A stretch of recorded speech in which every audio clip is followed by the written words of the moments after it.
تفضل أمينة.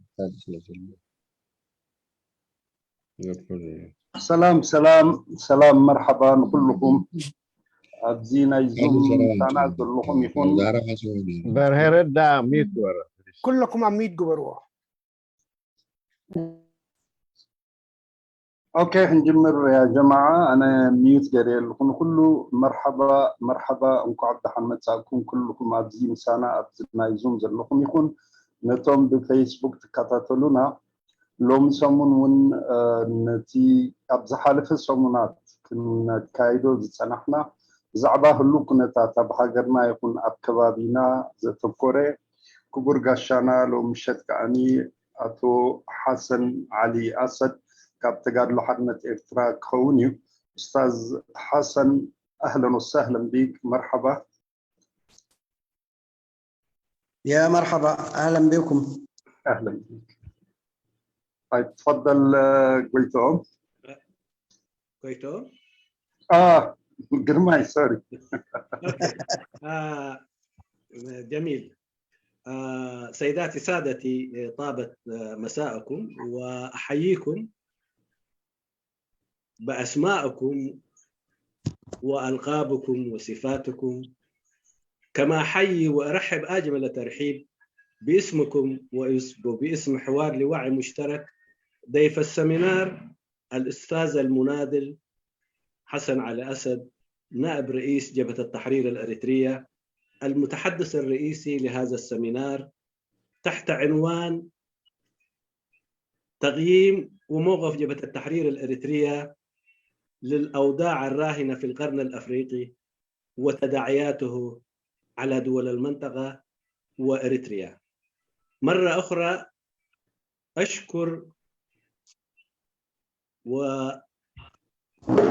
أشكر شكرا جزيلا للأستاذ المناضل حسن علي أسد لقبول الدعوة، كما أشكر الحضور لحسن المشاركة، وأتمنى للجميع أمسية طيبة. تفضل أمين. شكرا قدماي. طبعا لما علتون لك عتي أبز حالف أوان حزنا سنحنا بستفل علي والدبات نزهلو كنا تاتب حاجرنا بكبابينا نزلو بقبو جرنا فننبوبون أبي قلتشي خيدكم زلو نمر أيو لومون كبر قاشانا أستاذ حسن بزعبة زقوداي زي كالزاربي مالتيو قال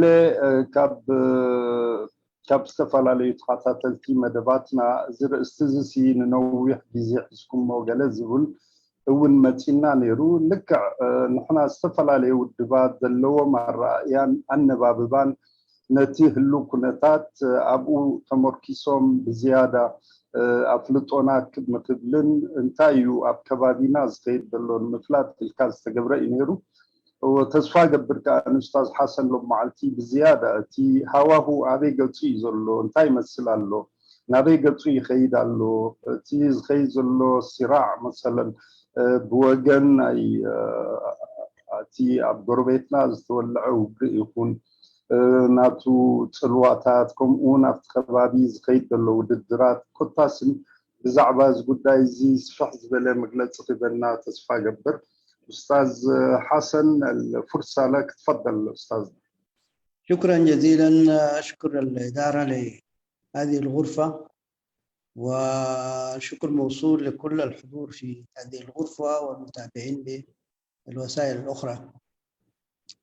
حقيقة يعني الندوات السابقة يمكن تناولت أهمية منطقة القرن الإفريقي بأبعاده أو بأبعادها الاقتصادية والأمنية، وأنا ما عايز أكرر نفس ما طرحوه الإخوة الأفاضل، يعني حقائق جغرافية ووقائع تاريخية جسدت من خلال أحاديث ومعروفة. أنا محاولتها حتكون التركيز على تأثيرات أهمية هذه المنطقة على بلدنا، على إريتريا. تأثيرات بمعنى تداعيات اللي ترتبت على تنافس الدول الكبرى أو على وجود الاستراتيجيات الدولية في هذه المنطقة وتأثيراتها على دول المنطقة كلها، لكن أنا راح أركز على انعكاسات هذا الثقل على إريتريا. استاذ حسن اعطي فرصه لقرماي حتى يواظب بالترجمه معك ان شاء الله. جميل جميل، معلش اسف. بقدامنت نعم حضرتي نايت جزاكم ونتساتفتي ابزي يكون وساك ابزي زلو كتبله سلامتا يقرب بزترفه سيمينار زي كانت تفلت بزح تخاتات مالت بزحات تزاريبوملي بفلاي ابتي جغرافيكاون جيوبوليتيكاون تاريخاون زملكت نغرات كتباون زملكت نغرات ابو اتكيره بزح كزارب ايكونكم مخنياتو زاخلو تزريبلو زاخلون هابتيمو يبتي زتوهبه زتقبرلو شفان مالتي جن انا اتكيره كزاربلو دلي دلخو صلوان ايزي زترخبه كنتات ابلعلي هاجرنا بفلاي كاصلواتاتو نايتوم تواسعتي ابزي كنتات زي ناي زخباب حيلتات يكونوا ناي وصايا كالوت رحوقات حيلتات يكونوا صلوؤمن قالوا تاو صلوؤم اب هاجرنا ابو اتوكيره خزاربي. نعم. اريتريا وبلدنا يعني كانت ضحيه، اقدم ضحيه للتدخلات الخارجيه بعد الحرب العالميه الثانيه. وفي هذا المجال الولايات المتحده الامريكيه لعبت دور كبير جدا في انحيازها للامبراطوريه الاثيوبيه في عهد الامبراطور هيلي سلاسي.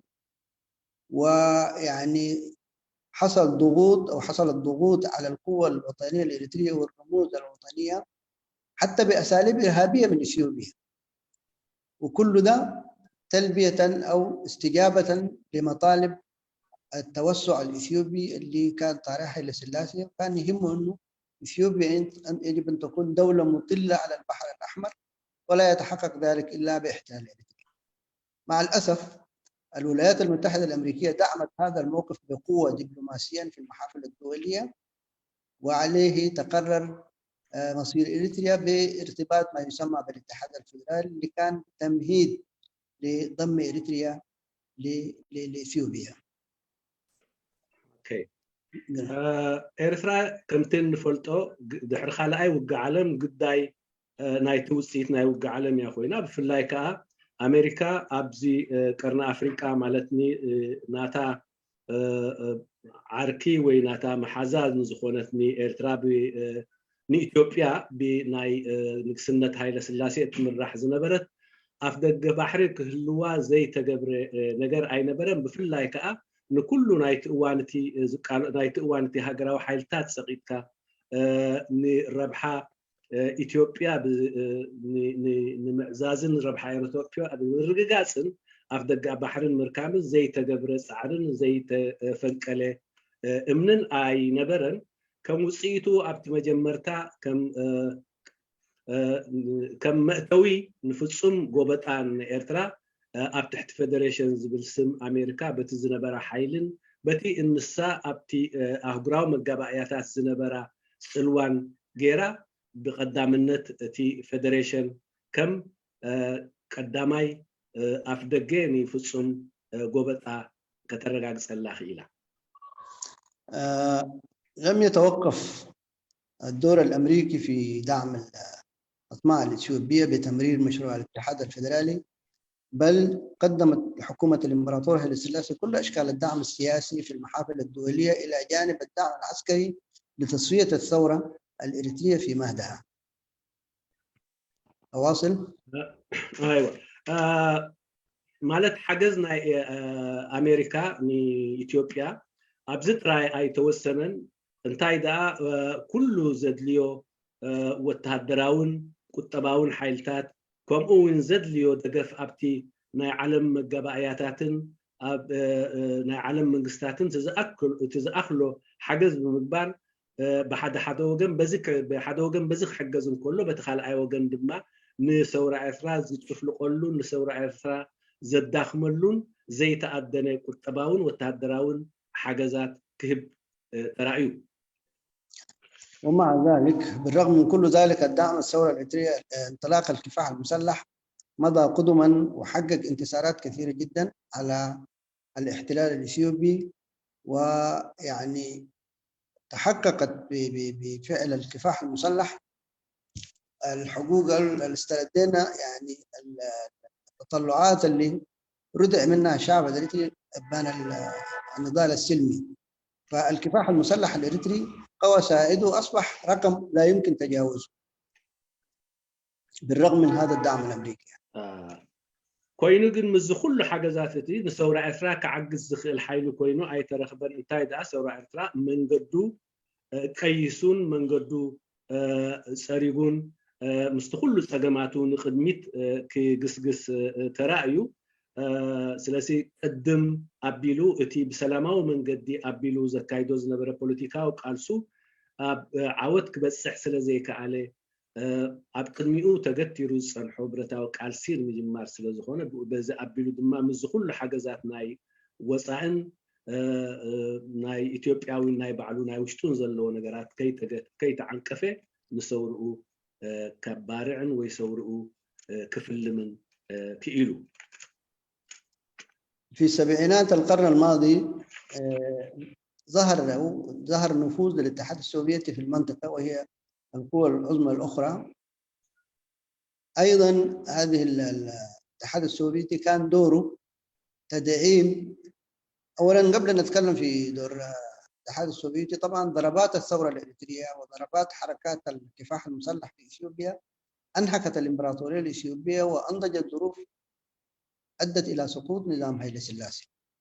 بعد هذا السقوط ظهر الاتحاد السوفيتي كطرف دولي متطلع لفرض نفوذه في هذه المنطقة ودخل بقوة منافسا لأمريكا ويعني حقق مكسب كبير بأنه النظام الإثيوبي الجديد حكومة الجنرال أو العقيد منغستو هايلي ماريام أخذ توجهات ماركسية أو أصبح انعطف بإثيوبيا إلى علاقات مع المعسكر الشرقي. هذا المعسكر الشرقي أيضا لم يقر بحق الشعب الإريتري بل يعني كان يهمه أنه استغل الفرصة اللي أتيحت له فرصة تاريخية ذهبية أنه الاتحاد السوفيتي يدخل إفريقيا من بوابة إثيوبيا عفوا الدولة ذات الأهمية الكبيرة والدولة الوازنة في هذه المنطقة وكان همه أن يعزز قوة هذا النظام بحيث يعني يتخلص من كل متاعبه الداخلية والخارجية. فيما يتعلق بالثورة الإريترية حاولوا يخادعوا السوفيت للثورة الإريترية أنه يجب أن يوجد حل سلمي في إطار إثيوبيا.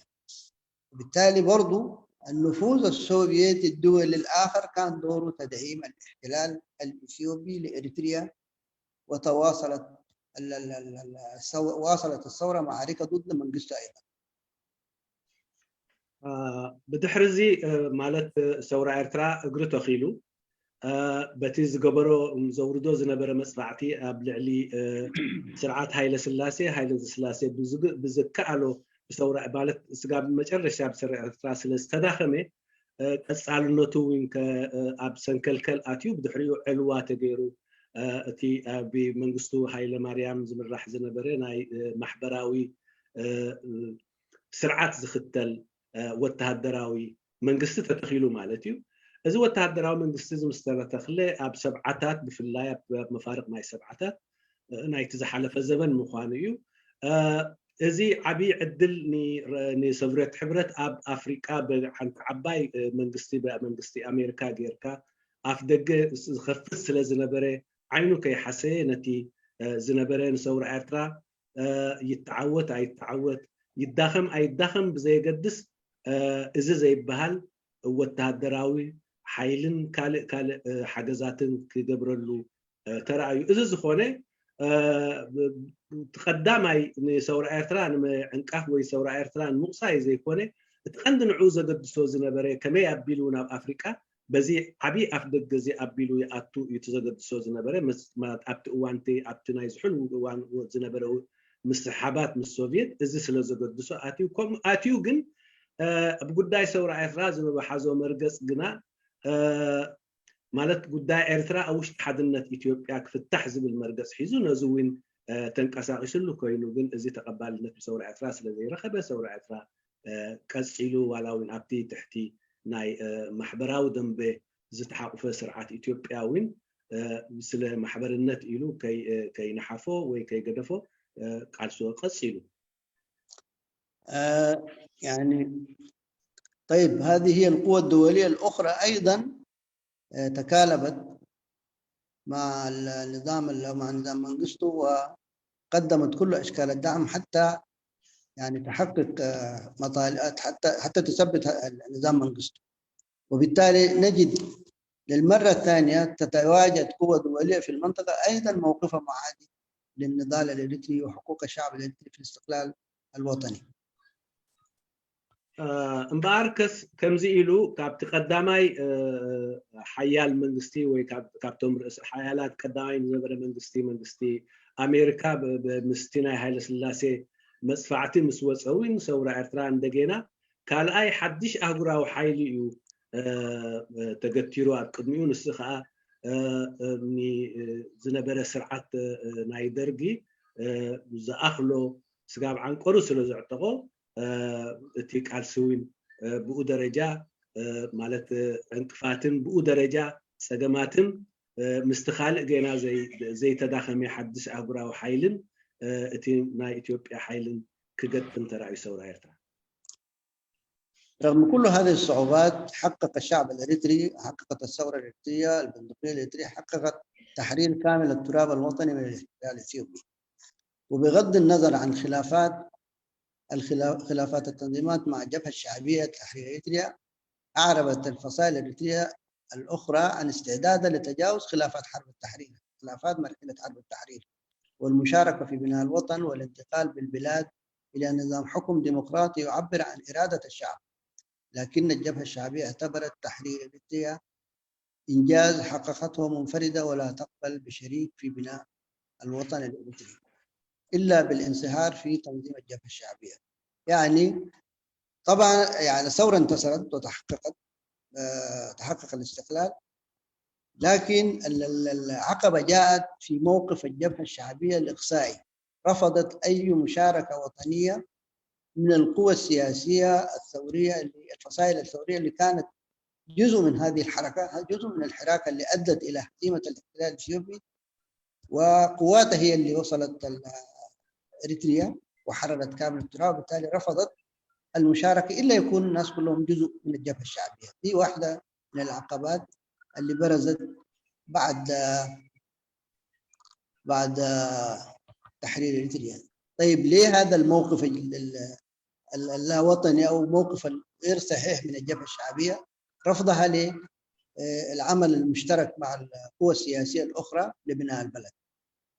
هذا التوجه الإقصائي ضربة البداية كانت ضربة البداية لإقامة نظام ديكتاتوري تنفرد بموجبه الجبهة الشعبية بصناعة القرار الوطني. هي كانت تريد بهذا الإقصاء أن تنفرد بالسلطة وتصنع القرار الإريتري لوحدها دون شريك ودون مشاركة شعب. وده يعتبر انقلاب متكامل الأركان ضد أهداف الثورة الإريترية قامت به الجبهة الشعبية، وفي نفس الوقت هي ضربة قاضية لتطلعات الشعب الإريتري في الحرية والكرامة. ولم يقتصر التوجه الإقصائي على التنظيمات الإريترية الأخرى، بل شمل كل من كان يطالب بمساحة من حرية التعبير في إريتريا، حتى أعضاء الجبهة الشعبية، مناضلين من الجبهة الشعبية، شخصيات قيادية وكوادر متقدمة كان لهم رأي أن يكون بداية الناس تبدأ ببناء دولة القانون. حتى هؤلاء شملهم الإقصاء واتخذت ضدهم إجراءات بعد تجريم مواقفهم هذه، وأصبحت عقوبات، تعرضوا لعقوبات دعاة هذا العمل الوطني في صفوف الجبهة الشعبية نفسها بالاعتقالات والتصفية والإخفاء القسري. وتحول الوضع السياسي في البلاد من دكتاتورية الحزب الواحد إلى دكتاتورية الرجل الواحد. زمان اوكي مز كله زترغ كزرزر زنحل سقمات ግን ثورة ኤርትራ በቲ ምስ ህዝቡ ተሓቂፉ ብዘካየዶ መሪር ቃልሲ ናጽነት መሬት ህዝቢ ኤርትራ ወይ ሙሉእ ናይ መግዛእቲ ሓይልታት ካብ ኤርትራ ፀራሪጉ ናጽነቱ ኣረጋጊጹ ብድሕሪዚ ኩሉ እቲ ዝርአ እቲ ኩሉ ቃልስ ዝነበረ ሓይልታት ዝሪኦ ዝነበረ ፍልሊ ናይ መዋዕል ብረታዊ ቃልሲ ኣብቂዑ ብሓባር ሃገር እትህነፀሉን ህዝቢ ዝድበሰሉን كونتات كفتر يصبنيرو نزوين يطلبن نزوين يحتتن نزوين يقالسن نيرو كوينو جن اتي اقدمو ابتي ناصنتنا مودعتا ناصنتنا اترا عبترا زنبرو حزبا جنبار مس اتوه اتي زاتو حيلي چريشو نخالق زي مسكال حبيرو زي سرح سلطانوين مسكال زي كافل حصت هاجروين مسكال كوينو كسرح زي دلو كوينو ترخيبو اتحاد زقربو نجر انت اهليو كمص زدليه كم يدل عيلو ويدهبو اوشتتي حزبا جنبار كوينو كسرح له امبر بحبار كوينو هنا بهال نجر كسمعو كم زي دليه بجبرن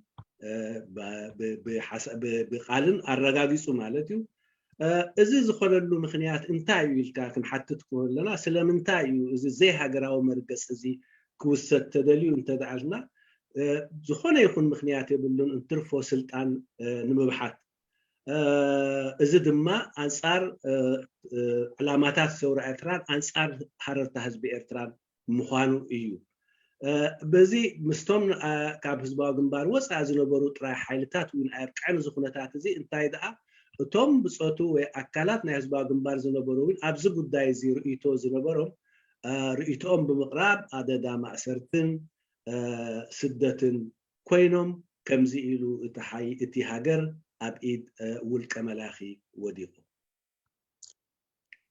نظام السياسة أفورقي في كل هذه الإجراءات الإقصائية كان يعتمد على المتاجرة بالموقع الاستراتيجي للبحر لإريتريا على البحر الأحمر.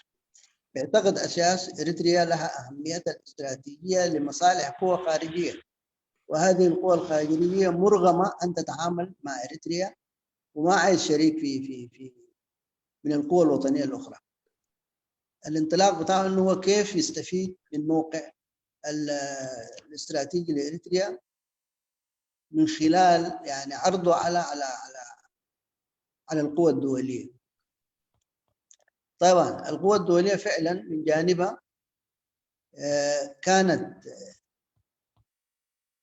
يعني تتعامل مع النظام الإريتري بنفس الذهنية. يعني كثير من الدوائر الغربية يروا أنه أساس أفورقي نظامه مستقر ولا يواجه مشاكل داخلية وغير معرض لأي خطر بتاع التغيير، وهو كشخص عنده كامل الاستعداد للتعاون مع الغرب، وبالتالي يجب ألا يتعرض لضغوط غربية باسم حقوق الإنسان أو الديمقراطية وإلى آخره من هذا الكلام. بمعنى آخر كان في تساهل أو تسامح من المجتمع الدولي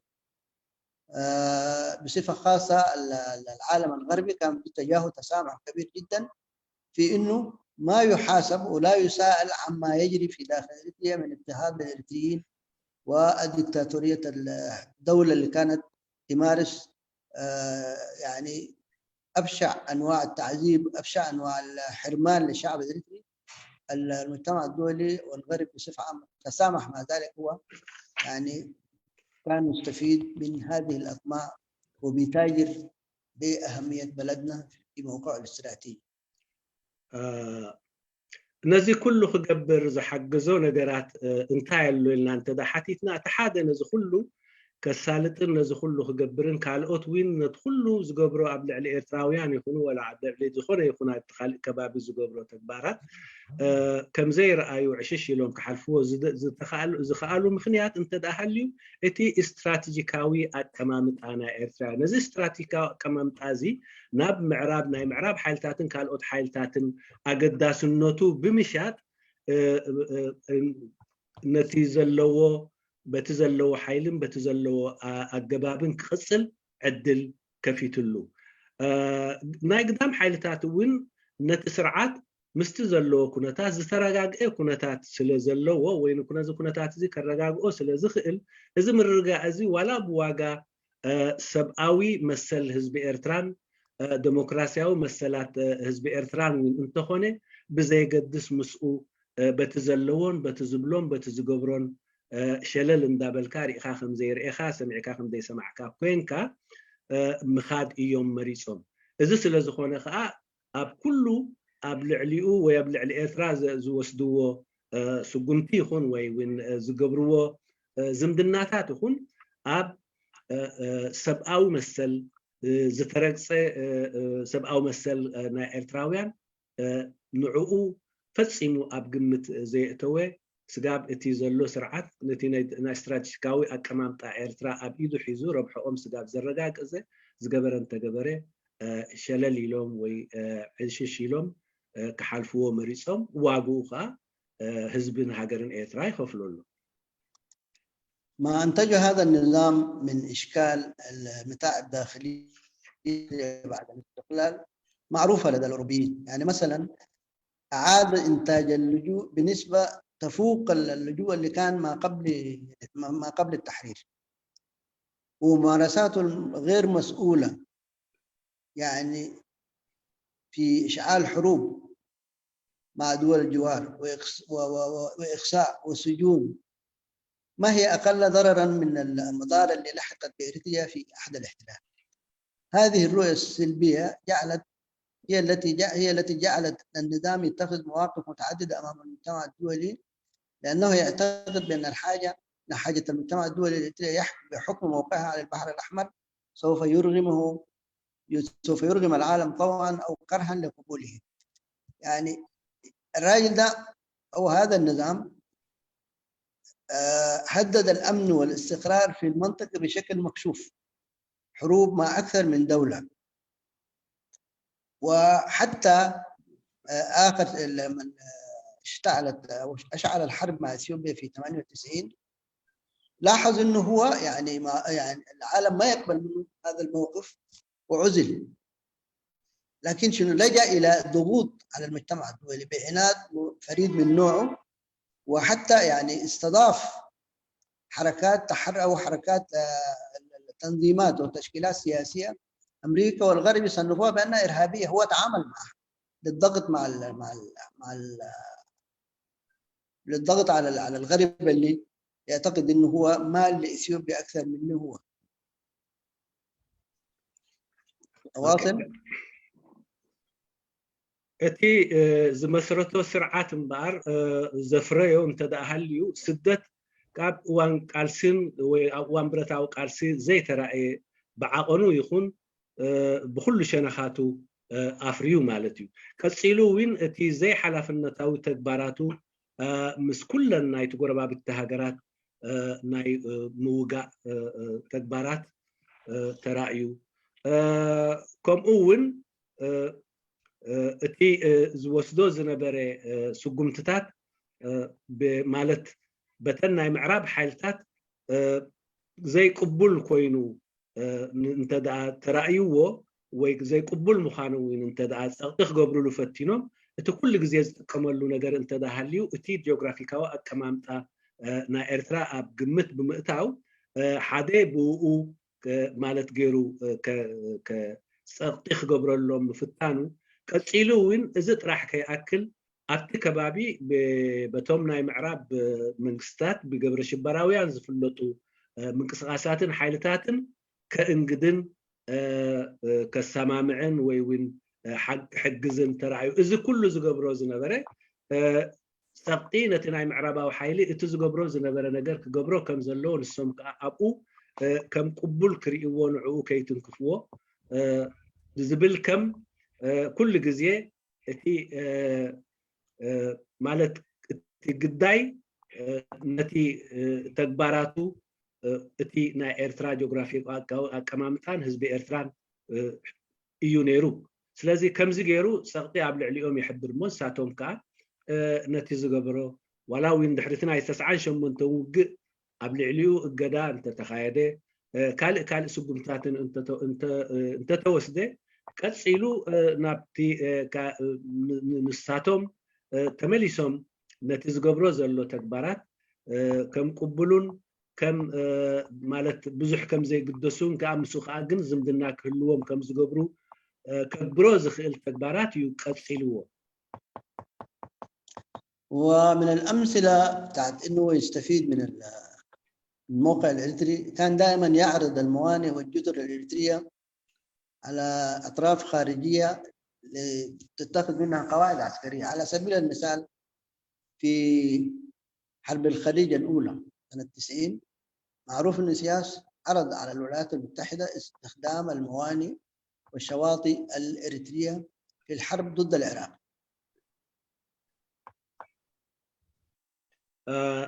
كابتي ዝጥቀመሉ ኣገባባት ወይ እውን መሸጣ ዝጥቀመሎም ኣገባባት ወደባት ኤርትራ እዮም ኣብዚ ቦታ እዚ እዚ ወደባት እዚ ንወታደራዊ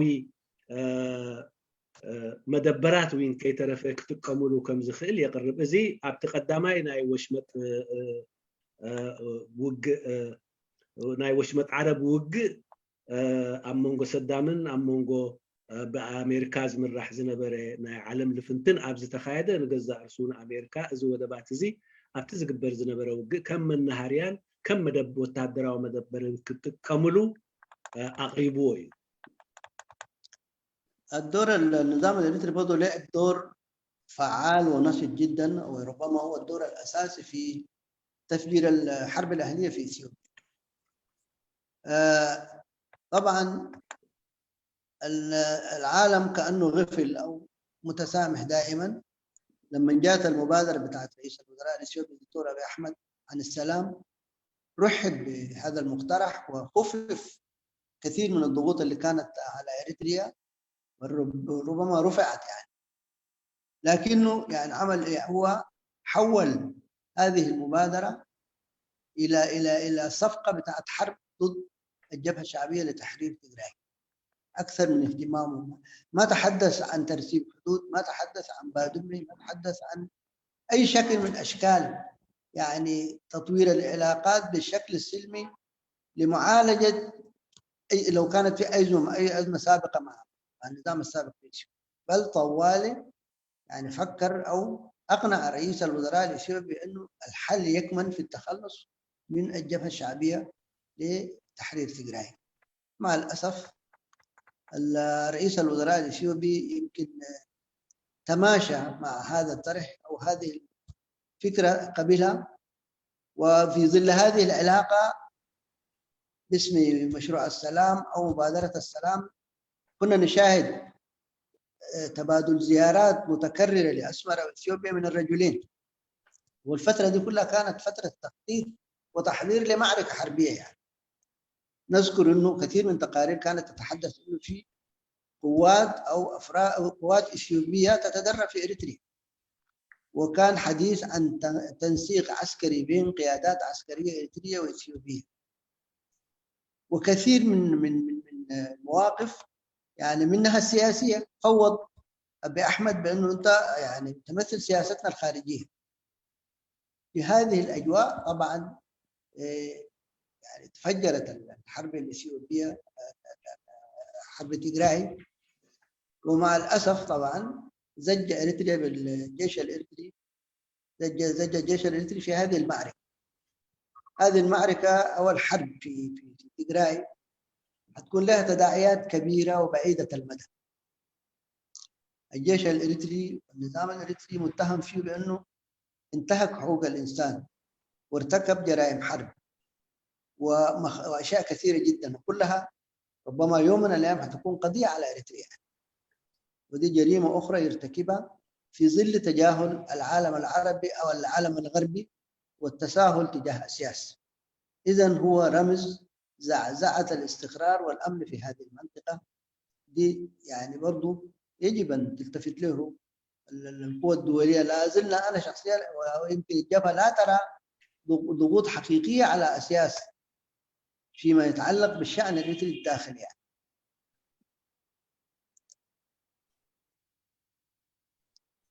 يعني اوكي እዚ ከምዚ ኢሉ እንከሎ ኣብቲ ዝሓለፈ ቅድሚ እቲ ናይ ሰላም ስምምዕ ንገዛእ ርሱ እቲ ዝሓለፈ ቅድሚኡ ዝነበረ ዓመታት ኣብ ኢትዮጵያ ወይ ከይተረፈ ኣብቲ ንዝተፈላለዩ ሓይልታት ንምሕጋዝ ምዃነቲ ነሰላም ናይ ኢትዮጵያ ናይ ምህዋኽ ዓብዪ ግደ ነይርዎ።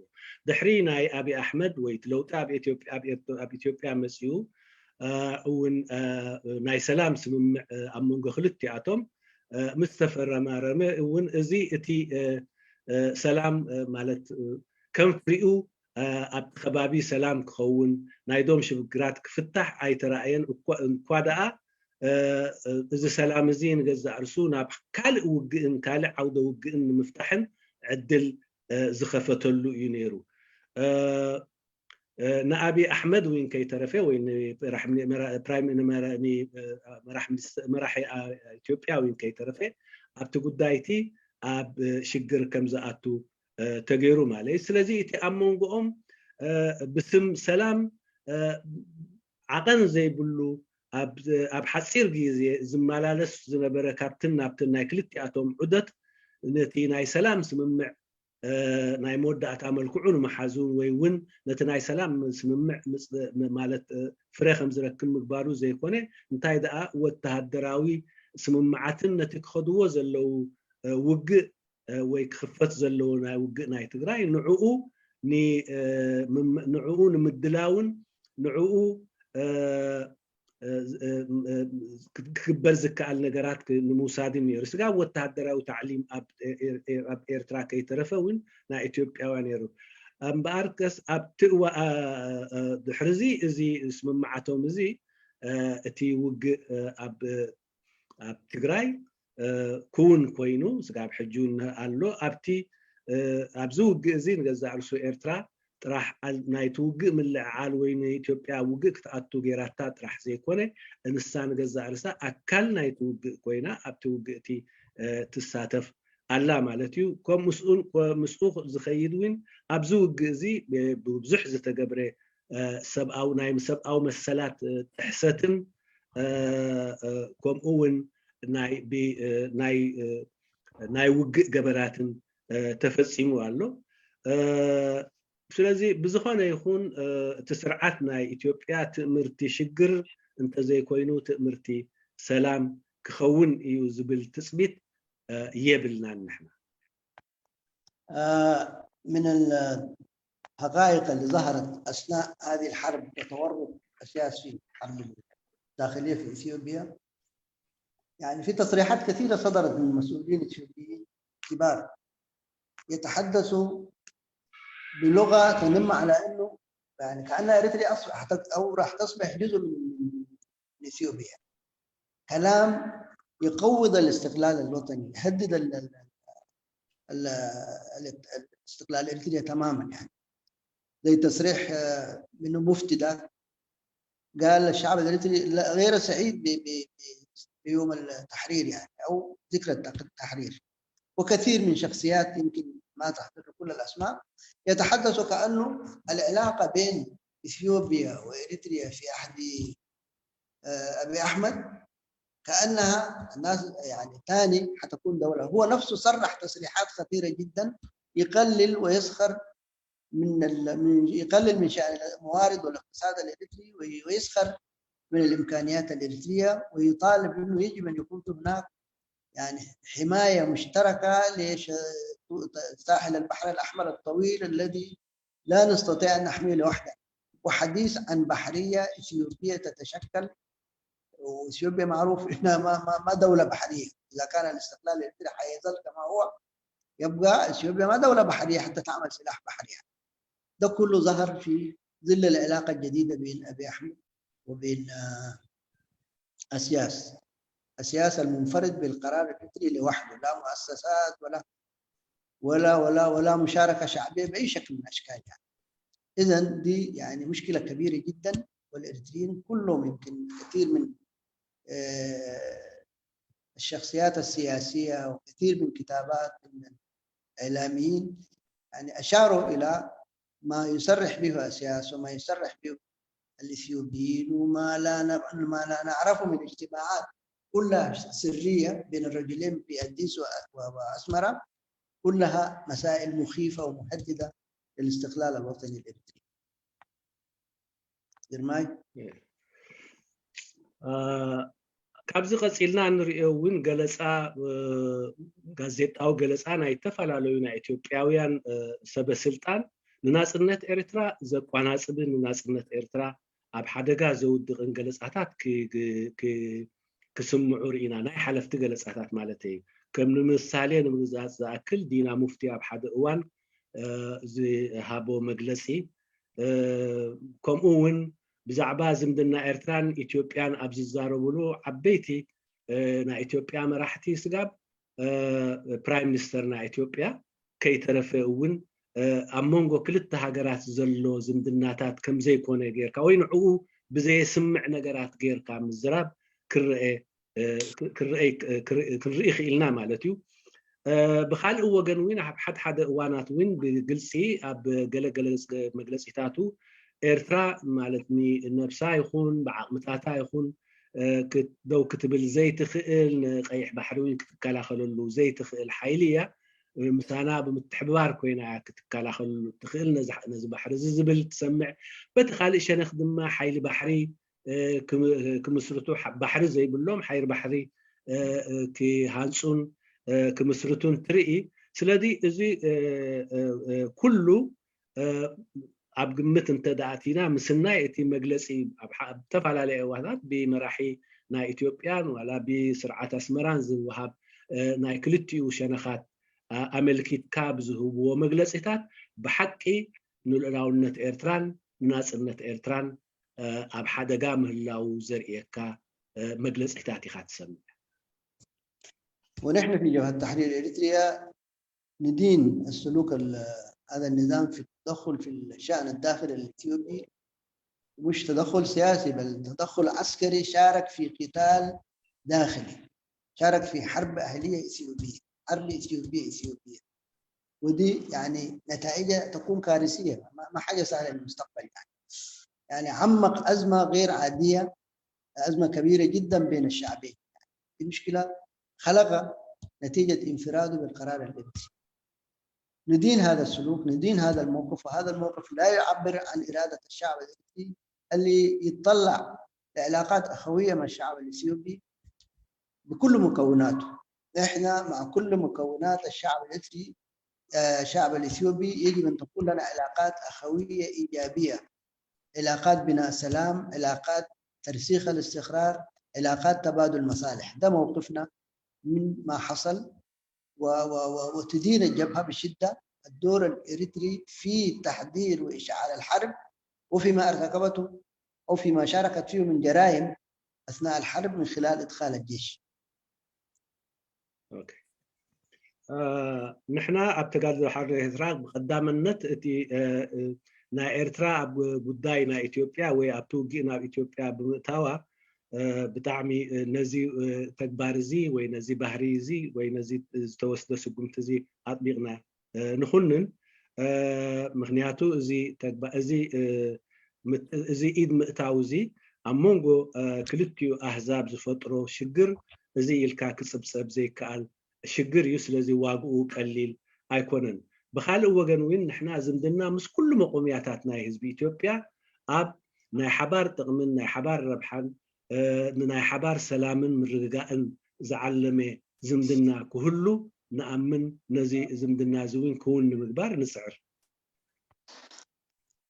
في نفس الوقت ندعو الأطراف الإثيوبية المتسارعة أن يبحثوا عن حل سلمي من خلال حوار سلمي بين أطراف هذا الصراع وحل سلمي يفضي إلى وحدة الأراضي الإثيوبية وحدة إثيوبيا شعبا أرضا وشعبا وأي تفتيت لإثيوبيا أو تقسيم لإثيوبيا يعني هو خطر على السلام ليس في داخل إثيوبيا فحسب على كل الإقليم منطقة حساسة ينتشر فيها السلاح بصورة غير عادية وبالتالي يجب الإخوة الإثيوبيين يتجاوزوا الخلافات هذه ويستجيبوا للدعوات الدولية المشجعة لتسوية سلمية وحل سلمي بحيث يعني يضمن استقرار إثيوبيا كأرض كبلد واحد وشعب واحد.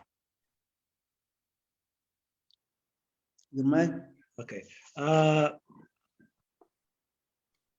كمو وينتهم اب غونصات يوم زلو حالتات إثيوبيا قدايم بسلامهم بوليتيكاون أجباب كفتحوا نصوع مغنياتهم مبتانا إثيوبيا كل جزية رحني إثيوبيا زي يكون تنكف نتي كل زباوين أبسجم زؤتيو سلازي እዚኦም ሓይልታት እዚኣቶም ሰላማዊ ፍታሕ ከናድዩን ጉዳዮም ብሰላም ክፈትሕዎ እቲ ሰላም ከዓ ኣብ ሓድነት ህዝቢ ኢትዮጵያን ኣብ መሬት ኢትዮጵያን ሓድነት መሬት ኢትዮጵያን ዘተኮረ ገይሮም ክፈትሕዎ ንፅውዕ ከምኡ እውን እቲ ብኩሉ ሸነኻት ኣህጉራዊ ሸነኻት ንሰላም ዝግበረሎም ዘሎ ፃውዒት ተቐቢሎም ኣብ ግብሪ ከውዕልዎ ንሕና እውን ብወገና نصور.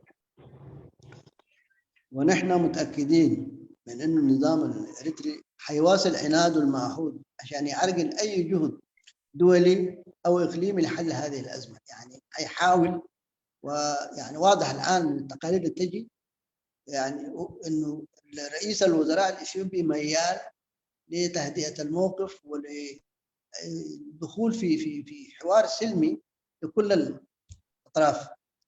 لكن واضح انه في السياسة له دور مع اطراف في داخل اثيوبيا لرفض هذه الفكره، وبالتالي يجب ان ينتبهوا الاخوه الاثيوبيين والقوى الاثيوبيه المختلفه، يجب ان يبحثوا عن حل سلمي. يعني ناكد على ذلك. رجعنا انا نزغبر زل فتنات بأنصارو تي فتنة ناي إساس نزي فتنة زي كبرعنن نزي فتنة زي شجر نخفترن زي قبرو نجر أي كهلوني ولكن تي زنبالي ناي برايم مينستر ناي إثيوبيا أنا بسلام قصو زخيد زنبالي وننتهلوه بتعمي انكفاتات كابوغن إساس قطمو خمزخونه نفلتكم أون ኣብ ውሽጢ ኢትዮጵያ ነቶም ነዚ ሰላም እዚ ክኸውን ዘይደልዩ ሓይልታት እውን ምስኦም ኮይኑ ነዚ ኩነታት እዚ ሽግር ክገብረሉን ንኽዕውትዎ ዕንቅፋት ክኾኑ ዝኽእሉ ነገራት ኩሉ ክገብር ከም ዝኾነ እዚ ባህርያቱ እዩ። ርግፀኛታት ከዓይና من الأزمات الطاحنة اللي تعيشها هذه المنطقة واللي حيكون لها تأثير علينا كبلد وكشعب هي أزمة سياسية السودانية الحالية. السودان بيمر بأزمة سياسية معقدة جدا، وهي يعني حتنعكس علينا بشكل أو آخر. ونحن نعرف أنه عدد كبيرة من اللاجئين الذين متواجدين في السودان، والسياسة بيلعب دور في إشعال منطقة الشرق أو الإقليم الشرقي بإثارة فتنة قبلية، فتنة للمكونات الساكنة في شرق إفريقيا في شرق السودان. وتعرفوا أن هناك في دعوات من أطراف سودانية محلية تعتبر أنه إريتريا والإريتريين لاجئين وبقوا ينافسون في حقنا وفي ممتلكاتنا وفي مواردنا وإلى آخره من هذا الكلام. في الموضوع ده أكيد وراه إثيوبيا، واللي بيقولوها الناس اللي كان عندهم علاقات تاريخية قوية ومعترفين بها حتى الآن. يعني تعرفوا الناس الإريتريين يقولون والله يا أخي نحن من يعارض الرئيس الإريتري نحن ضده. يعني بيقصد من ده، يقصد الإريتريين والمسائل الإريترية أنها ما عندها أي نشاط في الوقت الحاضر. يعني فدي مخاطر بالتأكيد هتنعكس علينا بشكل أو بآخر. المخابرات الإريترية موجودة بكثافة وتلعب دور بتاع إشعال الفتن ويعني دراسة السودان. وأنا أعتقد الحالة اللي بيعيشها الآن السودان في الوقت الحالي هي حالة مثالية لتدخل جديد أيضا إذا لقى له زمن أو فرغ من مشكلة إثيوبيا سياسة أيضا لن يتوانى من تعقيد الأزمة السودانية بشكل أكبر.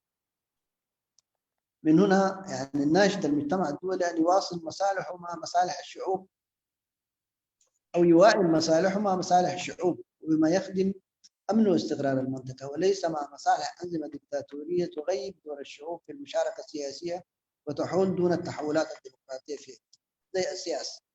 يعني أي نظام دكتاتوري بس لأنه هو بالقمع وبالإرهاب مسيطر على البلد وما في من يعارضه، الرهان على مثل هذه الحالات غير صحيح. المجتمع الدولي يجب أن يكون عادل وعليه مسؤولية، وبالتالي ناشد أنه يلعب دوره في يعني كبح جماح هذا النظام في زعزعة ظروف المنطقة.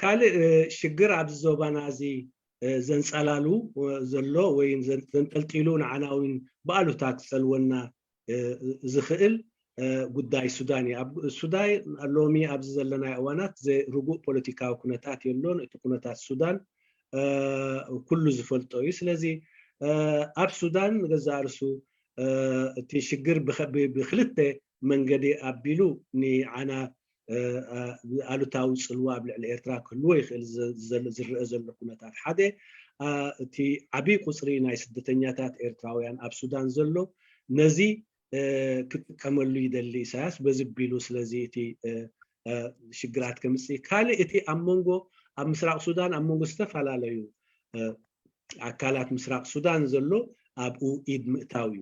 ነዚ ኢድ ምእታውነት እዚ ንምፅሕታር እውን ኣብዚ እዋን እዚ ማለት ዓቐኑ ብዙሕ ዝኾነ ናይ ስለያ ኤርትራ ምንቅስቃስ ኣብ ውሽጢ ምብራቅ ሱዳን ይርአ። ካልእ እውን ከምኡ ምስ ስርዓት ኢትዮጵያ ብዝተፈላለዩ ምስ ስርዓት ኤርትራ ብዝተፈላለዩ ምክንያታት ምትእስሳራት ዘለዎም ሸነኻት እዚ ኣብ ምስራቅ ሱዳን ዘወሪዱ ዘሎ ፀገማት ናይ መነባብሮ ይኹን ናይ ማሕበራዊ ኣገልግሎት ይኹን ህላዌ ናይዞም ኤርትራውያን ስደተኛታት ከም ምክንያት ገይሮም ገዛእ ርእሱ ኣብ ልዕሊ እቲ ስደተኛታት እውን ወይ ኣብ መንጎ እቶም ኣብኡ ዘለው ነዊሕ እዋን ዝነበሩ እውን ፀገማት ክመፅእ ይኽእል። ስለዚ እዚ ኩሉ እቲ ብሰላም ክነብር ዘይደሊ ኣብ ሰላም ረብሓ ዘይብሉ ኩሉ ግዜ ከዓ ረብሕኡን ቀፃልነቱን ህላዌኡን ኣብ ሽግርን ኣብ ፀበባን ናይ ኣህዛብ ዝርኢ ስርዓት ዝገብሮ እዩ። ስለዚ እቲ ኩነታት ዘመላኽቶ እዚ ኩነታት ናይ ኢትዮጵያ እንተዳሃዲኡ ተመሊሱ እውን ተመሳሳሊ ኩነታት ኣብ ምስራቅ ሱዳን ክፈጥር ከም ዝኽእል እቲ ኩነታት ብዓንተብኡ ዝረኣየካን ከተንብቦ እትኽእል ኩነታት ኣሎ። طيب النقطة الأخيرة اللي أحب أن أشير إليها هي المعارضة الإريترية. هذه المعارضة وآفاق تغيير النظام في إريتريا. ما هي الآفاق اللي أمامنا؟ ما هي آمال والفرص اللي قدامنا لتغيير هذا النظام؟ الشيء المؤسف المعارضة الإريترية هي الغائب الوحيد في مجمل هذا الحراك في المنطقة. كل الحراك ده الدور بتاع المخابرات في زعزعة اثيوبيا ودور المخابرات في زعزعة الوضع في اثيوبيا، المخابرات الإريترية أنا قصدي في زعزعة الأمن والاستقرار في المنطقة، كل هذا الحراك أعتقد المعارضة غائبة تماما غيابا كاملا،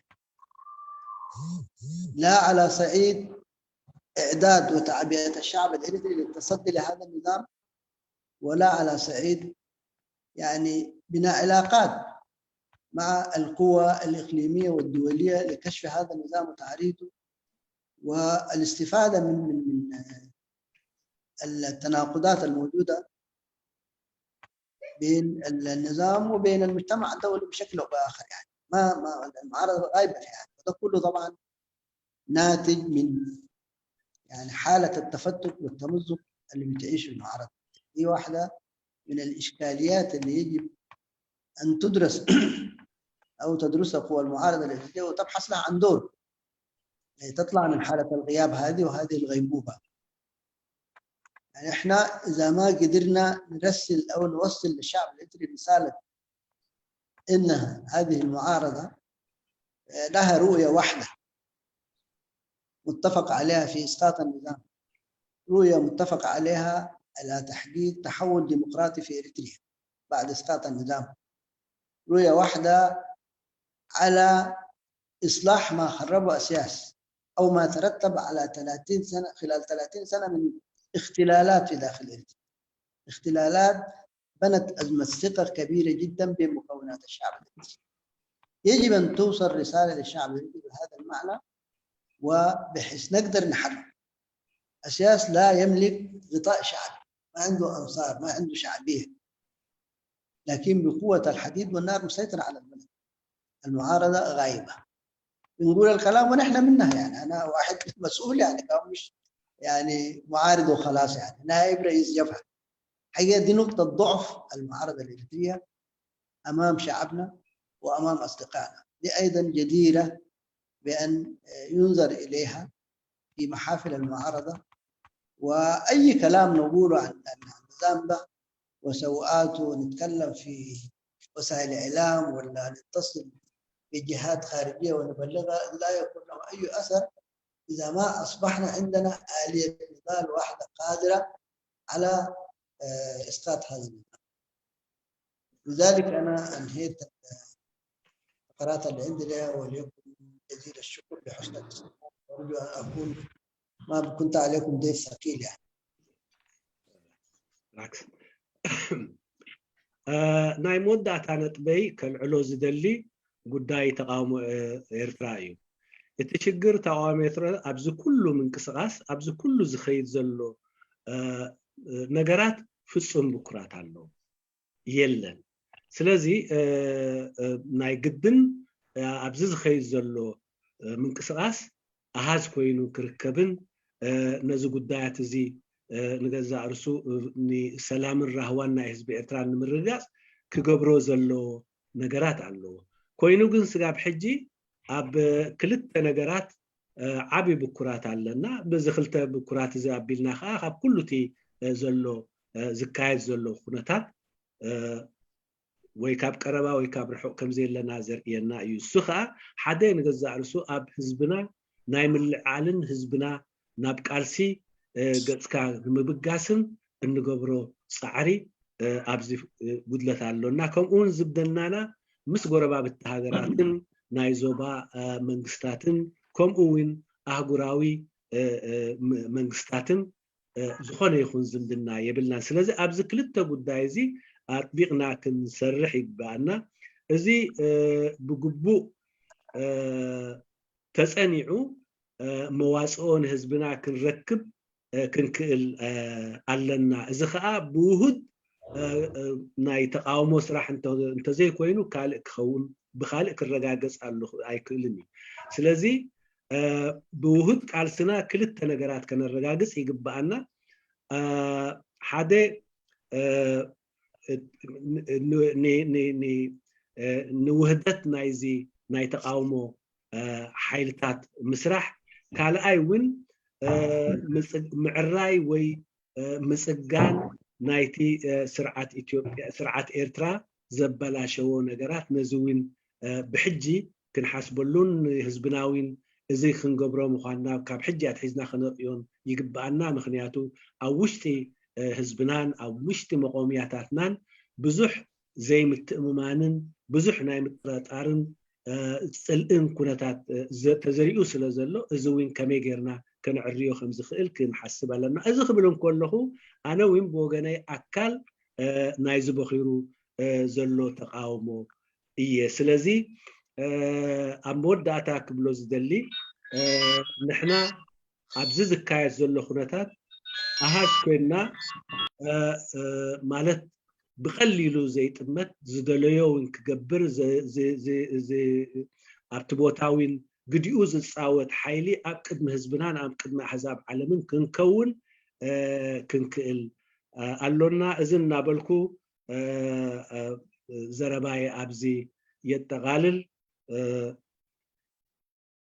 سلازي بزح أشجركم أي كونن كابز قصيلة أنا من بوغنين أمين كحلفوتي مايكروفون أمين تفضل. شكرا قرماي، شكرا أستاذ حسن علي أسد.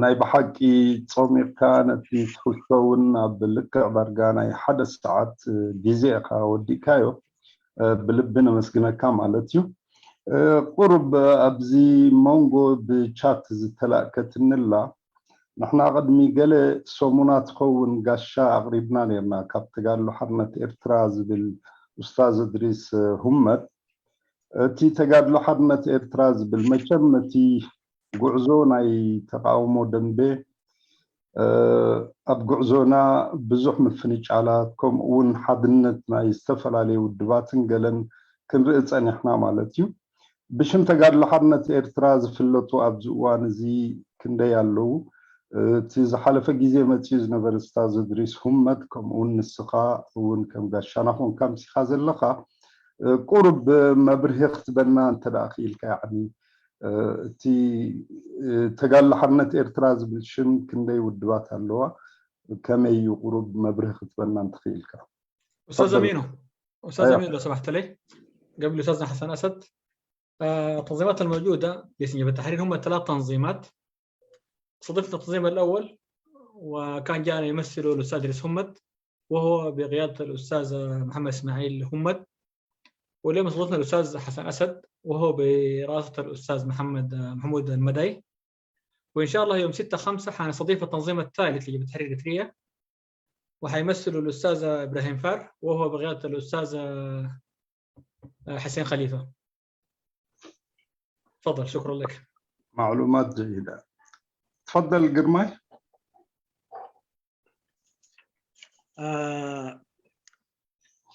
السؤال لحسن هو مش كده يسأل المناظر. نعم السؤال لي، لكن الإجابة اللي عندي لها نفس الإجابة اللي نفس الإجابة هي. ما في إضافة يعني. تم بسم تقعد حرنة إرترا زسميو 3 ودبات كم زلوا قدم حجي اتحاد وجن بإدريس هم الزمرح ما زحلفة انجدنا لنا تقعد حرنة إرترايو حجوين تقعد حرنة إرترا ب تقعد علي محمود إسماعيل المداي زمرح كموين تقعد علي حسن علي أسد أبو مكتل أبو بروز خونه إذا تخال أي ودبيو سالسايون كسيلو أبز مسزول سومون قاشا خوينو وي مجلس إن خبرنا عدمة تغير اللزولو بتقعد علي حسين كليفة زمرح كله النايو. سلازي 3 يومين. التنظيم الأول يا أستاذ قرماي قيادة الأستاذ محمد إسماعيل همت. اعتقد أيوة. شكرا لك. شكرا.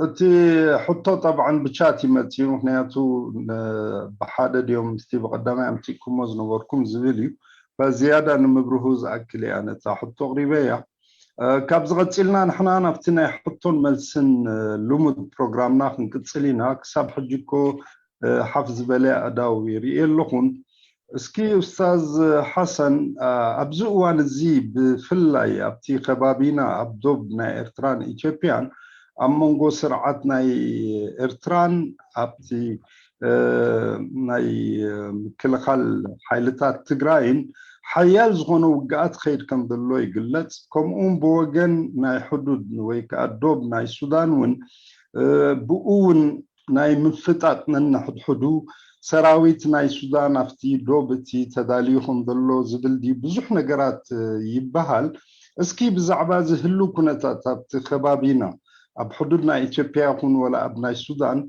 انتايا اللو تمقبلنا تقرب مبره اختبرنا انت داخلك.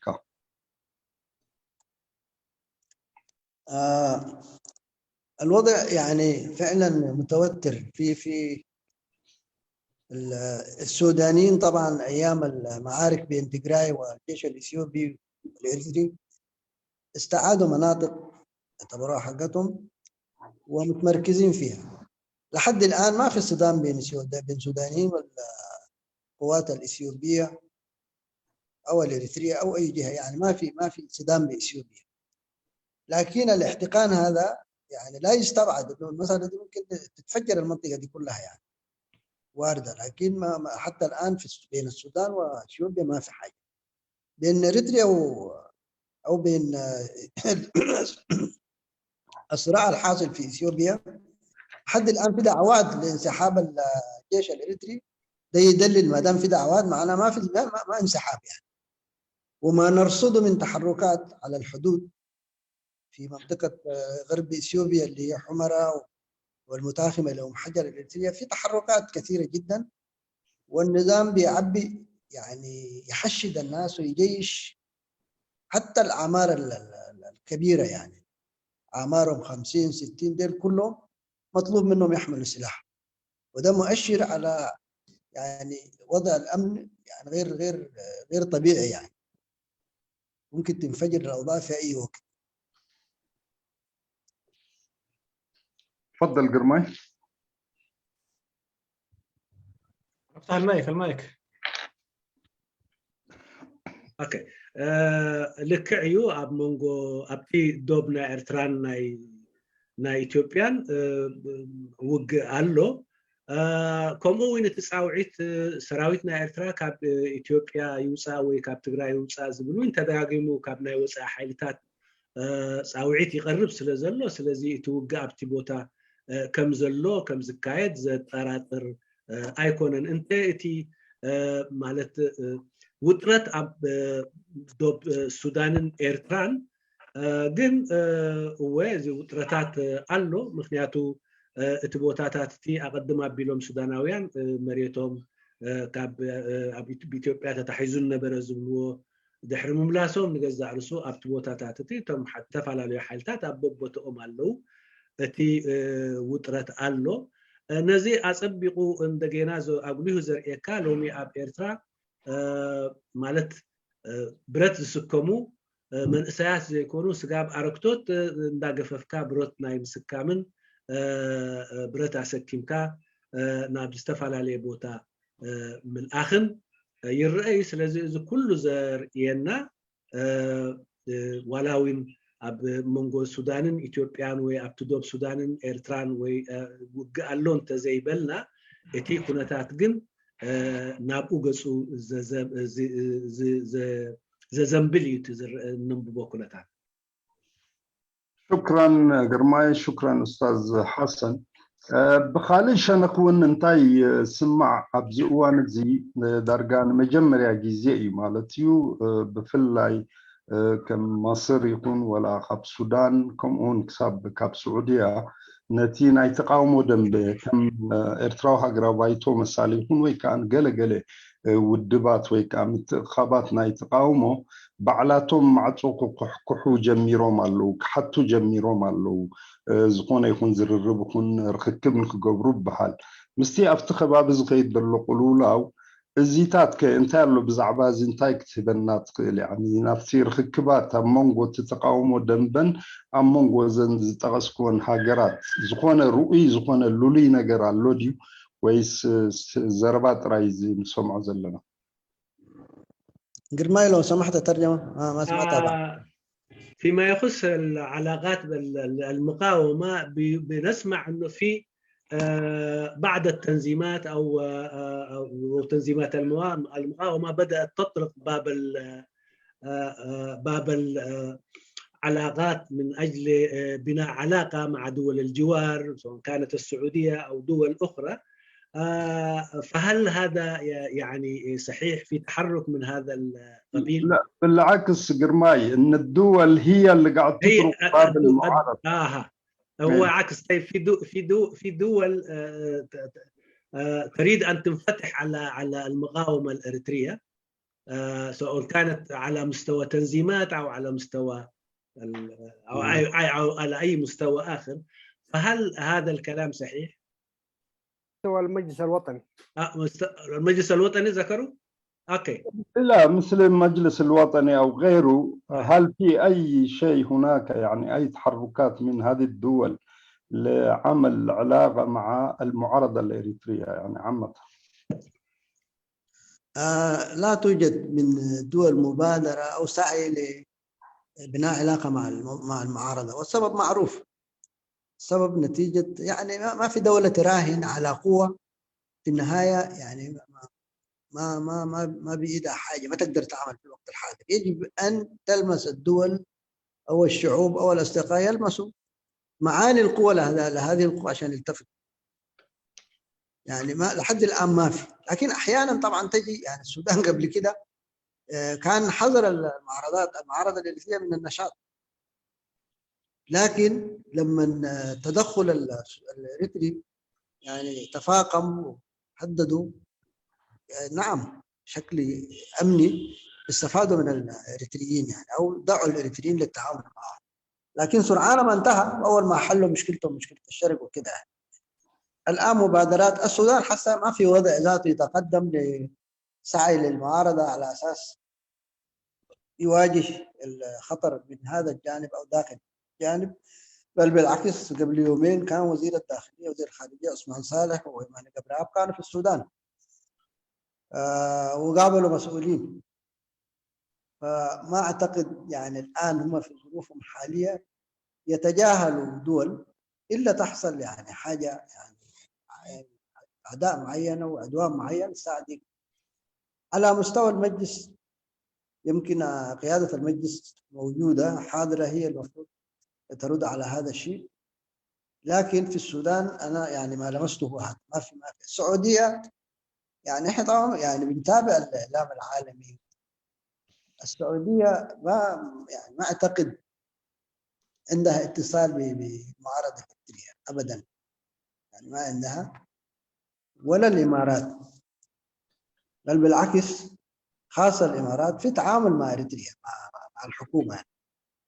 ولحد الآن أنا ما بعرف إذا كانت قيادة المجلس متصلة بالسعودية ولا أي دولة عربية، لكن طبعا ده ما معناه ما في أمل، ما في آفاق، في آفاق لكن تستعد لها.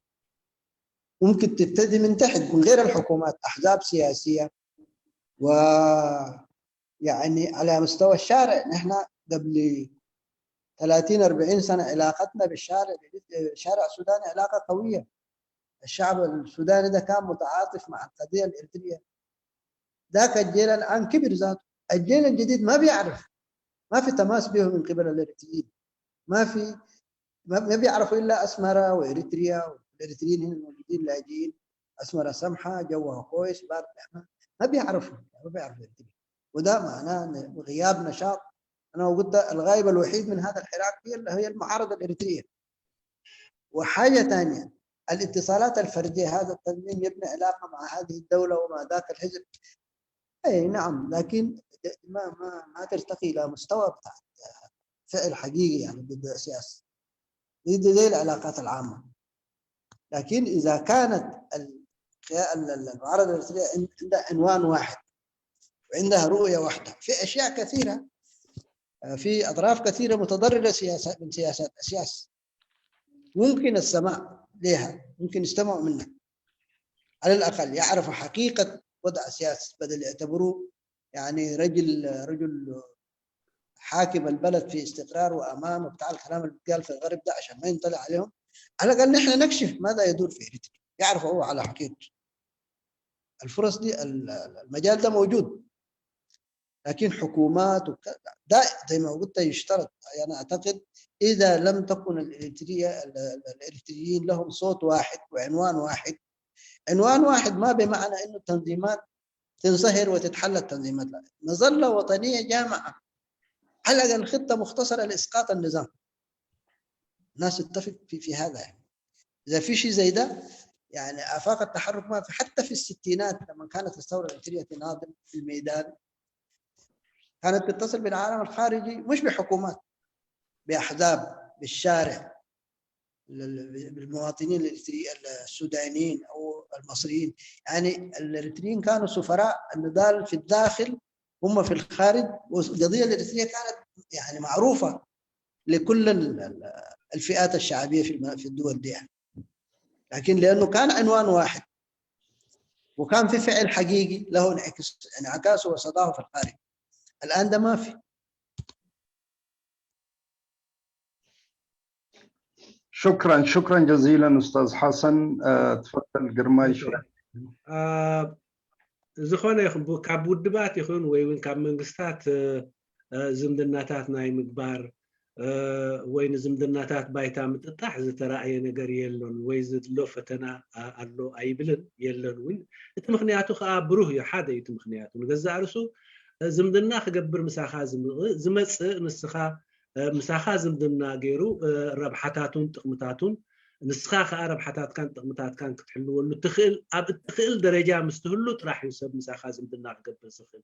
ግን ብኩራት ኣረጋጊፅካሉ ኣብ ዘለኻሉ እዋን ዝኾነ ይኹን ምሳኻ ዝምድና ክገብር ኣይክእልን። ስለዚ እዚ እቲ ምክንያት ሱዳን እንተደኣ ከም ሱዳን ወሲድናያ ኣብዚ እዋን እዚ ንገዛእ ርሳ اب زمدناتات تقبرلو كنتات يلان اب مشتاو كنتات تحمسات تركب زلا هاجر يا اب تزحلف اوان وين نتزنبره بايتانا زمدناتات سودان كقبرو اب زفتون اوان ناي صتا مهداد وي ناي صتوم شجر سلا زرعايوم بتي سرعات كابتي سرعات تي نتناقفون غزارسو زخونه يكون مستي دم بتقاومو وي مستناي تقاومو حالتات زخونه يكون مركب لقام مقبار تقطيبهم رئينا يمينا بأنصار كودا بزوانسي وسا ጉዳይ ሚኒስተር ኤርትራ አቶ ዑስማን ሳልሕ ናብ ሃገረ ሱዳን ወደት ካይዳሉ ብደረጃ ባይቶ ዝኾነ ይኹን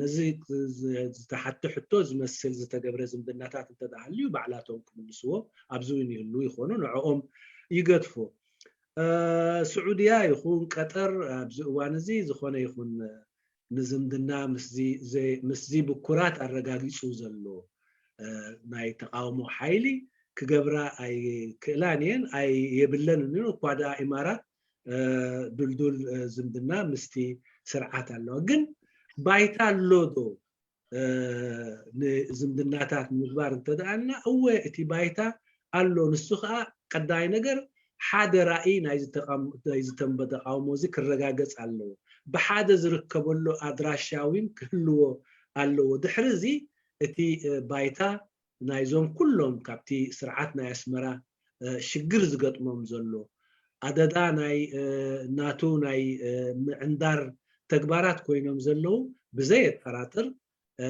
مستي إرتراوي حيلي مئنتي ربحهم مئنتي سلامهم زمدناتات كفتر يكالي نزز غزو زمدناتات زغزو ግን بقداماي درجه اذا تقاومو حدا ادراشا كلولو اذا تقاومو نزي سرعات اب ارترا زلو زاليلو حدا راي كلولو اذا انت داونينو اتي بايتا قلوع مخان مالت اف دقه كفوت مخانو يرئيك ابزوان بزلنا كنتات ግን زخونه كزامدنا زفل حيلي كله يلكاك تزارب هيتخلي شكرا قرماي من البات كتعرف تدريخا ملكتها بالنيقة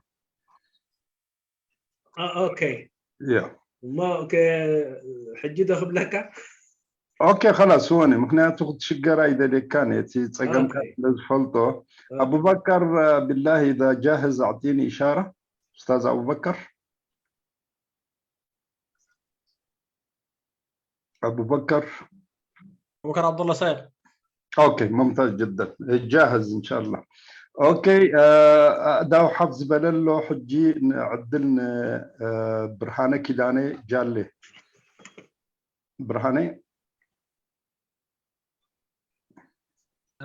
سلام كمي نيخوم مرحبا كنت المود كم زعينة عدلات كيفيتكم نتي حلو خناتاتن مصرنا افريكا ايرترانس قديرو زلو عملناتات ابديت مقباركم مو اتونا حسن على اسدكا بتي زلو الرأي ناتو برسبكتيف كم زعينة تمرتي كهبنا مخالو زمسقاني انا قال حتوتات اللواني على اسد اب كل انت زرباتاتو خدمدم كله انتاي زبل زلو كل ነገር ክንገብር እንተዳ ኮይና ናይ ወፃእ ዝምድናታት ክፍጠር እንተዳ ኮይኑ እሞ ሓያል ዝኾነ ዲፕሎማሲያዊ ዕዮ ክካየድ እንተዳ ኮይኑ ብሓባር ኮይና ምስ ሰርሒና ሓደ ምን ዝኸውን ኢና ክብል ፀኒሑ ሕጂ እዚ ኩሉ ግዜ ኣብቲ ዘረባታትና ኩላትና ኣብቲ ተቃውሞ ዘለና እዛ ቃል እዚኣ ኩሉ ግዜ ኢና ነውፃእ ማለት ኩላትና ታይሞት ክግበር ዘሎ ሕቶ ኣብ ንምልሰሉ እዋን ብሓደ ኮይና ክንገጥም ኣለና ሓደ ክውክለና ዝኽእል ኣካል ክህልወና ኣለዎ እናበልና ኢና ንኸይድ ሕጂ ኣብዚ ትሕቶ ብመሰረቱ ንመን ይመፅእ ማለት እዩ ነተን ፖለቲካዊ ውድባት ንኣብነት ከምዚ ናይ ተጋድሎ ሓንቲ ኤርትራ ወኪሉ መፅኡ ዘሎ ኣቶ ሓሰን ዓሊ ኣሰድ እቲ ተዳኸረ ኮይኑ ተመክሮታት ዝቐረበ እተን ኣብ ተጋድሎ ሓንቲ ኤርትራ ፀንሐሞ ሕጂ ተፈላለየን ዘለዋ ውድባት እየን يهلوا ابتي هاجروا بايتون ديمقراطياዊ ለውጢ كابتن سلسين ما عنده تقصكم من بتقاربته مكروز له تفعل عليه حد نتاونا بوليتيكا والرعاية له تقاربه تاريخوا ما تصاص له ስለዚህ ኾነ ቀዳምነት ምተዋህቦ መስለኒ ናተን አባጋግሳን ሓድነት ክርኢ ይግባአና ነይሩ ግን በተግባርካ ይግበርን እንታይ እቲ ምኽንያታት አሴተን ቀራረባ ጸንሓት ተመክሮን ሓደ ዝኾነ ሰኔን ኣብነት ኮይነን አንቱም ሰባት ሽግራትና ንፍታሕ ግሪጭታትና ክንአል ይፈትነን ነበር ስለዚ ንሕና ኣብነት ኮይና ንውፃ ጥራይ ምባል ዘይኮነስ ምትግባር እውን የድሊ ሓንቲ ሕቶይ ንሳያ ስለምንታይ ቶም ኣባላት ናይ ተጋድሎ ሓንቲ ኤርትራ ዝኮንኩም ተመክሮ ናይ ተጋድሎ ሓንቲ ኤርትራ ጸናዕኩም ብፍላይ ካቶም ዝደሓሩ ዝተፈላለኹም ናይ ተጋድሎ ሓንቲ ኤርትራ የፍቅድ ይውን ቻርተር ናይ ሃገራዊ ባይቶን ዲሞክራሲያዊ ለውጢ ሓድነት ክገብራ ተን ቀራርባ ዝኽእላ ውድባት ሓድነት ክገብራ የፍቅድ እዩ ስለዚ ስለምንታይ ባኹም ደይብገስ ዝብል ሕቶላትኒ ንሳታ ሓይዘ እንታይ ያዝደሊ እንተዳ ሓድነት ኣገዳስነት ሃልይዎ መብዚ ሓድነት ከነዕውቶ ንኽእል ከነፍርዮ ንኽእል ክንትግብሮ ንኽእል ነገር የለን ንብል ኮይና ጭቡጥ ዝኾነ እማሜታት ክቐርብ ክኽእል ኣለዎ ፕሮፖዛልስ ክቐርብ ክኽእል ኣለዎ ማሳ ኣብ ክልል ናይ ሓንቲ ውድብ ወይ ኣብ ሓንቲ ክልል ናይ ሓደ ጽላል ዝቕርቦ እማመ ዘይኮነስ ብተግባር ክሰርሕ ኢልካ ትሪኦ እማሜታት ክቐርብ ክኽእል ኣለዎ ስለዚ ውድብኩም ንኣብነት ተደላይነት ናይ ሓድነት ኩሉ ዝብሎ እዩ ኩላትና ንብል ኣለና ሓድነት ከም ዘድሊ ሓደ ዝውክልና ኣካል ሓደ መሪሕነት ከም ዘድልየና ኩላትና ንዛረባልና ግን ብኸመይ ይኹን ዝሓድነት ዝንብል ጭቡጥ ዝኾነ ፕሮፖዛልስ እማሜታት የድሊ ስለዚ ብሸነኩም ከም ውድብ ዘለኩም እማሜያ ኣሎ ዶ ዝቐረብኩሞ እማሜ ኣሎ ዶ ተኸሳግረና ትኽእል ሓድነት ክንፈጥረላ ንኽእል ኩላትና ብሓባር ኮይና ሓደ መሪሕነት ክንመርፀሉ ንኽእል እዚ እማሜ ኣለና ትብሎ ኣሎ ዶ ኣቶ ሓሰን ነዚ እውን ከተብርሃለይ ይደሊ ስለዚ ሕቶ ክልተ ኾና ኣለዋ መስኽር ክበለን ተስፋ ገብር ይغنيلي يغنيلنا برهاني ثانك يو استاذ ابو بكر تفضل الترجمه مساء الخير على الجميع اسمي صوتي مسموع استاذ امين مسموع حبيبي تفضل مساء الخير اهلا وسهلا بكم تصوموا وتفطروا على خير ان شاء الله استاذ برهاني بيسال للاستاذ حسن على اسد في البدايه يقول له كيف الحال ويشكره على إتاحة هذه الفرصة لإطلاعهم على التطورات التي يشهدها منطقة القرن الأفريقي وشكره أيضا على التوضيح الذي قدمه الأستاذ على الأسد بخصوص التطورات التي تحدث في وسط المعارضة الإريترية من زوايا عديدة. هو بيسأل وجه له سؤالين. السؤال الأول بيقول انه يجب ان نعمل معا من اجل قال انه الاستاذ على الاسد قال انه يجب ان نعمل معا من اجل فتح افاق لبناء علاقات خارجيه، هذا الكلام يردده معظم قاده المعارضه الاريتريه، ولكن السؤال الذي يجب ان يخص المسؤولين، وهذا السؤال يجب ان يخص المسؤولين على التنظيمات المعارضه التي تعمل في المجال السياسي، ولكن هو في النقطه دي بيركز في انه هذا الكلام جميل، ولكن الاجمل هنالك الآن باسم جبهة التحرير الإريترية 3 تنظيمات. يوجد باسم جبهة التحرير الإريترية 3 تنظيمات، وهذه التنظيمات هي من خلفية نضالية تابعة لجبهة التحرير الإريترية، فبالتالي من الأولى أن تتوحد هذه التنظيمات ال3 لتكون قدوة للآخرين حتى يلتحقوا بصف الوحدة وتتوحد الساحة الإريترية. لكي يكونوا قدوة يجب أن تتوحد هذه التنظيمات المعارضة التي تحمل اسم جبهة التحرير الإريترية، وإذا كان هنالك أي صعوبات أو معوقات يجب أن تطرح أو تذلل من قبلكم حتى تتوحدوا لتكونوا تنظيم واحد باسم جبهة التحرير الإريترية. السؤال الثاني، كل التنظيمات الإريترية أو الناشطين في العمل السياسي وقادة المعارضة الإريترية بيركزوا على الوحدة، لأن الوحدة لها أهمية خاصة، ولذلك يجب أن نقدم، هو يقول يجب أن تقدم مشاريع وتوصيات وقرارات لتوحيد الصف المعارض، ولذلك يجب أن تكون توجيهات وتوجهات ومشاريع جادة لتوحيد صفوف المعارضة الإريترية الحالية. وشكرا. أعتقد هو كلامه كان في سؤالين، وأتمنى أن تكون وفقت على ترجمة هذه بارك الله فيك والله وفقت. بس هو بيسأل إذا في شيء عندكم في جبهة تحرير إريتريا بالنسبة للوحدة، أي مشاريع أو أي ترتيبات تشوفوها ممكن نستفيد منها في المعارضة. تفضل أستاذ حسن. شكرا جزيلا، أسئلة مهمة ووجيهة جدا. حقيقة نحن الأطراف الثلاثة اللي تحت اسم جبهة تحرير إريتريا عشنا وحدة لمدة 20 سنة أو أكثر، إحنا موحدين.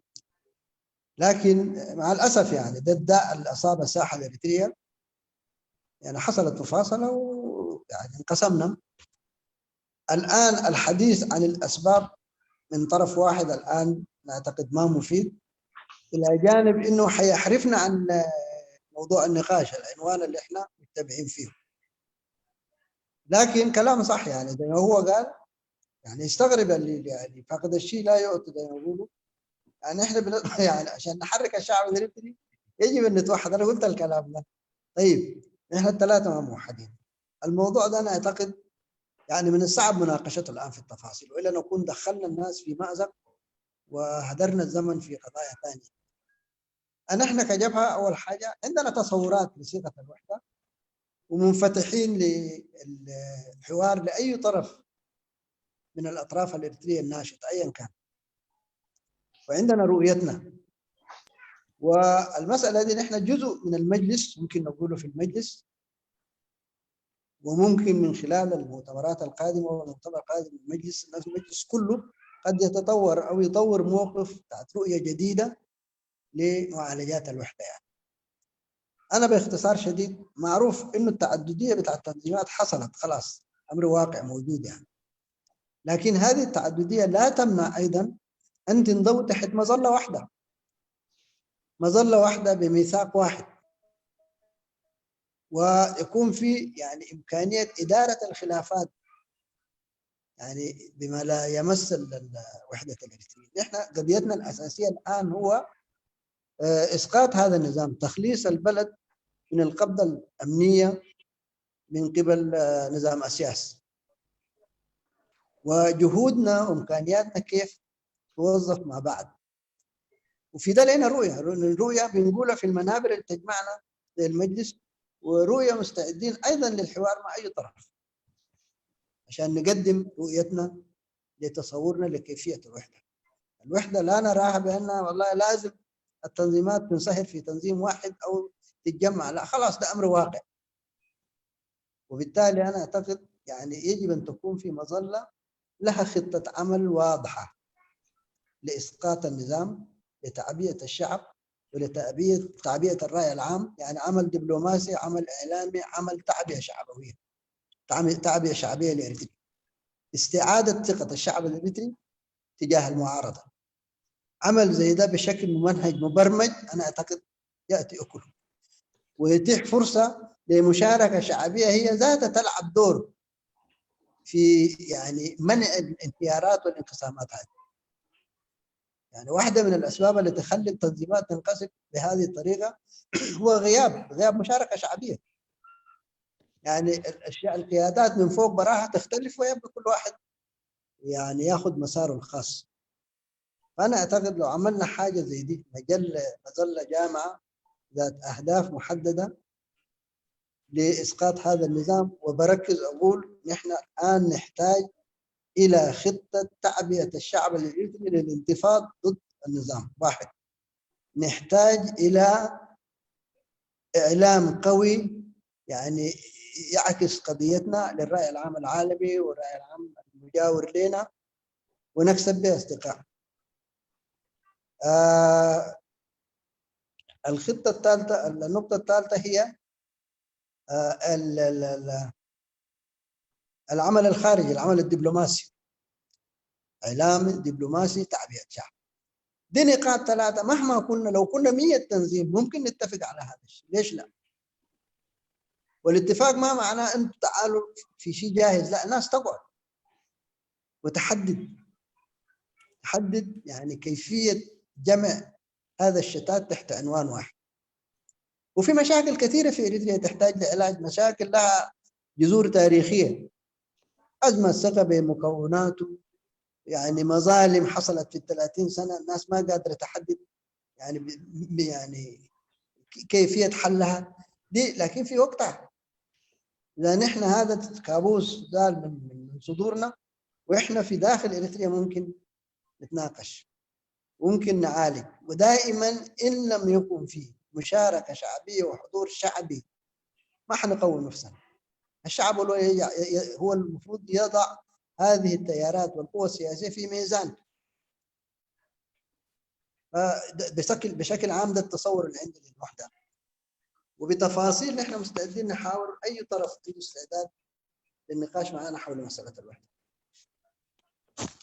شكرا أستاذ حسن. تفضل أبو بكر.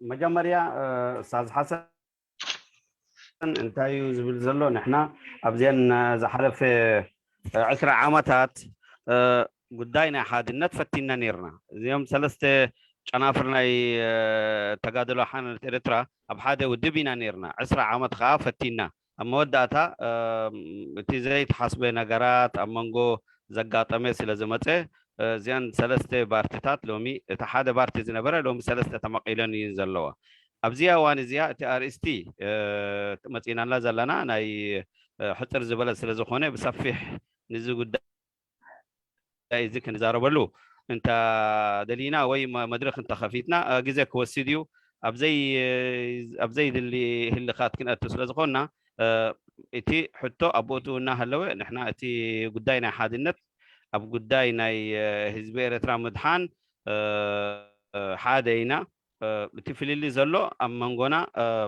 ناي تساتافنت ناي حزبي كما يجينا كنا رجاجس كنسرح زقوب بأننا يوابزوان زي تحطو طبقتيا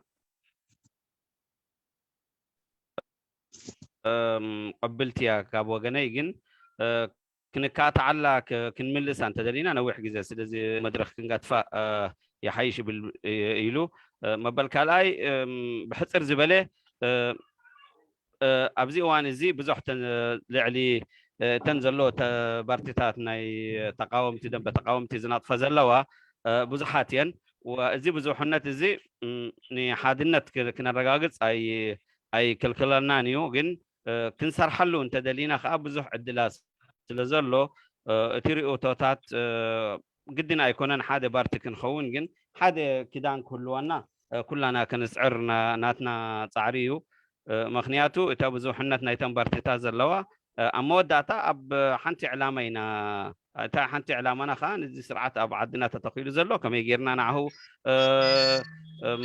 نتهزبنا كنا دحين نعهو موداق مالتيو سلازي تابزو حنت عين صلوني ناقن كما يجيرنا كنسريح رئيتونا انتايو احنا دلواتينا مزخونو بارتي مزخونو كدان مزخونو دم بتقاومتي زنط فزلو بارتيتات كن ساتفنا المالتي بلا تا سال سايتي بحضر زباله ملي سوا زلو الو ايوه ابزيا وان زيا حزب إريترا نمنتاي يزين بارتي زين بارتيتات زين نمنتاي نبينن ين زنط فزلوا تساتفنت ناي حزبي سد زي اللي حزب خا كساتف تدليو كامن الله حزب إريترا كنؤمنو انت دلينا خا اتي نطفتاتنا ناي زينا يخون وي ناي زمدنا تات وصاي كنعبيو زقبأنا يو كما جيرنا نزي حزب إريترا كل عقمنا حزب إريترا ابتنا يدم بتقاومتي كم زنطف كساتف ولا تساتفنتنا حزبي إذا ما مقالات نريو زلنا ناي بارتيتات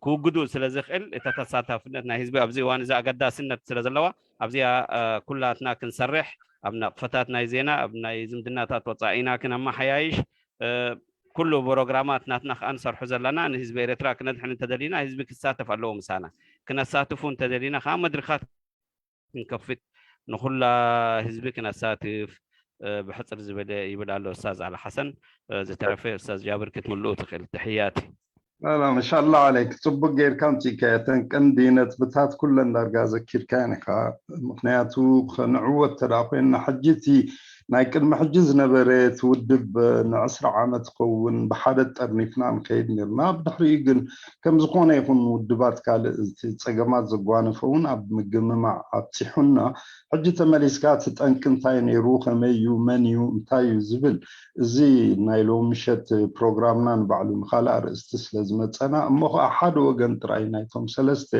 ኣብዚ ክዛረብ እውን ማዕርግ ስለ ዘይብሉ ነዚ ጉዳይ እዚ ክንኣትዎ ኣይንደልን ግን ሕጂ ነንሕድሕዱቲ ውድባት ብሓፈሽኡ ንሕና ብወገንና ይብል ምዝኾነ ይኹን ውድብ እሞ ከዓኒ ኣብቲ ናይ ሓድነት ናይ ሓባር ናይ ምስራሕ ይኹን ቀዳማይ ነቲ ፀላኢና ኣብ ሃገር ዘሎ ከመይ ጌርና ናይ ምእላዩን እሞ ከዓኒ ህዝቢ ከዓኒ ዝዓሰሎ ክኸውን እቲ ነካይዶ ቃልሲ ኣብ ምልዕዓል ናይ ህዝቢ ይኹን ኣብቲ ንገብሮ ናይ ዲፕሎማሲ ርክክባትናን ገለና ኩሉ ሸነኻት ብሓደ ተጠርኒፍና ወላ ሚእቲ ይብፃሕ ቁፅርና ኣብዚ ኣገዳሲ ነጥብታት ክንሰማማዕን ክንሰርሕን እንተደኣ ኽኢልና ወላ ሓንቲ ፀገም እውን ከምፅእ ኣይክእልን እዩ እዚ እቲ ኣነ ብወገነይ ዝሪኦ ከም فتح له قليصو مالتي شكرا أستاذ حسن علي أسد وشكرا لك أبو بكر حبيبي أوكي أستاذ حسن أنا مايك عطياني ري سكرت المايك حقك عشان كان عندك مكالمة الظاهر إذا بتسمعنا افتح المايك أستاذ حسن أيوة. نعم فتحته ممتاز بارك الله فيك اوكي استاذ اسماعيل علي على ما اعتقد تفضل استاذ صح مساء الخير السلام عليكم عليكم السلام ورحمه شكرا جزيلا شكرا المنادي حسن والشرح كان وافي ومفيد جدا أنا عاوز أسأل بس سؤال عام ممكن يخصنا كلنا اللي موجودين الحاضرين في الأمسية دي لأني شايف قامات قيادية كثيرة. أنا عاوز أسأل حول ما ممكن التطورات الحالية الدولية خصوصا الحرب في أوكرانيا تدي مؤشرات يعني تغييرات كبيرة يعني ممكن حينتج منها أقطاب يعني بدل قطب واحد مسيطر يكون أقطاب متعددة يعني ممكن نرجع لقديم يعني لما نحن في مرحلة النضال يعني النضال التحرري جبهة الشعبية وأنا يعني نفس الشيء هو يعني وطبعا يعني هذا الموضوع هذا يخصنا نحن ممكن يأتي بتطورات جديدة يعني تطورات جديدة زي اللي حصل يعني في أثناء الحرب الباردة يعني بين الاتحاد السوفيتي والأمريكان أو الغرب يعني أنا ذاك يعني نحن إذا استلهمنا من التاريخ يعني الصراع الدولي في المنطقة أخذ واختار يعني من يتعاون معه يعني حسب في ظروفنا الحالية زي ما شرح الأخ حسن يعني موضوعيا يعني الصحة الإريترية أو وكالة الشعب الإريتري ما عدا النظام يعني تيجي ما موجودة يعني ما موجودة حسب بقى نحن كإريتريين يعني كإريتريين إيش تصورنا يعني كيف تصورنا لأنه إذا ما كان جهة معنية يكون عندها وزن زي ما تفضل الأخ حسن برضو يعني حيكون صعب يعني إنه نسأل أو نحن كإريتريين نستفيد من التطورات المحتملة القادمة يعني. ممكن هنا تعليق عاوز أسمع من الأخ حسن طبعا السؤال عام هو مطروح على الكل كلنا الموجودين هنا دي واحدة يعني. اثنين يعني المظلة العامة الكبيرة دي كلنا نتحدث منها تقريبا 20 سنة يعني من 1999 للحين يعني قاعدين نتكلم عن المجلة الجامعة يعني. بس المجلة الجامعة عندنا يعني عندها إشكال يعني زي ما أنا بفهم يعني إنه في النهاية المجلة قاعد تكون يعني مجلة القيادات يعني ما عندها تأثير على الشعب يعني لأنه نظريا يعني عضويتها يعني تتجسد في عضوية التنظيمات أو أعداء التنظيمات يعني أقل شيء التنظيمات المنظمة التقليدية المعارضة ده يعني. بقى يعني كيف ممكن تغيير هذا النمط هذا النمط العمل السياسي هذا تغييره ايش تصوركم يعني ايش هنا كمان تعليقك الاخ حسن منادي الحسن عاوز اعرف يعني وشكرا جزيلا. انت ذكرت في السؤال الاول كان عن الصراع بين اوكرانيا وروسيا ولا ايه شنو؟ وسؤال يعني يعني انعكاساته اذا كان يعني الصراع هذا حينتهي لتقريبا يعني تعدد الاقطاب يعني تعدد القطب بدل قطب واحد يعني او تقود امريكا يكون 3 أو 2 يعني الصين والروس والامريكان.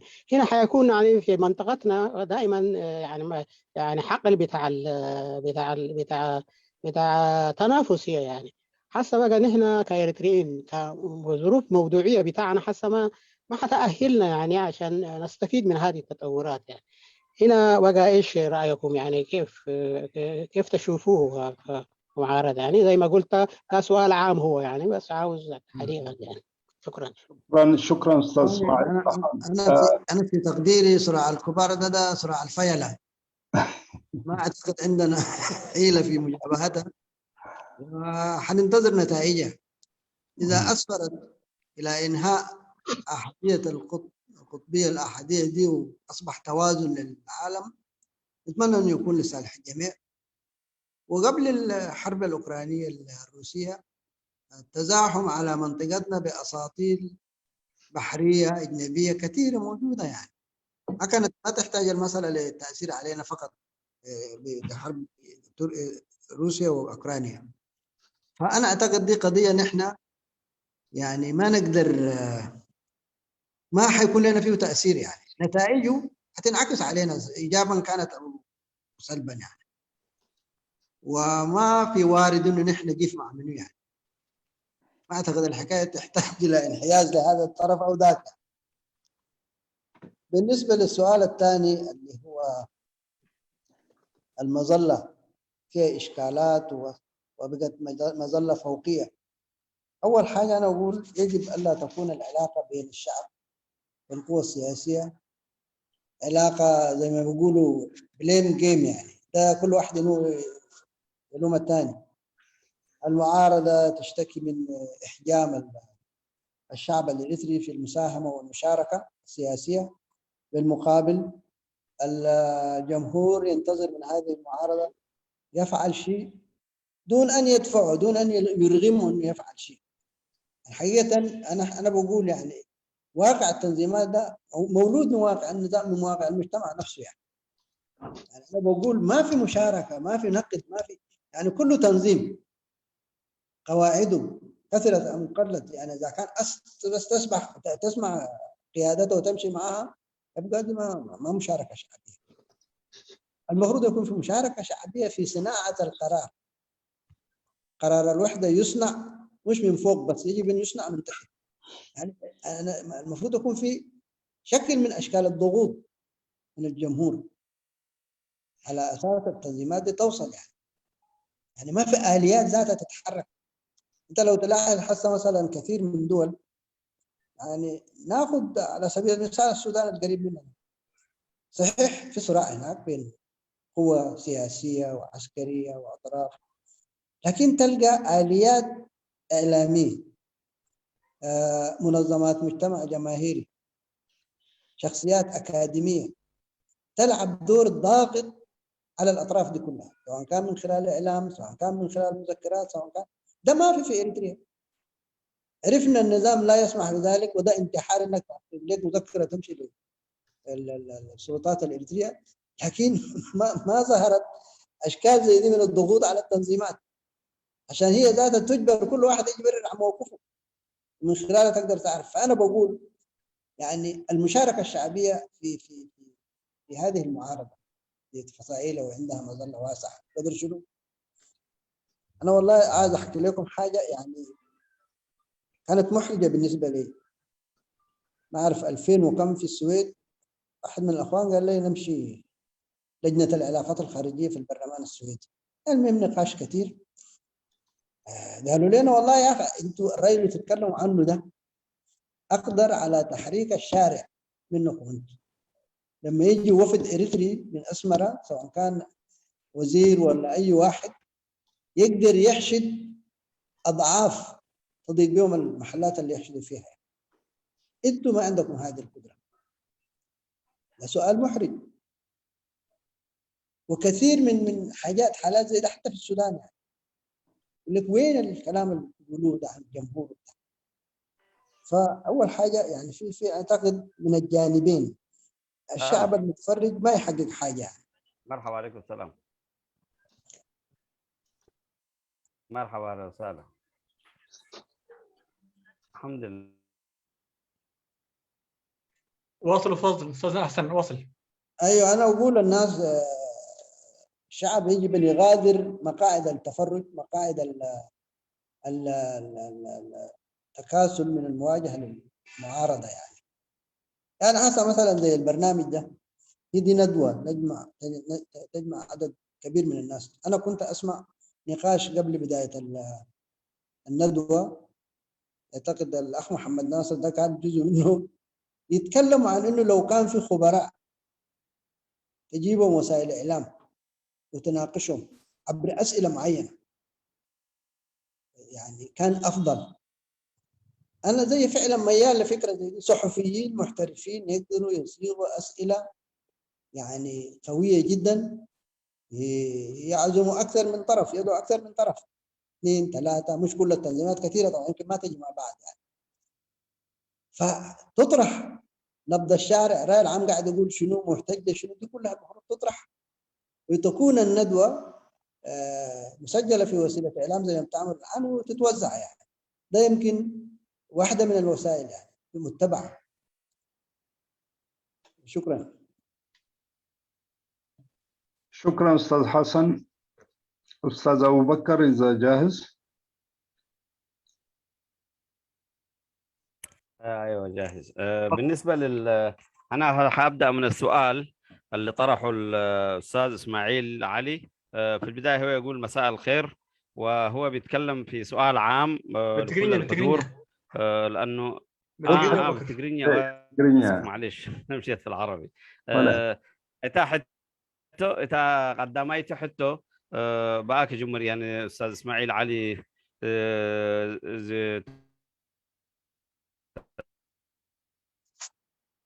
زارب الله نيرو تحتو انتايا تبل انا ما كبلو فتو مخنياتو تي ذهبنا مبرهي ابزي وانا وسل زخونه كابو بزح متاشم بزح حبريه ترخيبه يبلالو ما بالكال اي تي يبلالو ابزي اوانزيا عباي عبي كناتي كايدا لا منغرشان منغو اوكرين ملا عالم ابكلت بارتي تمقيدو يزلو وي سلسته يبلالو تي كينات زيا نحنا كميرتراوان انتاي ريزلت ناتا انتاي كما يجرا كتصالوانايا كاب اخا انتاي كن مهر نخل مخنياتو تي زنبره عمل عالم زنبره حاد تاشمو حاد ناي بوليتيكا ود بيوزو زمر حزن بره عالم امريكا يا ابزي وان زي راشا مس تشاينا مس كالي هاجرات نزي كلته بحاده زي راح زنبره كلته وي ثلاثه كخوني مخنياتو زيا كينات زيا نحنا كتصالوانا يا تتصلواناتا كما يخونيو نحنا خان ربحاتاتنا كما يغيرنا كم تقدم بتقاومتي ربحاتاتنا كنغيرو نخيل مخنياتو تي سرعت اب اسمرا زلو اب حدا وغني وتطويلي زلو نحنا خاب وغنا انتاي كنقبر نخيل مخنياتو تي زتعوته كما يغيرو نحنا كحجزنا ويك صلواناتنا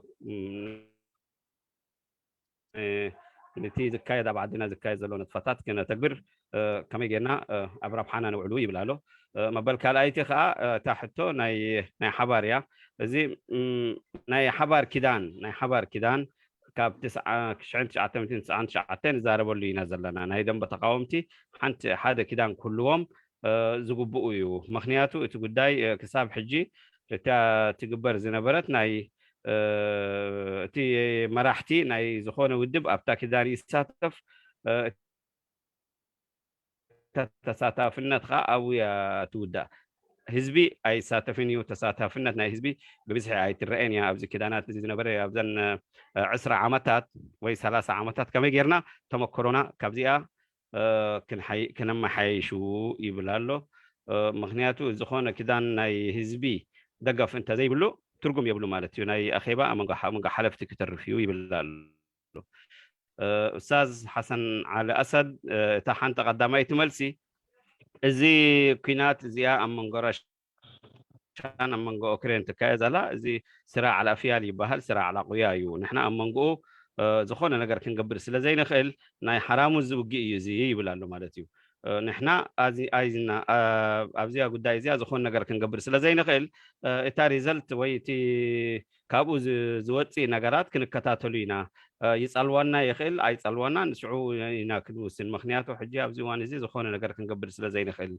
اتا سرعات ابا اسمره زلو مس حدا وغن تطويلي زلو كم تان كتاتلا زنابر قلنا نحنا كم دم بتقاومتي كساب حجي زي قداي زي قربه ابو صلوا كنا حضر سلا زي نخل كنا كتاتلينا اتا ريزلت خاب وانا كن ملساينا يبلالو مبل كالايتي اتا حنتي يجب ان تكون علاقه بين التنظيمات اتا قداي امنغو ودبات زلو كحيل له كحيل انتو خينو كما غيرنا بحبار كنسرح حادق امامك كلوانا له ويبلالو اتا خالايتي اتي حزبي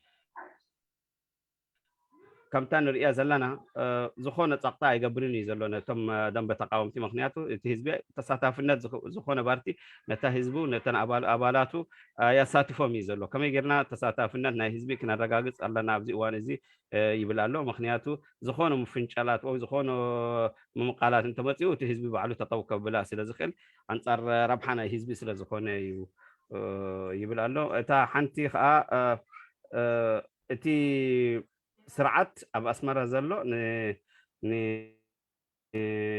مثل ريتو اي افقدنيو سلازي نحنا ابزي دم بتقاومتي زلنا ناي جدل ريتوتاتنا حزبي تقبلنا بقى كنسرح عدل كنفتره لنا كنخفت لنا حزبنا ريتوناتهم كنسمع بتا ريتوناتهم خاكنا تكبره مخنياتو ريتو حزبي زي بلو دقف حزبي زي بلو زخونه ودب نقدميت هاي سقو منيو يبلالو تا حنتي خا كم ابن التقيس وزلو حدا غزي انا حدا مسارحته مالتيو اب سويدن نتي برلمان ناي سويد نابهم كنا مسؤوم كان زارب كان ذاتي مسفتنا اتا ملسي زرخبنا يا ايلومنا نسخم زخونه دقفنا حزبي يبلكم مخنياتو اتي سرعه اباس مره زلو حدا وكيل ناتو من تمصيو اشحات يزوصي اشحات كوصي يخل ابزي عدي زي نسخم كن دقفنا حزبي سلا زي بالكم من يكسا معكم إلونا ملسي تواهبنا مالتي بلالو مبال كالي زي كم زي عينة ذاتي زكاية زلو أمر مباتنا ميديا أنا بوغني توم عبيتي غازيتانياتات توم مهورات توم سمويا أمتيهم خلتا سلسة حلفتنا يود بعديمكم كما يجرم حتوتات يقربوا كما يجرم يتنتنوا كما يجرم أصفيحهم لحزبهم كقلصوا سلزو خلو نعهم انت أساتيفنا خاز حشيو بالبوغني يبلالو زي ناي أستاذ حسن على الأسد أبزيان أحسر أبيلي ترجمين له شكرا أستاذ أمين شكرا لك أبو بكر يا هو بزعباتنا أوكرانيان روسيان زخيز زلو قلت تسلواتات إرتراوين عنا تراي زي كوني أبملو علمون انتعنا تسلوا قبرالو دارقا نقول احنا بروهيو نحنا قن قدمي توقعتي من العلون افتخبابينا كل نزل حيالات هاقرات زلون أطوارن عمتاتن كله أبقيح بحري انداقوارتا نتي بوتاتي أب حيال حدقا خمزودق غيران أوزلوا من سوط راي كماني ولا بديت وقع نعانا عبيد الواتات كقبل الناس قليلون زي كم وثقتها يعني قليت وانيرو شكرا أستاذ حسن وشكرا لك أبو بكر اوكي برهان الردة قدلنا آخر.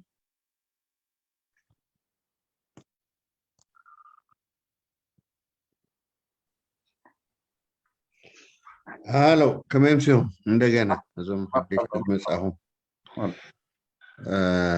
مرحبا حسن. مرحبا. حتى يقع دارجا اسماعيل حتى تكون تسمع إنه نيرو تي كم تمنيت ناي حبير كان ناي مسرح من قدي وي تقراربا ودبات كا بحسب كوين كسر حاد بالنيرو أجي كم نسمعه زين عبيت ودبات بارا ناي حزب بوغم قديفه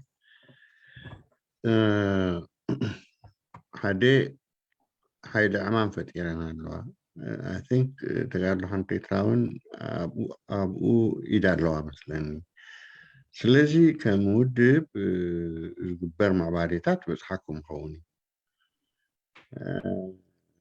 كساب كندي بتسعكم علىكم ما بيبتسعلو زهونتات نعانا خم حزبي ختسمع عنا مستير قلت لنا باليلهن جن بابليك خون زخل نجارات بتسحكم مو تسفاده نجارات انتهى له سكيخ نجارنا لهم خالك. شكرا. نتن بوليتيكاين حالتات إرترا مالت كايمش. exactly وين ساتن جواب ولا مسلم. سكن بايتون لو على ما أعتقد. تفضل أبو بكر ترجمة ما على أساس أستاذ حسن يرد عليه. ايوه هو الاستاذ برهان الردة بيسال اول بيرحب بالضيف وبيرحب بالحضور وبيسال يقول انه انا اعتقد انه السؤال اللي انا كنت عايز اساله طرحه الاستاذ اسماعيل علي في تقديري وهو توحيد جهودنا للعمل من اجل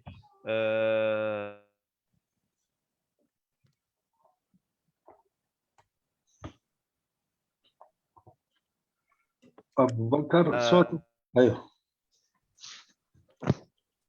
حسب الصوت متقطع. جهود تبذل الان نسمع بها واعتقد انه واعتقد انه جبهة التحرير الاريتريه هي جزء من هذا الجهد. ففي تقدير انا قال انه ما عايز تعطينا اسرار او تطرح لنا ما هو موجود الان من تحركات، ولكن لو اعطيتنا اي شرح او اي تفسيرات او اي معلومات عن هذا الجهد الموجود، جهود المعارضه الاريتريه التي تريد ان تتوحد في اطار تنظيم واحد لمقارعه النظام. وشكرا. بالنسبة لمازال هو قاعد يتكلم اللي هي البوليتيكاين حالتات إرترا، التنظيمات السياسية الإريترية، الأربعة تنظيمات مع المجلس، وهو يقول احتمال أنتم كمان من ضمن هذه المجموعة، وإذا في أي تطورات أي شيء مثلا ممكن تنورنا عنه يعني. أظن لمن حوي زبزول نيتين لفنتي مثلا حجي لا السماء خون تي بوليتيكال جبهة الزبلاء السماء خون أنت عن جبهة معناتين السؤال. نو كنا بوليتيكال حالتات إرترا تي بايتو بمول لهم اون أربعة خالقات تنظيمات أبو أنت عينت مع بلناتاتي لحتى تدور له. إن شاء الله وصلتك السؤال الأستاذ حسن. يلا بشرحك الآن هسه أنت حسب الحدود أنا أعتقد فهمت يعني. نعم. أولا يعني أنا قلت لكم الجبهة مستعدة للانفتاح للحوار مع أي جهة، يعني حتى خارج المجلس نسمع ونسمع. يعني الوحدة يعني يحتاج جهود من خلاله تبنى يعني، فما عندنا ما منعزلين، عندنا استعداد للسماع وعندنا رؤية كيف تتم الوحدة. الآن من الأشياء اللي بعرفها أنا في المجلس الوطني باعتبارنا عندنا عضوية في هذا المجلس بيدعو إلى توسيع هذه المظلة، مظلة المجلس الوطني.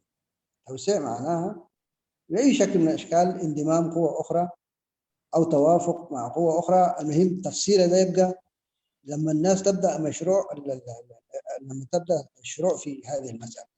دي واحدة من المبشرات، إذا كان تم توسيعه بحيث يستوعب الكل، واتمنى انه الكل يكون مستوعب. وانا اعتقد يعني لحد الان ده ما دخل حيز التنفيذ، لكن كمشروع موجود. اتمنى ان اكون جاوبت. شكرا استاذ حسن. تفضل ابو بكر بس ترجم ماذا. استاذ على حسب استاذ علي بيقول انه نحن في نحن اب هزباوي اب تقادم حالة اريترا مس كلن بارتيتات كنسرح دلواتنا مدرخ انا اتنا كفوتيو اب مزخونو ناي دم تقاومتي زلو بارتيتات مسوم كنسرح مسوم زتا كنقبر مسوم كنساتف دلواتنا زي مرقصينا يو كاب ادم كتاب حجي نسرحلو ينا زلنا يبلالو كالي نجر نتلو زي هجراو بايتو زبهال مجلس وطني ابزي وان زي بزح من قصاصات يرالو قال بارتيتات ابتا ودب زي نبره كاتو يوم تي مجلس تي هجراو بايتو نخلو كساتف كفوتيو تسعى تازق برزلو ابزي وان زي زخونه بارتيتات مسانا كساتفو يوم ابتا ودب ين كساب حجي تقداي اب زتي زلو جن اتي مدرخ كفوتيو بزح بارتيتات كتساتف زغباي زخونو بارتيتات اب تم بتقاوم تزلو اب تناي بايتو كاتو مسلوم يو اتي مدرخ كفوتيو نعهم تقداي اب زتي زلو اب زقربا وان خار يزالتناتو كتسمعوا يخمي بلالو. شكرا أبو بكر. أستاذ حسن بس سؤال كده عشان تنورنا، التنظيم حقكم هو موجود في المجلس؟ نعم موجود في المجلس، عضو في المجلس. ممتاز جدا. فالتحركات اللي موجودة ما بين المجلس والأربعة تنظيمات أنتم موجودين فيها، وفي على أساس تكوين مظلة كبيرة كده وشغالين في الموضوع هذا. فنسو أبتناي بايتو اللون نساتهم بقندو إنتي أبتحطو زغرة بحاو برهان رداون بزعباتن بوليتيكاويان حيلتات إفترا حدا عبيد سلال نمقبار زكاية دولو تعرتات نحناون أكلنا بايتوس لزغونا أبقول لنا مسؤوم كويناون نتي سلالتي نممسرات حيال تعرتات كايد مهلاو يرقاق زغالتي. Thank you. شكرا أستاذ حسن. تفضل أستاذ سعيد عثمان. هلا أستاذ سعيد.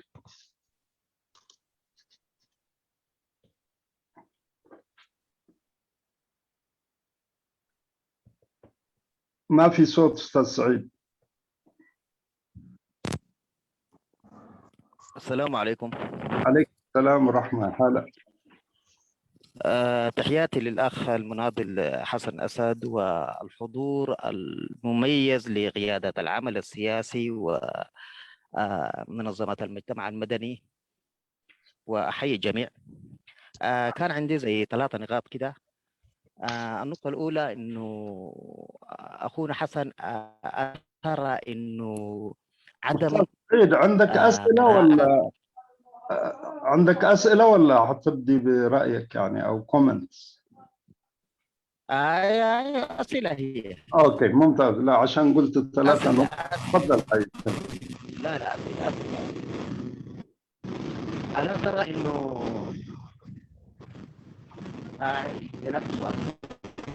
في مشكلة عندك في الماي. عدم قراءة. الأخ سعيد أظن في السودان مشكلة في قراءة حقيقية وواقعية لعقلية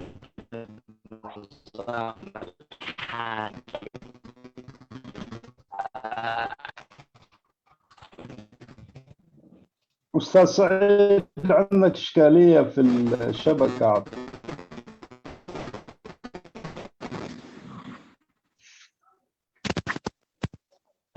واضح إن شاء الله الآن.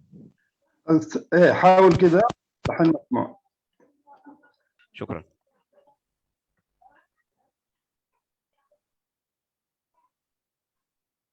أستاذ عثمان ما سمعناك يعني في الأول، إذا تعيد الكلام بس. طلع أظن شكله طلع. أريد أطلع مثلا. لا موجود هو. السلام عليكم.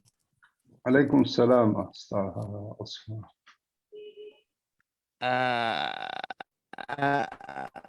الأخ أمين إن شاء الله يكون مسموع الآن. إيه كان بيقطع في الأول ما سمعنا، الآن؟ الحين مسموع. الصوت تفضل. واضح؟ إيه واضح.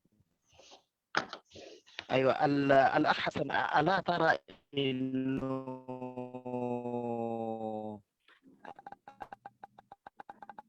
عدم قراءتنا قراءة حقيقية لعقلية النظام الحاكم وتفتيت استراتيجيته هو اللي أدى إنه لضعف المعارضة وتأثيره في إسقاط النظام. واحدة دي. اثنين، الخطاب السياسي والتعبوي للمعارضة الإريترية والتنظيمات الإريترية في ظل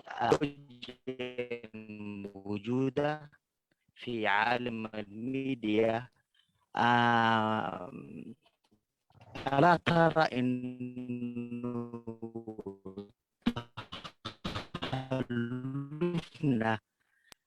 مع التطور الموجود في امتلاك المعلومات هو سبب في إنه في مسافة ما بين الشعب والخطابات السياسية ما قاعد تواكب المواقف أيضا عدم. أستاذ سعيد للأسف في شوشرة والصوت غير مسموع جدا، إن شاء الله تحاول ترجع لنا من جديد. فأبعطي فرصة للأستاذ فقيه أبو ماهر. تفضل أستاذ.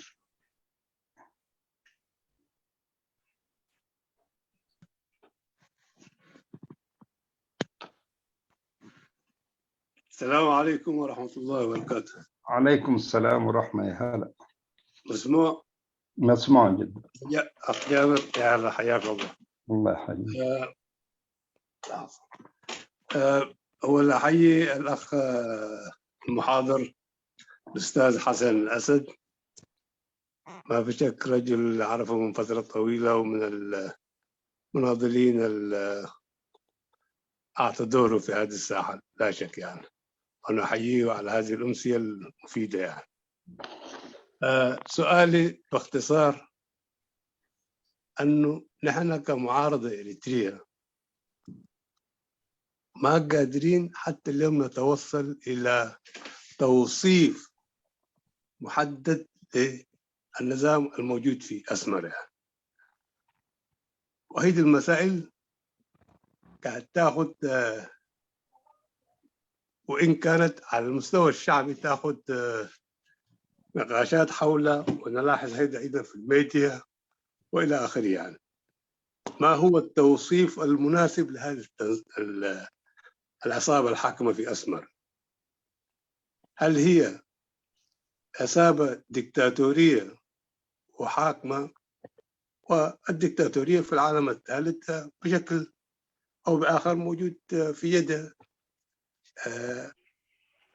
يد 2 3 بلد في كل في معظم المنطقة، على الأقل منطقتنا الأفريقية والشرق الأوسط. هذه الأنظمة تكون مقاربة للديكتاتورية بشكل أو بآخر. هذه شيء معروف يعني، شيء عادي أصبح يعني. المسألة في كيفية توصيفنا لهذا العصابة الموجودة. هل هي عصابة طائفية؟ هل هي عصابة شوفينية قومية؟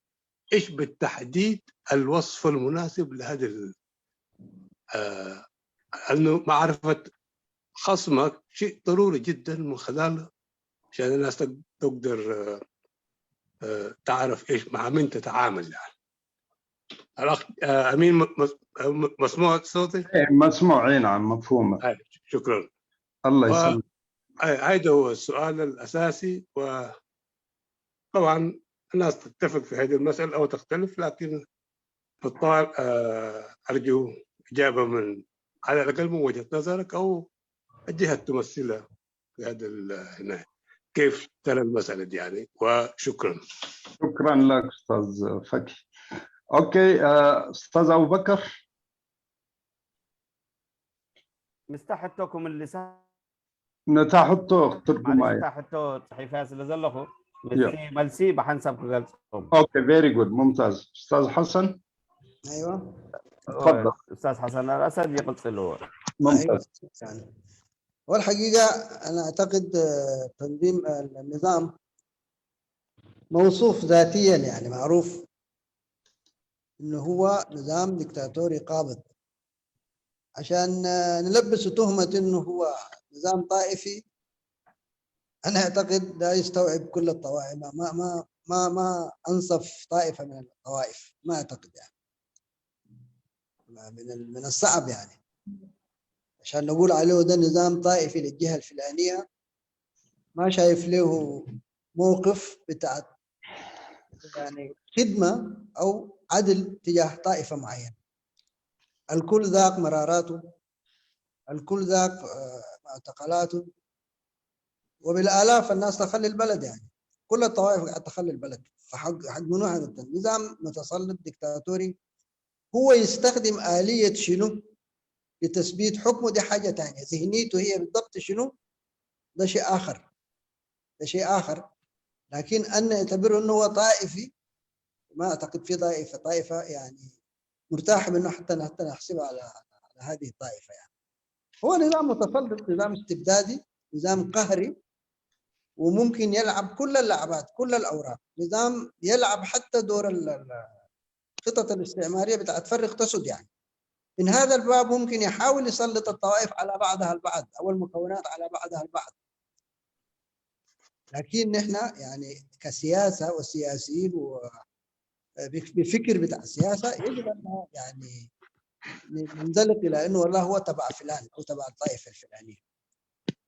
فهو نظام دكتاتوري متسلط قمعي، ما يديك فرصة، أو ما يعني كاتم على الناس. يعني كم يعني مش طائفي وبس، مش هو ما طائفي، يعني حتى رفاقه اللي قاتلوا معاه. يعني حسابات يعني الدول دائما الحكومات اذا تختلف على مستوى القمه تلقى عفوا من الوزاره، ما بعرف فصلوا من حزب اذا كان حزب عقوبه معينه، لكن ناس من دون محاكمه عشرات السنين تحت الارض ده يوصفوه كيف؟ ده نظام اجرامي. يعني ان شاء الله وصلت الرساله اخ فكي. فلذلك ايش الوصفه الصحيحه او اللي ممكن احنا نوصفه؟ يعني كديكتاتوريه موجوده في كذا دول، ديكتاتوريات وكل شيء، قد يكونوا بعضهم طائفيين وبعضهم ايش، لكن النظام اللي في اريتريا كيف ممكن توصفه انت شخصيا او كتنظيم انتم بالضبط؟ يعني ايش المسمى اللي ممكن نعطيه يعني الوصف؟ نظام دكتاتوري متسلط وقمعي. كل المترادفات دي تنفع معه، تصلح عليه. شكرا استاذ حسن. الاخ امين ممكن اضيف حاجه ممكن لو سمحت؟ طيب تفضل. بالنسبه اكيد كما ذكر ايضا شرور النظام وصلت كل قطاعات هذا المجتمع، لا شك في ذلك، يعني بكل طوائفه يعني.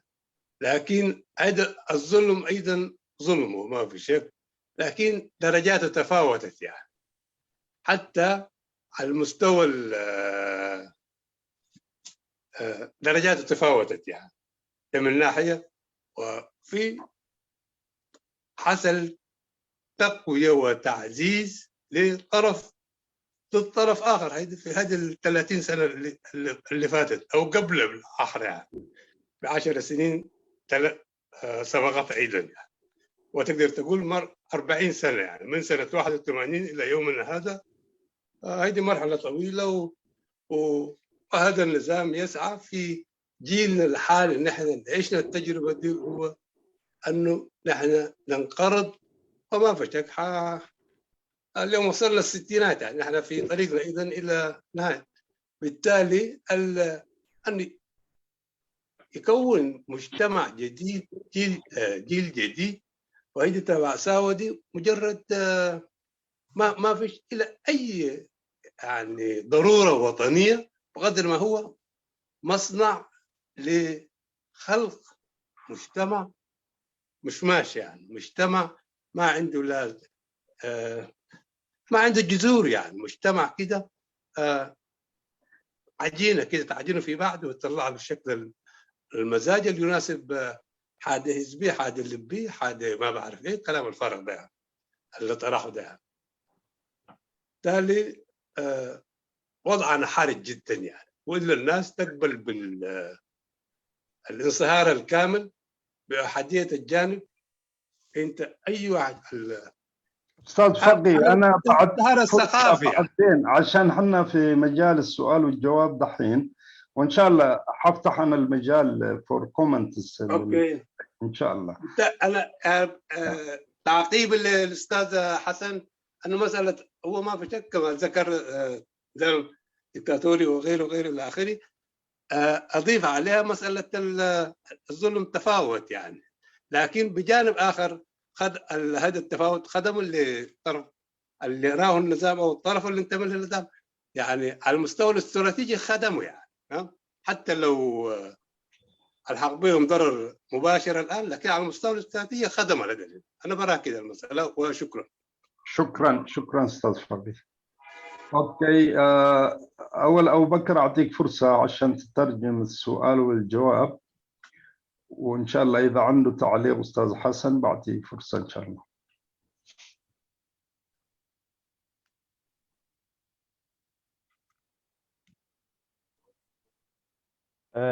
مجامر استاذ ابو ماهر نقولهم تساتفتي ابزي جبلهم كلاي استاذ على حسن اسد كابنا ويح زي زفلتو كابنا ويح زي يوم ليله تلالي يوم استاذ حسن الاسد خا كابنا ويح جزي اب قداي ناي قالسي حزب ارترا تساتيفو عبي تساتف النت الو يبلا الو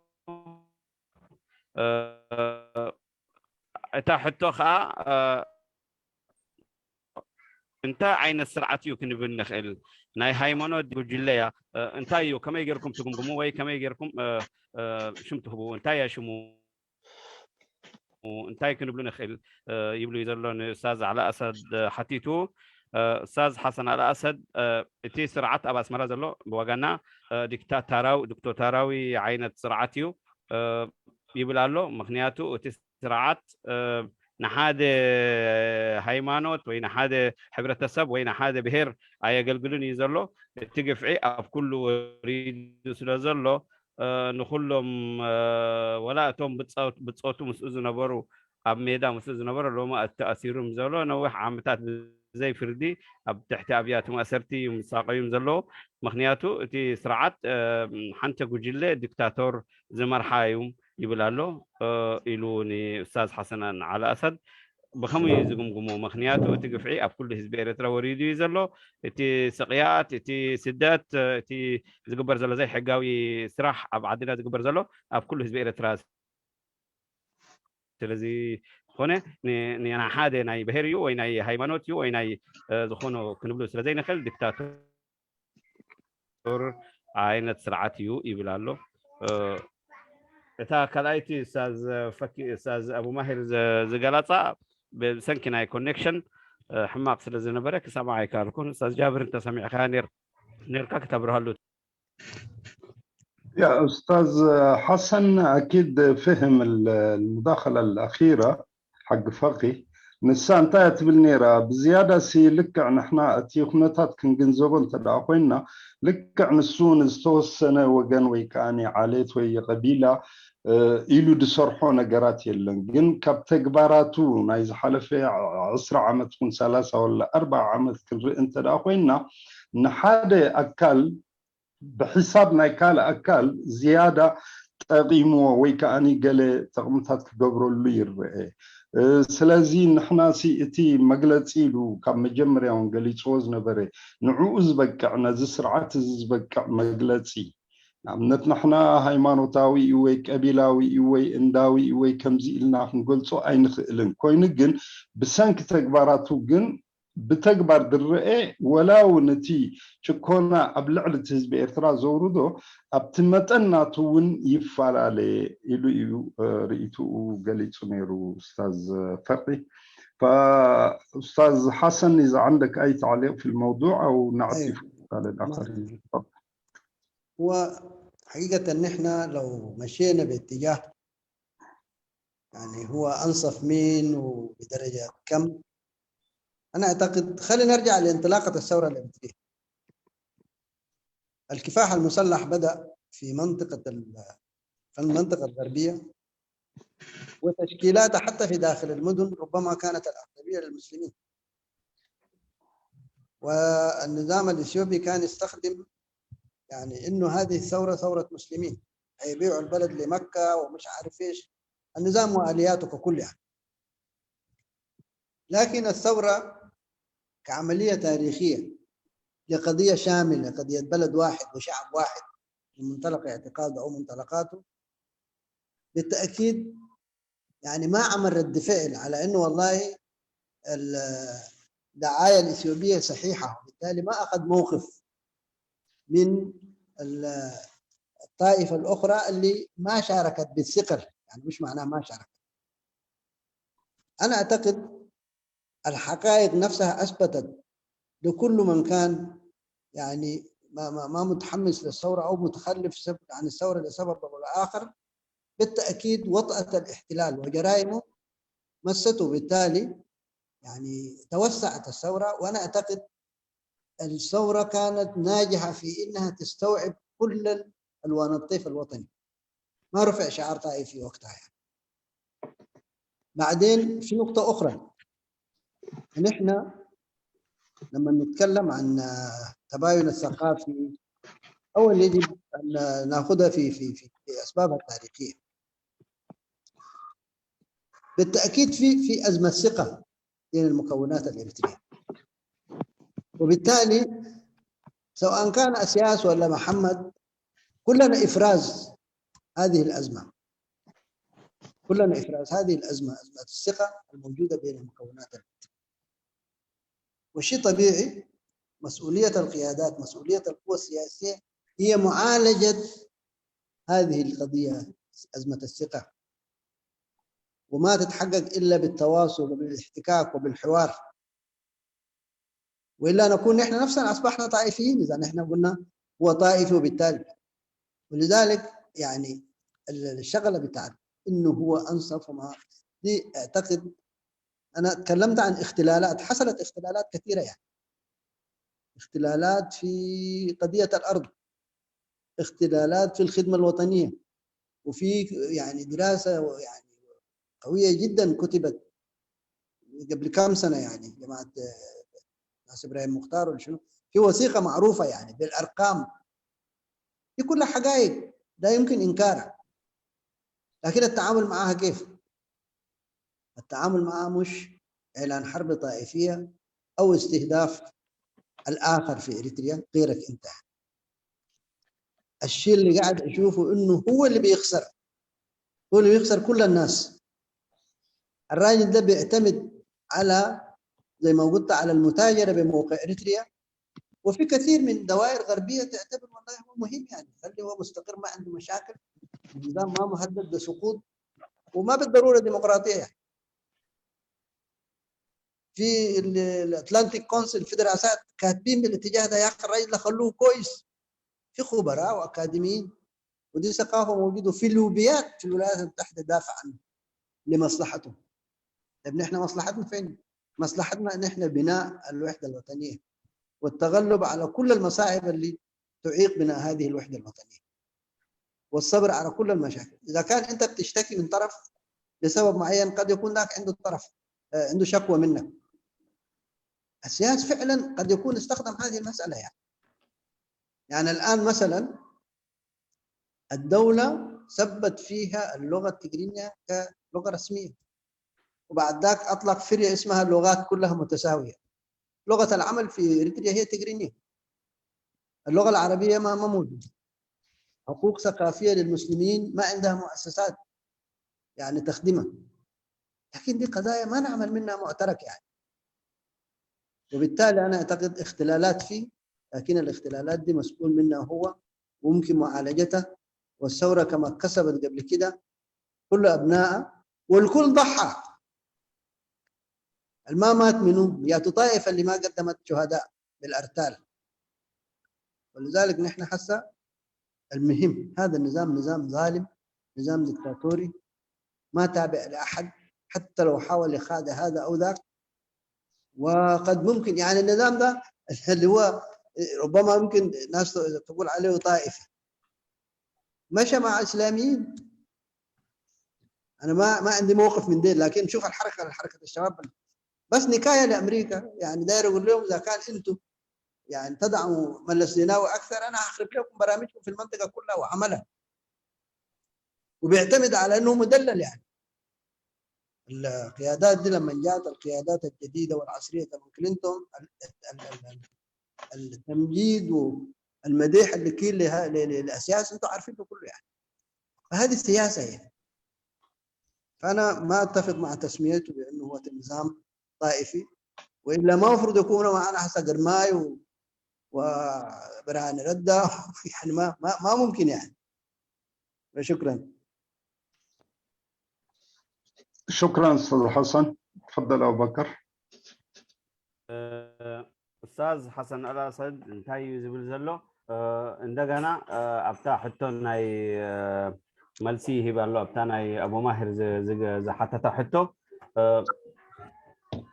اتي نحن مجمريا نتي قام ناي نتي سرعه كنقوم انتدلينا اتي سرعه كمتا كل زفلتو اتي تقوم له اجابات اتي صرحو زلو مسرح نخلو يصلوا يو مخنياتو نحن كاب ثوره اب كم فلوت تثوره اب معرباو شنا خير ترى تجميرا باسلاميا تجميرا اتي اثيوبيا مشارختان زغبرو زنبرو ازيا ثوره ازيا ني عرب كشطوا يوم هاجر اريترا ني مكاكت شياطيا زبل زنبره ناي اجندا ناي اثيوبيا أبايتا جن تي دحيرو زمت حزب إريترا قال الثورة نقول أساتيفا كل أساتيفا سلزنا برات تتستافنتنا حزب إريترا عبي ما قلت إنيرون تيوم نا حد حجاوي شجراتنا حزب إريترا قلت زفتون زنبرو أي تعوت مخنياتو ثورة إريترا نقول يا توكنيرا كله تسويه ببي بهيرات ببي هايمانوت ببي سواءاتنا كله واقات خفيد الله كاب كل بهيراتنا كاب كل حزبنا كاب كل هايمانوتاوي شنخاتنا كل واقات خفيد نحارنا ترترا نات اكتخون مالتيو ازي عبي تاريخيو ابو تمركيسنا نمصائك نسرح سلازن خيل ولا اجندا نايتي سرعه زبر زلو ابايتا انت جمجمنايو كم تان الرياح حنسب مسجلة بارتتات يتقع أبتا كبابينا زلو حنسب إثيوبيا حنسب السودان حنسب جلا هجرات أبتا حيل زلوهم ولا تي سرعات توم عرباويان كما يوم غيرهم يتمتو إذا سرعات زي نعاهو زسجي كالي بارتتات سلزيل دم بتقاوم نعاهو زسجوهم كودقو زقلو سلزيل نعاهو يوم كم وكيل يرؤوا أبتا كبابينا مخنياتو زي كبابي زي كم زي عين سرعتنا يتي سرعة بعدنا تتخيلوا زلو نعاهو يوم كم وكيل ناي تخبابي جيرمو مسؤول يوم زيزاتا يو تي بتسعة زرانا يو صحف زنبري وي زقلات زنبري بجزء بيل كلينتون ولا كالوت كما يجيرم نزي من سي هجر زمرح زلو كما يقلت ونيرم نذكرون احنا كلاتنا سلازي تي سرعات أبعدنا تتخيل زلو نهايمانوت أيوكلينيو نزخون حبرتسب أيوكلينيو مخنياتو نرابحاناتو يتسرح رابحاناتو أبي زلو جزء نايمنوح ناي سلطانو نعاهو يتسرح يسرح زلو سرحات خا انت جمجمنايو نقول يتصلوا زلو اتقفعي اب كل وريدو سلازلو لومي نحنا ناي كستو يوكل ولا كستو يوكل عين بلينينا اتزلو كناتات نسو زفطرو زلو فلليات خا نابنات حجي قونقاتاتنا عدنا بتقوام ولا بتناي سلفينات قوام كلن تشعتنا بهراق قونقاتات سرحتها قريب እቲ ኣብ ባይታ ዝንሪኡ ግን ሓንቲ ቋንቋ እያ ትግርኛ እያ ትስራሕ ዘላ ሕጂ ዓረብ የለን ኢልና ወይ እስላም ተገፊዖም ወይ ከምዚ ኢሎም ናይ ሓድሕዳዊ ኩናት ክንፈጥር ከዓ እዚ ኣብታ ንሱ ደልያ ዘላ መድረክ ናብኡ ኢና ንኸይድ ዘለና ክርድኣና ኣለዎ ምክንያቱ ንሕና ሓድነትና ኣደልዲልና እቲ ዝግበር ዘሎ ነገራት ምስቲ ስርዓቱ ክጠፍ እዩ ምስቲ ስርዓቱ ክጠፍ እዩ ቀዋማዊ መንግስቲ ንኩሉ ዝተሳትፍ ንኩሉ ትውክል ክንሰርሕ ክንፅዕር እላቡ ይብል ኣሎ እቲ ጉዳያት እዚ ጥርዓና ዝመፅእ ዘሎ ካብታ ኣሰራርሓ ናይቲ መንግስቲ ትገብሩ ዘላ መዓልታዊ ንሪኡ ኢና ዘለና ንዓሁ እንተተኸቲና ግን ወላ ኣብዚ ኮፍ ኢልና ዘለና ብርሃኔ ወይ ግርማይ ወይ ካሊእ ማይ ተሳተፉን ነይሮም እቲ ንሱ ዝገብሩ ዘሎ መንግስቲ ንሕና ንፈልጡ እቲ ኣጀንዳናቱ እንታይ እያ እንታይ ትመስል ናበበያ እዩ ዝወስዱ ስለዚ ንፈልጦ ንሱ እቲ ሪዘልት ናቱ ምስኡ ብዙሕ ኣይንግደስን ኢና ንሕና ንሓድነት ህዝብና ንመፃኢ ናይ ሃገርና ንህዝቢ ኤርትራ ኢና ንሰርሕ ንዓሁ ከዓ እዚ ጉጅለ እዚ ጋንግ እዚ ኣብ ዓድና ተተኺሉ ዘሎ ከም ዲክታቶራዊ ዓይነት ኢና ስርዓት ኢና ንርእዩ እቲ ግፍዒ እቲ ህልቂታት ኣብ ኩሉ ወሪዱ ስለ ዘሎ ንሕና ከመይ ጌርና ህዝብና ናድሕን ክንሓስብ ኣለና ምክንያቱ ሰውራና ንኩሉ ተሰዊኡላ ኩሉ ብሄራትና ተሳቲፉ ኣብ መወዳእታ ንሓርነት በፂሕና ይብል ኣሎ ሽክራን شكرا استاذ ابو بكر. اوكي استاذ حسن احمد يا ريت لو نعطي فرصه لاخ سعيد عثمان اذا سمحت يعني. سعيد تفضل. يا مرحبا ان شاء الله الصوت يكون واضح. دحين شوي احسن.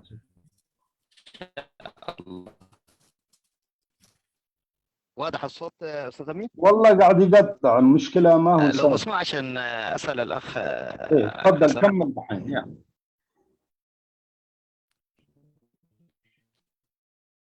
اوكي طيب الان ان شاء الله كويس. تقريبا انه في واي فاي وكده ما بعرف انا الصوت. استغل الفرصه تحس الصوت كويس قبل ما يكمل. السلام عليكم اخ حسن وكل الحضور. سؤالي كان انه يتلخص في 3 نقاط. السؤال الاول هو عدم تشخيص كمقاومه عدم تشخيصنا للنظام تشخيص دقيق ووفق معلومات حقيقيه. ده ما بتشوفوا انه هو احد اسباب عجز المقاومه من التاثير في النظام واسقاطه. 2 الخطاب السياسي والتعبوي اللي تتبعه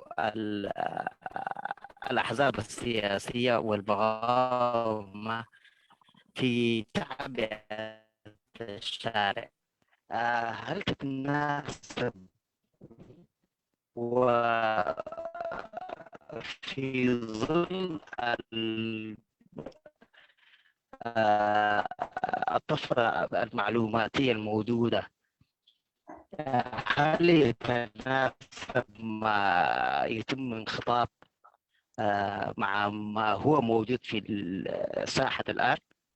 السؤال الثالث وهو دور المثقف، يعني انعدام دور المثقف في التوجيه وقيادة قطاعات انحيازه لأحزابه ولصداقاته شخصية ده ما عمل تأثير إنه دور المثقف انعدام دور المثقف هو اللي خلى في قال الشارع الإريتري والأحزاب السياسية. وشكرا لك. شكرا استاذ حسن ان شاء الله تكون سمعت الاسئله. والله في اسئله تقطعت. على كل حال هو لو يقصد يعني تشخيص يعني توصيف زي ما سال اعتقد جاوبنا في الموضوع ده. هذه جاوبناها فعلا صح. ده تابع وما تابع ما اعرف لكن ده اجبناه يعني. نعم. بالنسبه لعدم قراءتنا قال ما بعرف ليش. السؤال الثاني ما اقدر اسمعه، اذا حد سمعه يوريني. استاذ ابو بكر مسكت السؤال الثاني؟ ايوه هو انا قدرت اسمع انه السؤال الثاني. السؤال الاول قال انه عدم تشخيص النظام وفقا لمعلومات حقيقيه من مصادر موثوق بها هي اللي ساهمت في انه المعارضه الاريتريه ما قادره تسقط النظام لعدم وجود معلومات حقيقيه يقدروا من خلالها اسقاط النظام. ده السؤال الثاني. السؤال الثاني السؤال الثاني ما سمعته كويس، ولكن هو قاعد يقول انه الاسلوب اللي تتبعه المعارضه الاريتريه ما يتناسب في ظل وجود الطفره الاعلاميه او الطفره في الشبكه العنكبوتيه لحشد الشعب، لحشد الجماهير، بانه في غياب للمعارضه الاريتريه بشقها الرسمي في دعم او في تحريك الشارع. فبالتالي عدم استخدام عدم استخدام الوسائل الاعلاميه الحديثه الموجوده في الشبكه العنكبوتيه قد يكون ساهم في انه المعارضه الاريتريه ما فعاله في اعلامها. النقطه الثالثه اللي ذكرها تقريبا هي دور المثقف الاريتري في وانه الدور هذا الدور الذي مفترض ان يلعبه المثقف الاريتري منعدم الان، وهذا ساهم في غياب صوت الشارع. يمكن دي الثلاث اسئله اللي ذكرها الاستاذ سعيد. نعم. عندك اشكاليه برضه الاخ ابو بكر، الشبكه حقك ضعيف، اذا تغير مكان ولا اي شيء. تفضل استاذ حسن. والله يا اخي الشبكه ضعيفه وانا قاعد احاول. السؤال الاول انت جاوبته اوريدي، جاوبته، لكن غياب المعلومات نعم عن المعارضه هي التي تحول دون اسقاط. انا اعتقد النظام ده مكشوف كاشف نفسه، هو يتبرع بالمعلومات، كل شيء معروف. يعني نسال عن شنو؟ يعني ممارساته مثلا ما معروفه، وتصريحاته العلنيه. يعني لما يسالوه عن الديمقراطيه يقول لك دي ما شغله تريدية، ما من ثقافتنا. كويس؟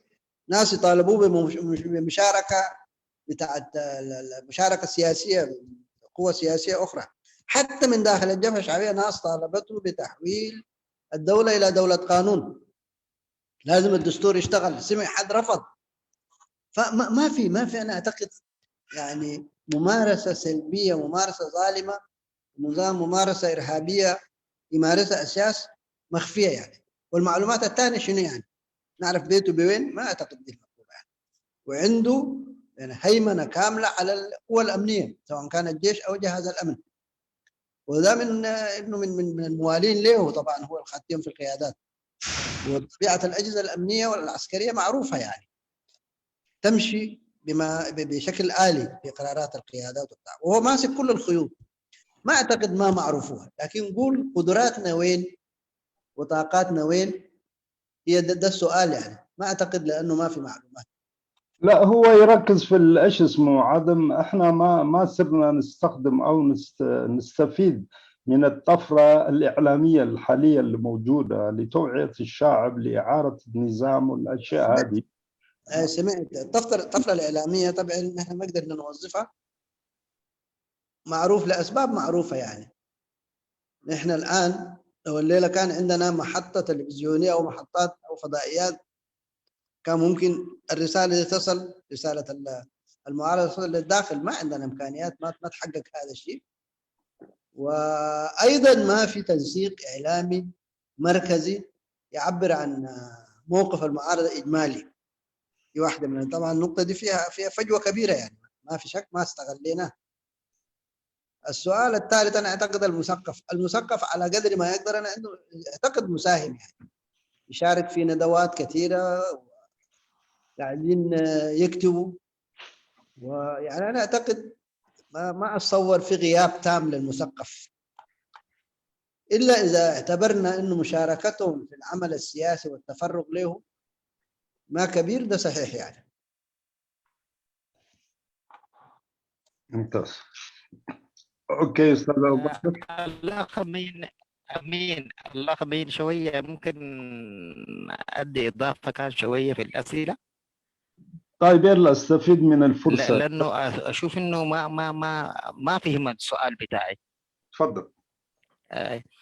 كويس. الاخ حسن انا بقصد انه انت كمقاومه ما قادرين نشخص هذا النظام تشخيص دقيق وفق معلومات حقيقيه. انا قاعد اقول نحن تشخيصا لهذا النظام شنو هو النظام ده؟ يتعامل كيف؟ يعمل كيف؟ يشتغل كيف؟ هل هو بتاعت محاور؟ هل هو بتاعت مصالح؟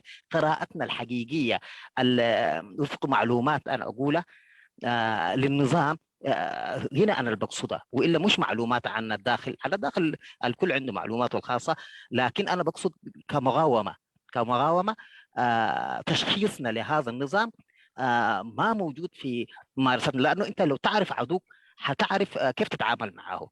نحن ما قادرين نتعامل معه لأنه نجهل التشخيص الحقيقي لهذا النظام. ده السؤال الأول. كان السؤال الثاني أخوي حسن، الخطاب السياسي بتاعنا قاعد أقول أنا ما يتماشى مع طفرة المعلومات الموجودة التعبئة اللي نحن نقوم بها يعني في الساحة. يعني ليه في فجوة ما بين الأحزاب والقطاعات الشعب؟ لأنه يعني ما قادرين أن احنا نصل لهذا الشعب وفق معلومات هو برضو يعرفها. يعني الآن المعلومة ما غايبة عن الكل. هل الخطاب السياسي والتعبوي اللي نحن قاعدين نمارسه كتنظيمات سياسية هل يتماشى مع عقلية المواطن العادي الآن الموجود؟ يعني قبل 30 سنة والليلة ما واحد. هل ما نحتاج أن احنا لتغيير خطاب سياسي؟ السؤال الثالث، دور المثقف كأفراد ممكن قد يكون بعض المشاركات، لكن كمؤسسات في منظمات المجتمع المدني، الإعلام، الحقوقيين، تنظيم هؤلاء الفئات، تنظيمها وتوجيهها، بحيث انه انت قبل كنت ذكرت انه يقعدوا المسؤولين في كرسي ساخن ويوجهوا لهم النقد ويوجهوا لهم يعني هل هذا هو الغياب اللي انا قاعد اقصده؟ وشكرا لكم. ايوه شكرا. طيب بالنسبه للمثقفين زي ما انت قلت هم يعني يمكن افراد شاركوا، لكن يعني المشاركه اللي انت عايزها ما بعرف في العمل السياسي تشكل. يعني انا اعتقد في مشاركه المثقفين تجي باوجه كثيره، يعني مثلا في المساهمه بعمل اعلامي، كتابات تفضح النظام، كتابات ترشد المعارضه، حتى النقد للمعارضه بشكل مكتوب رساله هي.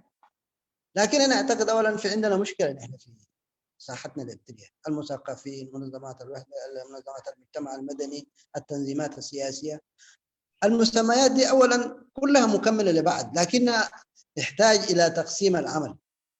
شفت كيف تقسيم العمل؟ كل عنده دور معين يلعبه معزز لدور الاخر، يعني الكل عنده دور يعني. وبالتالي يعني ده اللي احنا يعني فاقدين، انه ما في تقسيم للعمل. يعني حتى ما في صحافه، كان ممكن يكون في صحافه الكترونيه ورقيه منتظمه دوريا بتصدر اذا في ناس يعني متفرغه لها، واذا في ناس يعني ودي مهمتهم. ففي مشكله تقسيم العمل، وفي مشكله يعني انشغال الناس بحياتهم. ولا اقول لك شنو، احس طبعا يعني ما اقدر انوب عنهم واقول لك دي مشكلتهم، يعني مثقفين على الاقل اللي بعرفه انا الفصائل او التنظيمات السياسيه ما اعتقد انها طردت او حاربت المثقفين عشان ما يجوا، يعني ما اتصور كده. يعني مستاءة مصدومه من الاداء وبالتالي ما دار تشارك، ده دي سلبيه، دي سلبيه لا يحمد عليها، ما ممكن نثني عليهم لانهم سلبيين اذا هو كان ده السبب. يعني طبيعه النظام انا اكرر اقول لك معروف يعني، او تشخيصه. قبل كده ولا سال واحد، انت يمكن ما حضرت ما تابعته، يعني بمعنى هل هو طائفي، هل هو شنو؟ وكانت اجابتي انه والله هو لا ينصف ولا ينتمي او لا يعني يحقق لاي طائفه مكاسب معينه. قد يستخدم الطائفيه كورقه، وممكن هذه المساله موجوده في السياسه. هي السياسه ما كان بيستخدم الورقه الطائفيه، لكن كان عمل شنو للمسيحيين؟ لو كانوا في نعيم لما كانوا التحقوا بالثوره يعني. وكانوا يزجوا في المعتقلات من فتره طويله من مرحله حرب حق التحرير مصير. فما اعتقد ينطبق عليه هذا الكلام. انا قلت لاستاذ فكي كان سؤال سهل زي ده. فايا كان هو ديكتاتوري ما جريمه ديكتاتوريه، انتهاك حقوق الانسان والاشكال الكثيره بتاعت الظلم دي ما خلاص كافيه يعني لازم نضيف لها اسماء عشان نواجهه. ما اعتقد في سبب يخلي في مثلا غموض في انه هذا النظام مجرم ويجب ان يزول حتى نفتش مزيد من المعلومات. كل شيء واضح.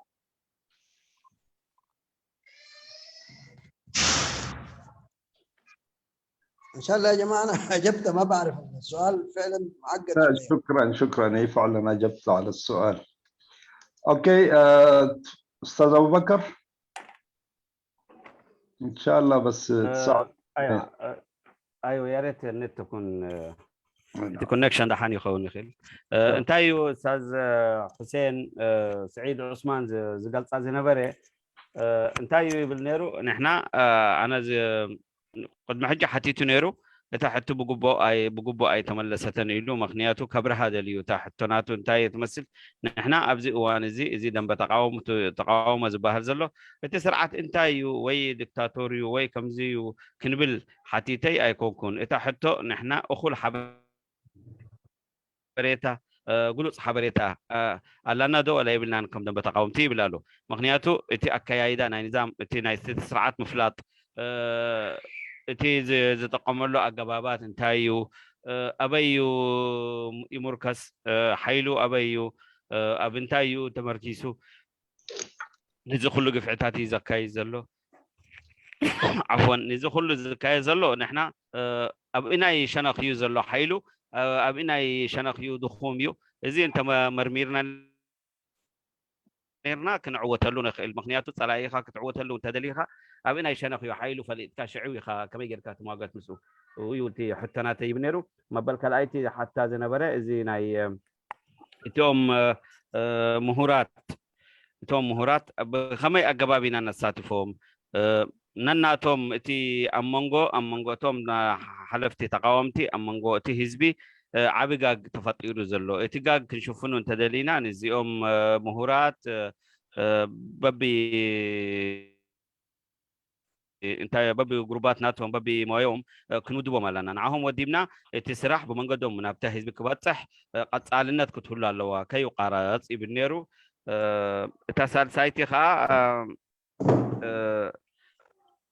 يعني اتي نايتي سرعتي بالنيرو استاذ على حسن علي اسد انتاي بالنيرو انتاي ملي يسلو اتي سرعت نعانا فلوتيو زي هو النجار يبلون مالتيو كل اكايدا نايتي سرعت نفلتو هنا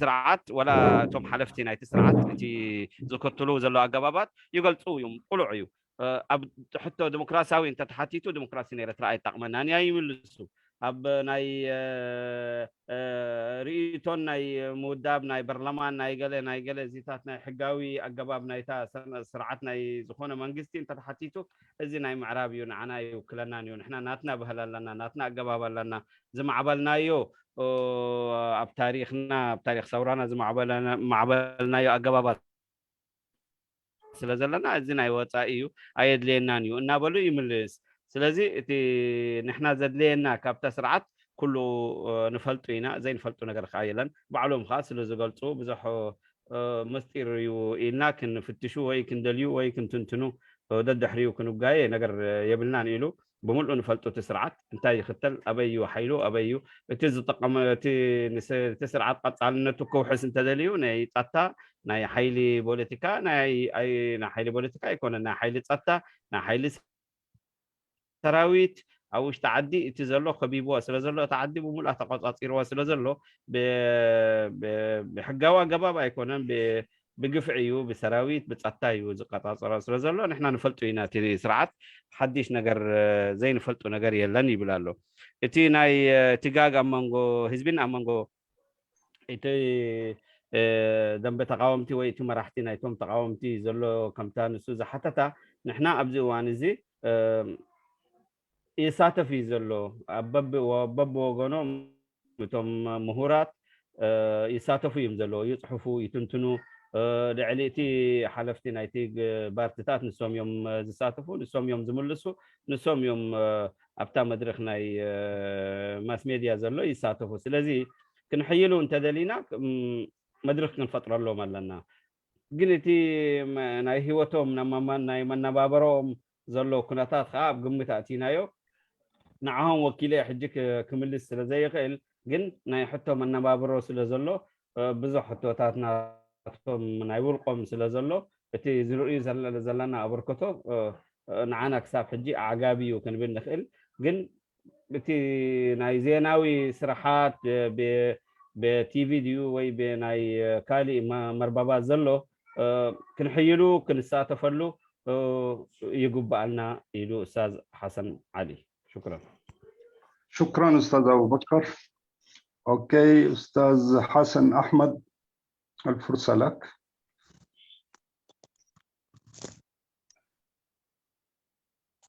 استاذ حسن.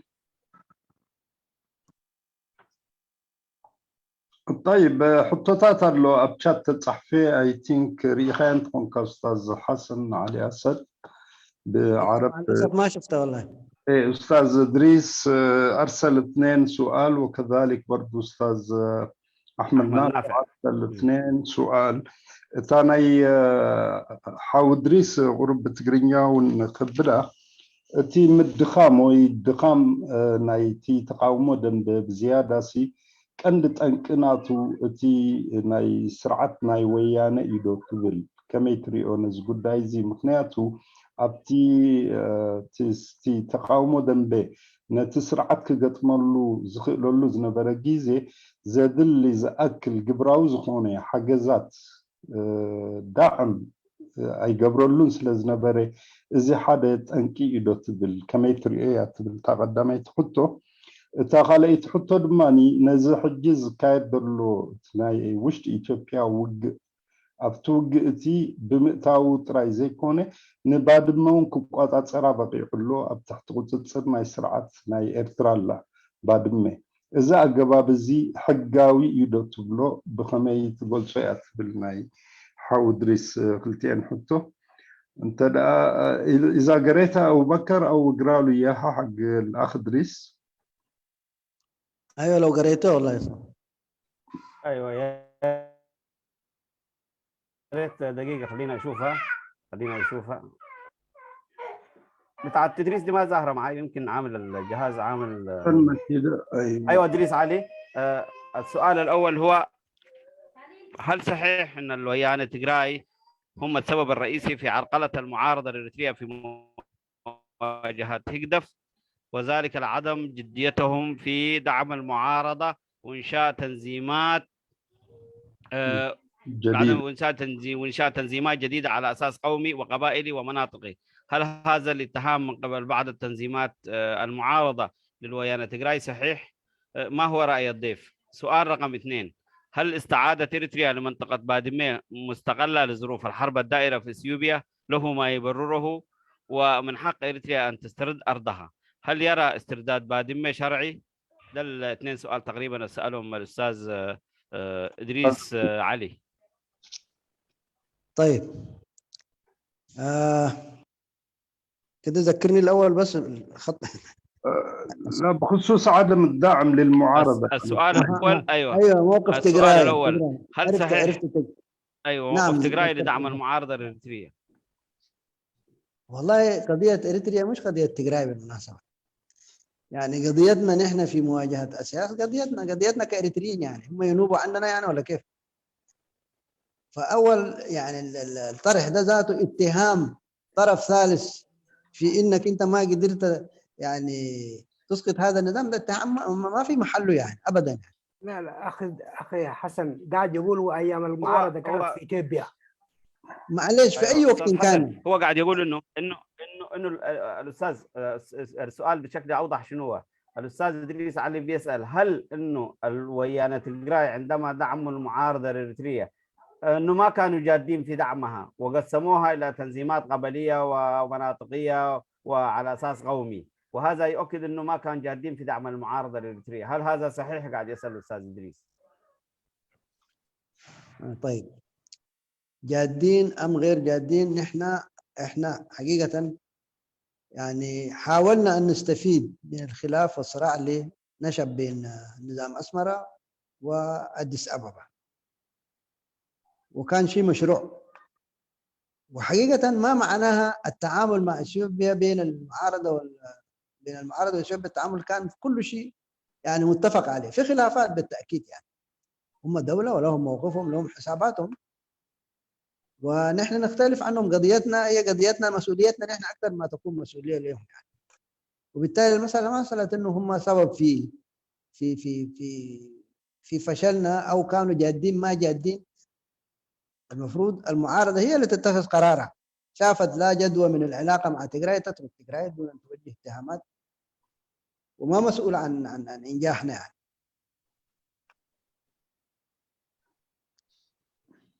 ممتاز. والسؤال الثاني؟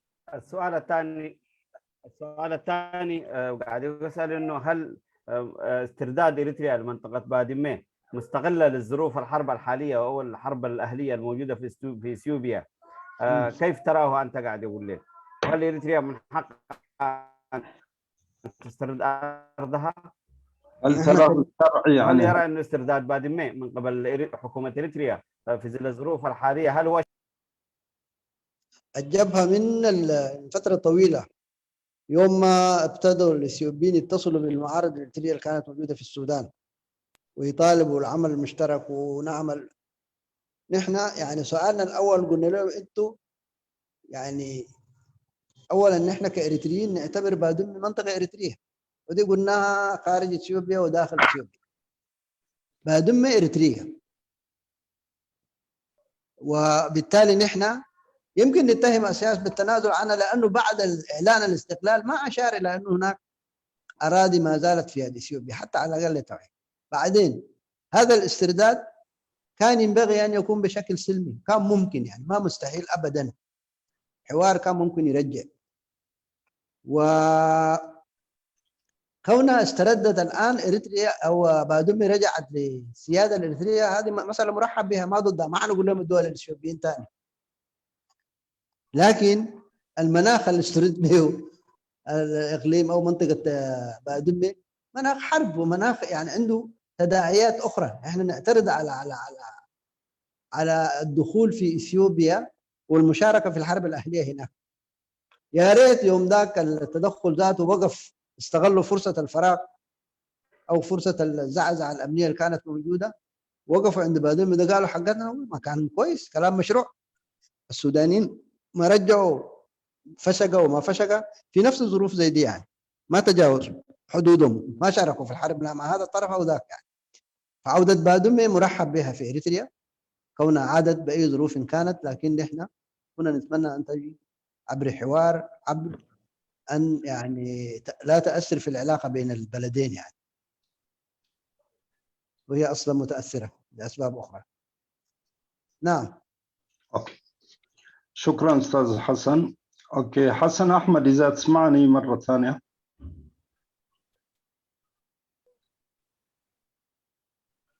أوكي، قرميدة ميكائيل عدلنا عقا حاجة.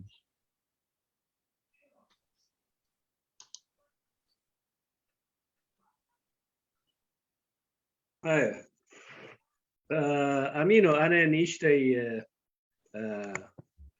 حسابي في غرب دلي حتى يبلين لازم حتى زل احمد نافع عد الكيبو ايدو حفظ بيدو صحيح لازم نبرن. اوكي تفضل استاذ احمد نافع. وبعد استاذ احمد نافع برضو حتى استاذ احمد حنعطي فرصه ل3 دقائق لكل واحد منكم على اساس يبدي برايه او يكون عنده تعليق ولا شيء. مسناي استاذ احمد نافع الكهبي زخونا يكون ايدو حف قبل اليوري ايتو حسابه كان عقابين تدالو نقرب لنا 3 دقائق عد الكلي. تفضل استاذ احمد. السلام عليكم، حياك الله اخي امين. الله يحييك. صوتي مسموع.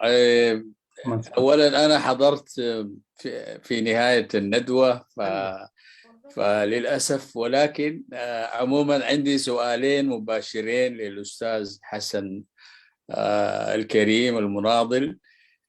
السؤال الاول مباشره انه وكتبت السؤال في الشات اكرره، انه اي طرفين في الصراع النظام والمقاومه لكي يكسب احدهم الجوله في الصراع.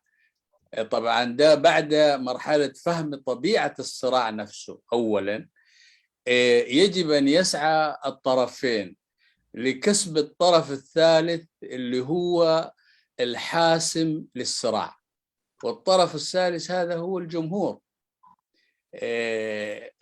النظام أو المقاومة المعارضة، الطرف الثالث الجمهور هو الحاسم للصراع، فبالتالي الكل يسعى لكسب هذا الطرف، وده أعتقد ما فشلت فيه قيادات المقاومة.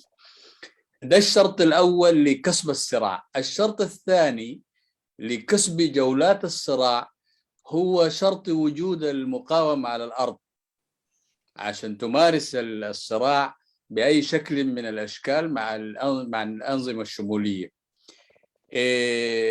وهناك قواعد في استراتيجيات الصراع، ومن ضمنها قاعدة الكمون، يعني وجودك على الأرض عن طريق آخر. فكيف ترون هذا الطرح اللي يراه معظم الأريتريين بأنه هو السببين الرئيسيين للإخفاق عن إحداث التغيير، وما هي رؤيتكم الاستراتيجية لهذين الملفين؟ ده السؤال الأول.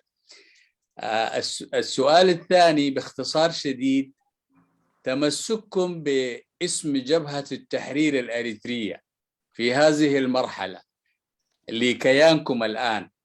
وطبعا أنا وكل الأريتريين يفتخرون بهذا الاسم، وأنا والدي من الرعيل الأول وأهلي كلهم مناضلين في الجبهة ونفخر بهذا الاسم. لكن هل تمسككم ناتج عن نوستالجيا، يعني حنين للماضي؟ وهل أنتم ترون أنكم ثورة مقاومة لتحرير أريتريا، أي أنكم ترون أن البلاد لسه ما تحررت، فبالتالي الاسم اسم جبهة تحرير أريتريا ترون نفسكم ثورة، أم أنه ترون نفسكم كحزب سياسي مدني؟ لأنه اليوم هناك حزب الإنقاذ وحزب النهضة وحزب الشعب وكذا، أحزاب أساميها تعطي طابع مدني. إذا كان رؤيتكم لنفسكم كتنظيم سياسي مدني، ألا ترون أن اسم جبهة تحرير أريتريا دي وجهة نظري أنه لا يعكس فلسفة الواقع؟ فتمسككم باسم جبهة تحرير أريتريا حتى مع انقسامكم إلى 3 فرق أو كيانات، مع تقديري لأسباب الخلافة، فحتى ال3 الكيانات تمسكت بنفس الاسم. فهل ممكن تنورنا بهذا الخصوص؟ وأشكرك أستاذي الفاضل، وآسف للإطالة. شكرا جزيلا، ملاحظات جيدة. أولا بالنسبة للسؤال الأول، كسب الجولة في الصراع بين الطرفين يتطلب أي طرف من الطرفين يكسب الطرف الثالث اللي هو الشعب. أنا يمكن في حديثي طرقت هذا الموضوع، إنه واحدة من نقاط ضعف المعارضة إنها لم تستوعب أو لم تستقطب الشعب بشكل كامل، لم توظف الطاقات الفاعلة للشعب في مواجهة النظام، ودي حقيقة نقرها يعني، ويجب أن تعالج. الشرط الثاني أنا أعتقد مرتبط بالشرط الأول ده، عشان توجد في الأرض إنك أنت تكسب الطرف الثالث اللي هو الشعب حتى تكون موجود. أيضا نحن نؤمن تماما إنه المعارضة الإريترية ما حتخش بشكل فتوح أو فتوحات للأرض الإريترية، مدينة مدينة قرية قرية بكفاح مسلح، بقدر ما حيتحقق من الداخل. وعندنا ثقة في شعبنا في إنه يعني إذا وجد يقدر يحرك طاقاته حيقاوم هذا الشعب، وبالتالي إحنا نعتقد يعني التغيير يأتي من الداخل بصورة أو بأخرى، نراهن على ذلك. التعقيدات اللي عايشينها في هذا الظرف طبعا بالتأكيد ما مساعدة على القفز السريع للميدان الإريتري والداخل الإريتري. أولا يمكن بعد التحرير أنا برضو ذكرتها، القوى السياسية كلها بما فيها الجبهة كانت يعني إلا الجبهة الشعبية طبعا كان في كتبت مذكره يسموها اعلان سياسي تطالب الجبهه الشعبيه بانه والله نحن نتجاوز خلافات مرحله حرب التحرير ونبقى على بناء اريتريا وتوظيف كل السواعد والطاقات الوطنيه في بناء اريتريا وتاسيس دوله قانون وتاسيس الاول السير نحو تحول ديمقراطي وبناء نظام ديمقراطي في اريتريا. وده اللي ما كانت تاكد كل التنظيمات بما فيهم الجبهه الشعبيه في مرحله النضال او الكفاح المسلح. لكن برضه هذه الخطوه رفضت. الجبهه الشعبيه تجي انت تكون عضو في الجبهه الشعبيه وتشتغل ببرنامج الجبهه الشعبيه. هذه واحده من الاسباب اللي منعت الناس من الداخل. احزاب محظوره. بالرغم من ذلك يعني عدد هائل من المناضلين دخلوا اريتريا، ربما شافتهم الجبهه الشعبيه انه هم يعني وان كان جو ما عندهم استعداد للانزهار في برنامج الجبهه الشعبيه وعندهم شغل ثاني وكلهم في معتقلات وكلهم بيصيروا مجهول يعني. فدي واحده من العقبات اللي صنعها النظام نفسه، وطبيعه النظام هي اللي حايله دون التواجد في الداخل. لكن يعني بالتاكيد مع الضغوط ومع التحولات النظام قد يكون يعني بآلية ذاتية ينتهي يعني التناقضات الخاصة تقضي عليه. ما حصلت قبل كده محاولات يعني انقلاب كذا ما وفقت، ما معناها الشعب ده عقيم ولا الجيش ده وما حيحصل حاجة. أتوقع أنه يحصل كده. بالنسبة لاسم جبهة التحرير الإريترية حقيقة الاسم يعني ما مرتبطة بالمرحلة الحالية. ممكن يوم ما نبقى على مستوى يعني البلاد دي تتحرر او النظام ده يسقط ونبقى في وضع سلمي ووضع نضال مدني، ولا زلنا نحن في نضال مدني من الناحيه العمليه، يعني قد تكون الجبهه ده تطلع احزاب كثيره يعني. وموضوع الاسم ده ما اعتقد عقبه امام تغييره في اي مرحله من مراحل يعني. لكن الان زي ما قلت في الحنين، العاطفه الجماهيريه في هذا الاسم، والوعي السياسي برضه يعني ما بالمستوى اللي يعني يخلي الناس تقبل يعني التغييرات اللي يعتبروها راديكاليه بالنسبه للشارع الاريتري. فما حاجه يعني حتميه ان تظل جبهه التحرير الاريتري اسم في حاله تغير النظام او في حاله تطورات ثانيه في حوار معين مع قوى سياسيه. انا اعتقد ممكن تجي معطيات جديده دي الناس ممكن تعالجها يعني ما اصرارنا نحن جبهه التحرير الاريتري ما نقصد نحن في حق تحرير شعبيه الان. ان شاء الله اكون وضحت ما اعرف خضري. شكرا لك استاذ حسن. استاذ ابو بكر علي سايق، ابو بكر عبد الله سايق. السؤال والاجابه معلش. كويس. استاذ احمد نافع انتي زحت زلو امانغو تسرعة اتي دنب تقاومو سالساي اكالالو حزبيو حجي اتي عندي تراز تصاوت ابزي قداي زي من يزعوت انتيلنا حزبي دغفيو دغفنا حزبي زلو نسو يزعوت ابزي وانزي ازيهم تقاومتي زباهلو زلو بارتيتات دغفنا حزبي سلازي بلوم انتايوم صعريناتهم نتي حزبي امن ابتا قداي كساتف مسهم ابتانا يدنب تقاوم كساتف كما يجيرهم حزبي كودبو يخلو تبلي تقدمي تحتو اتا كال اي تحتو ثلاثه بارتيتات يوم زلو حجي ابزي وانزي شم ناي تقادر حال التريترا العلم زلو اتا شم كمتا تبل زلا جبهه التحرير الاريتريه تقادلنا حرنه اريترا ابزي وانزي اريترا اتا شم توكل دولا توكلنيو مغنياتو بزح بارتيتات الله ناي بوليتيكا شم زحزو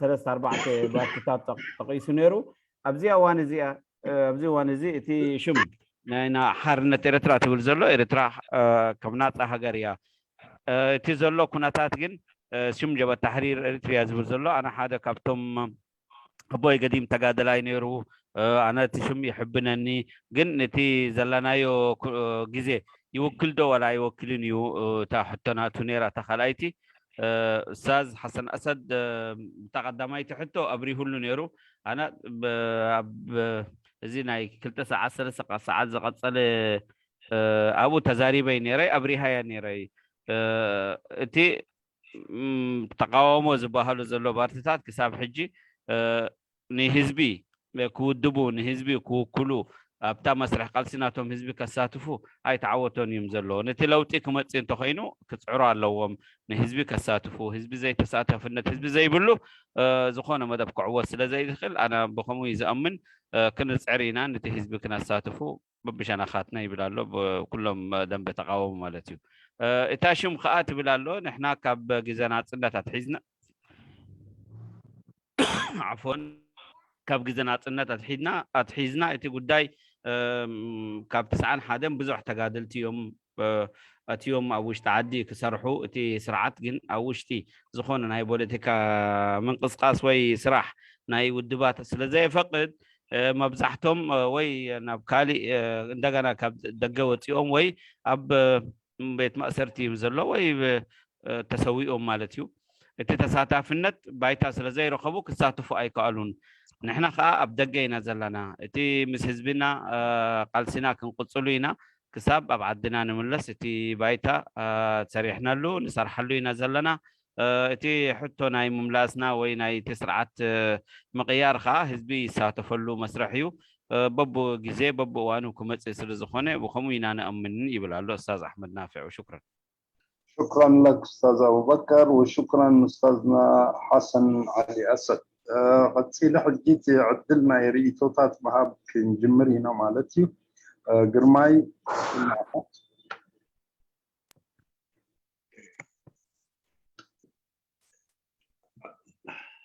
غني أمين مجمر يعني أبو بكر كمسجنا في كذا اللي بتعمي صبو صراح من اسيكم مغانوها عبي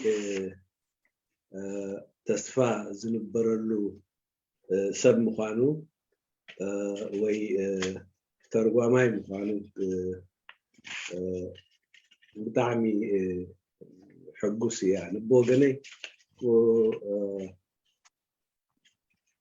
مسجانات راح يزلني قال يعني كي بلودلي يزلخو ابتي زورد ستايل امنيش تيشنخو ابتخبها السنحي حدا حساب كقن بدلي سوخا انتايو بزح غزي وين زاربولينا اذا سرعات اب ايرترا زلو اي جلسنايون مرميرنا دايغنوستس غيرناس اتبايتا زلو حقرينا سماي هابنايون زبل نجزا ارسو حدا كابتي أنا أبتي structural وأبتي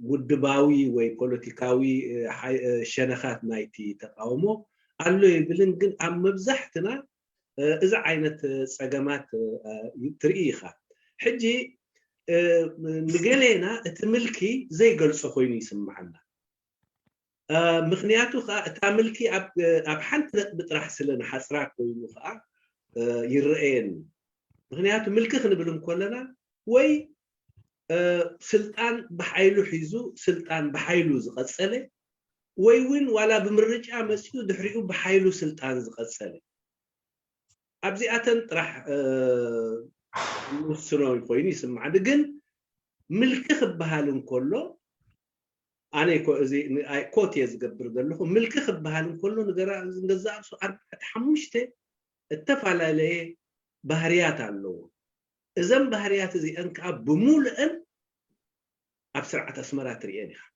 وقادة أقوليها انتريان حداتي سلطان بحايلو مسيو بحايلو مقصالو أب سلطان بحايلك خير كم زدلي رؤيو كالا أي ديكتاتراو سرعات أبلعلي مقومياتات ناي هزبو فليو كاب مقومياتات ناي هزبو فليو نقالي أتوم بهلاون كله تيالو زبهال ጭቆናታት يورد ስለዚህ እዚ ይግረአዶ ኣብቲ ስርዓት እንተዳልና ኩሉ ግዜ ንብሎ እዩ እቲ ጭቆና ንኩሉ በሓደ ማዕረ ኣይኮነን ኢልና ንዛረበሉ ሓቂ ኸ እዩ እቲ ከምኡ ዘግብሮ ምክንያታት ንገዛእ ርእሱ ቀዳማይ እቲ ስርዓት ኣየኖት እዮም ቻሌንጅ ክገብሩን ዝኽእሉ ወይ ኣየኖት እዮም ክብድሁን ዝኽእሉ ኣካላት ናይዚ ሕብረተሰብ ናይቲ ዝመርሖ ዘሎ ሰብ በቲ ዝሓየለ ሓደጋ ከምፃሉ ዝኽእል ብኡ ይጅምር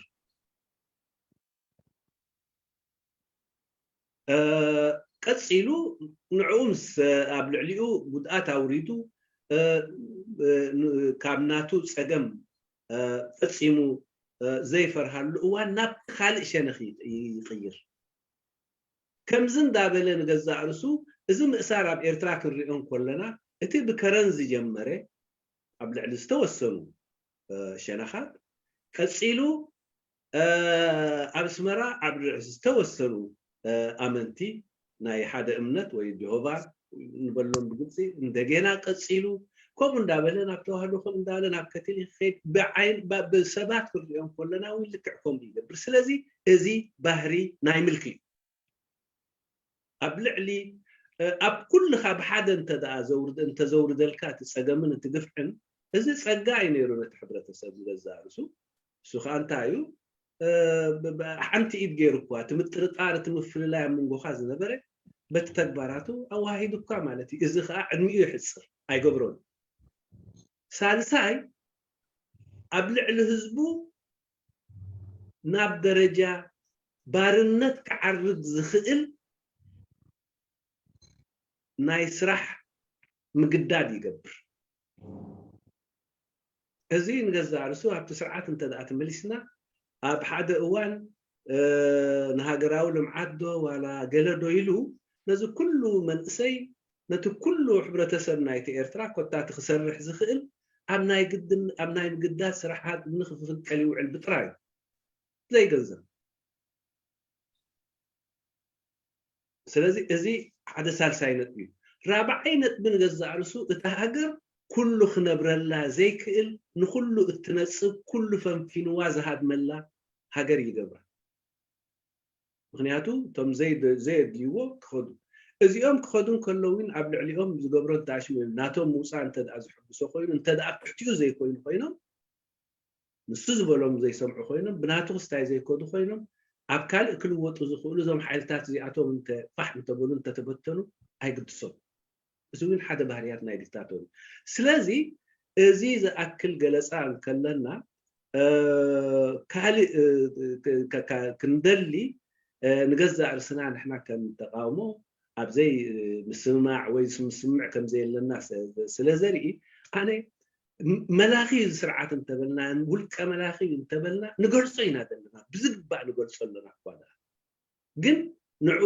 ዘይምቕባልና ወይ ንዕኡ ስታይ ዘይምባልና ስታይ ብሕጂ ካብዘን እዚአን ሓደ 4-5 ነጥብታት እውን ስታይ ምበልኩ ኮት ምገበርኩ ግን ንግዚኡ ማለት እቲ ግዜ ወይ 3 ደቂቃ ስለ ዝኾነ ኣብዚ ከቋር ስለዚ መላኺ እንተልና ንገልፆ ኢና ዘለና ብመላኺ እንተንቃልሶ ከዓ እዚ ኩሉ ነገራት እዚ ስለ ዝገብር ኩላህና ተሓባቢርና ኣብ ልዕሊኡ እምንና ፀፀርና ክንድርቢ غني ودي له شكرا قرماي استاذ حسن تحتاج ترجمه بلاك يا حبيبي قرماي حلوه والله لو ترجمت لنا استاذ قرماي لو خاصه ال5 نقاط اللي ذكرتها اوكي اولا طبعا يعني كان السؤال يطرح ودائما يطرح هذا السؤال وان كان في القوى السياسيه اعتقد قد لا يكون موجود لكن من كثير من الاريتريين يطرح انه نحن لماذا لن نتفق حول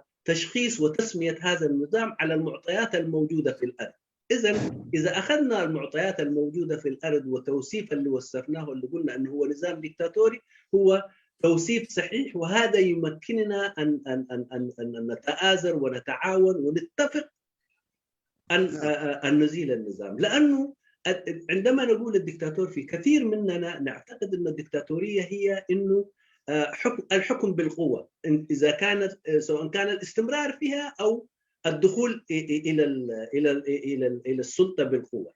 فهذه واحد هي صحيح، لكن ليس هي لوحدها اللي ممكن تخليك تسمي الدكتاتور انه هو دكتاتور. النقطه الثانيه، في نقطه ثانيه، الدكتاتور لا ينزل ال ال ال ال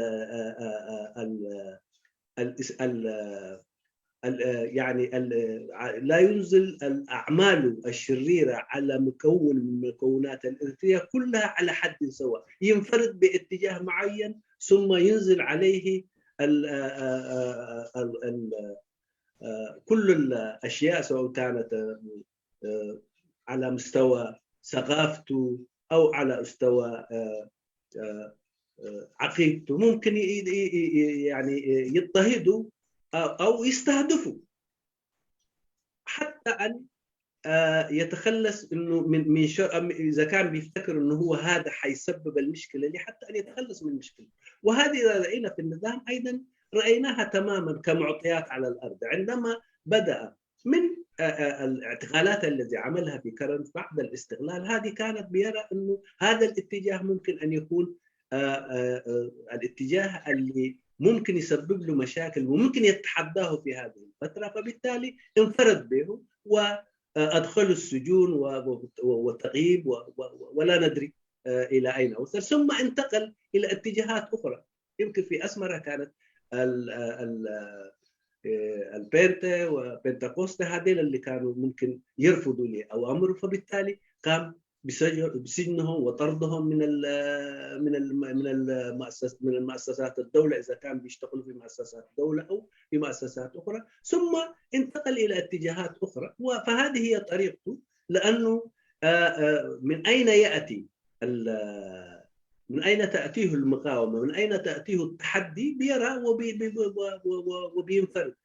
وإلا لو كان عمل يعني إنه الاضطهاد وممارساته السلبية لو كانت نزلت على كل الجماهير، هذه بالنسبة للجماهير كانت حتكون نعمة لأنها توحده، فبالتالي يسهل إزالة هذه النزاع.